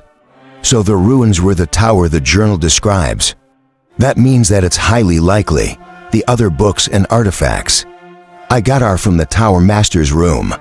That would have been the room with the strongest seal, since it would have been based on Kelvis's strength from the fact that Tower Master Kelvis could cast a forbidden-level spell, like Wind Blade, before the tower fell. He must have already been a legendary mage. Growing even more excited to examine the other books he had recovered, John put Basic Arcana down and picked up the 2 artifacts he had found. The first was a small compass without any needle. John could feel the mana it contained, but without spending a long time examining it, he knew it would be hard to discover what its use was. The more interesting of the 2 items was the quill, a faint mana signature that John was familiar with, covered it. But otherwise it appeared completely ordinary. The Manas signature was something that almost every surviving document John had ever found contained and served to strengthen the material, ensuring the documents wouldn't decay with time. Someone wanted to preserve this regular pen. I wonder why this is getting interesting. Let's see what these books say. The first book was a simple brown leather-bound tome, but as soon as John began to crack the manacle on it, he could tell that it had been set by a legendary mage. Once a class holder's skill grew beyond level 50 and entered the ranks of the legendary, their mana would undergo a qualitative change, becoming purer and more powerful.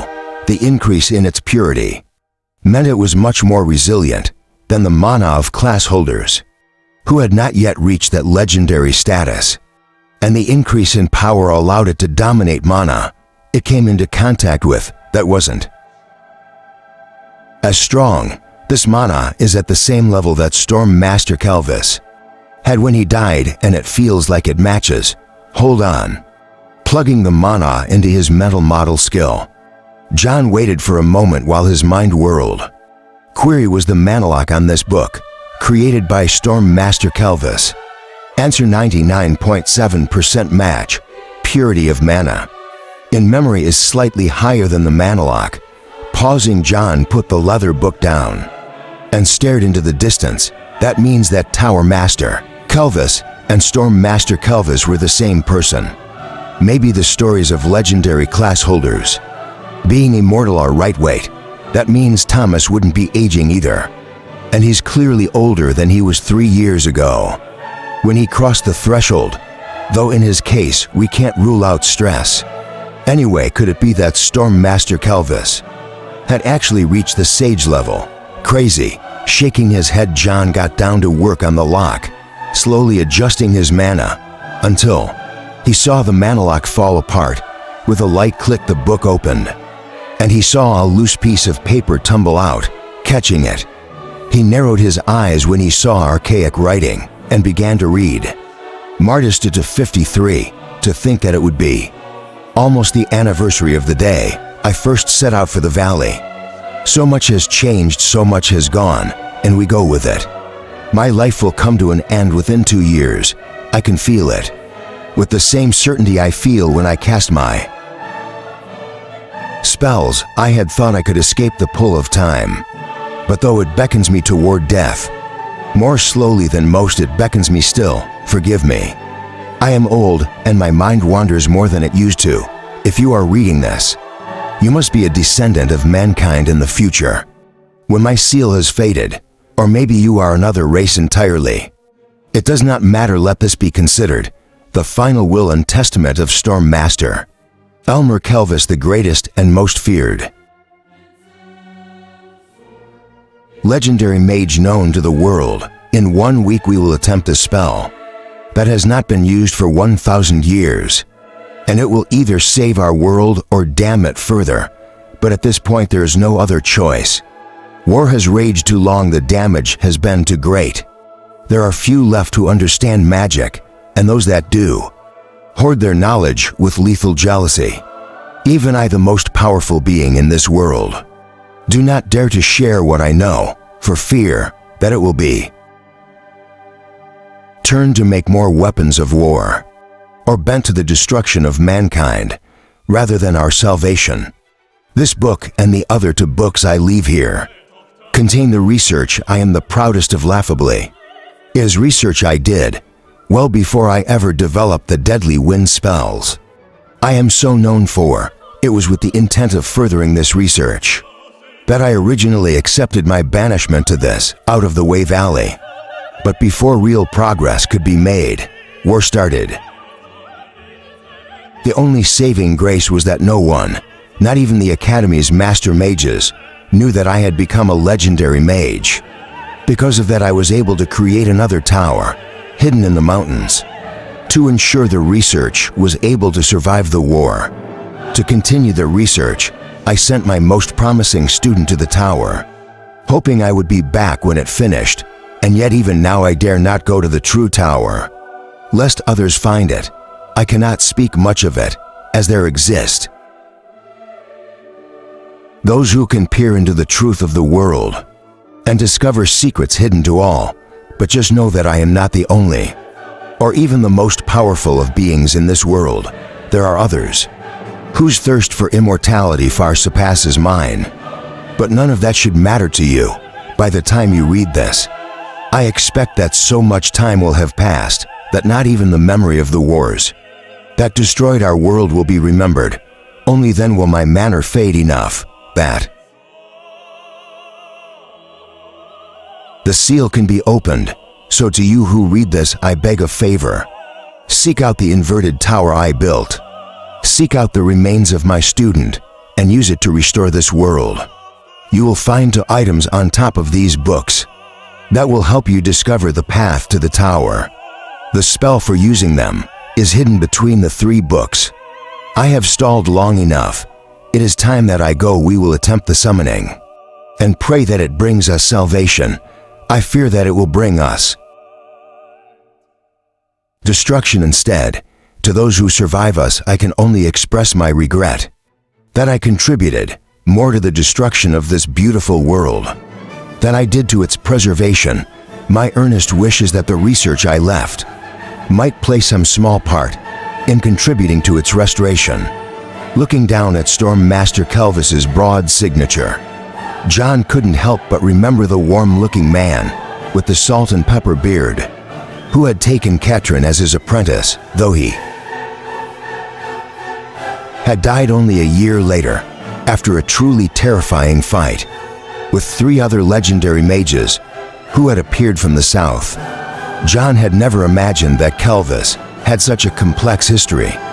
Flipping through a few of the pages absently, John saw they were filled with tightly scrolled notes, detailing experiments, putting the book down.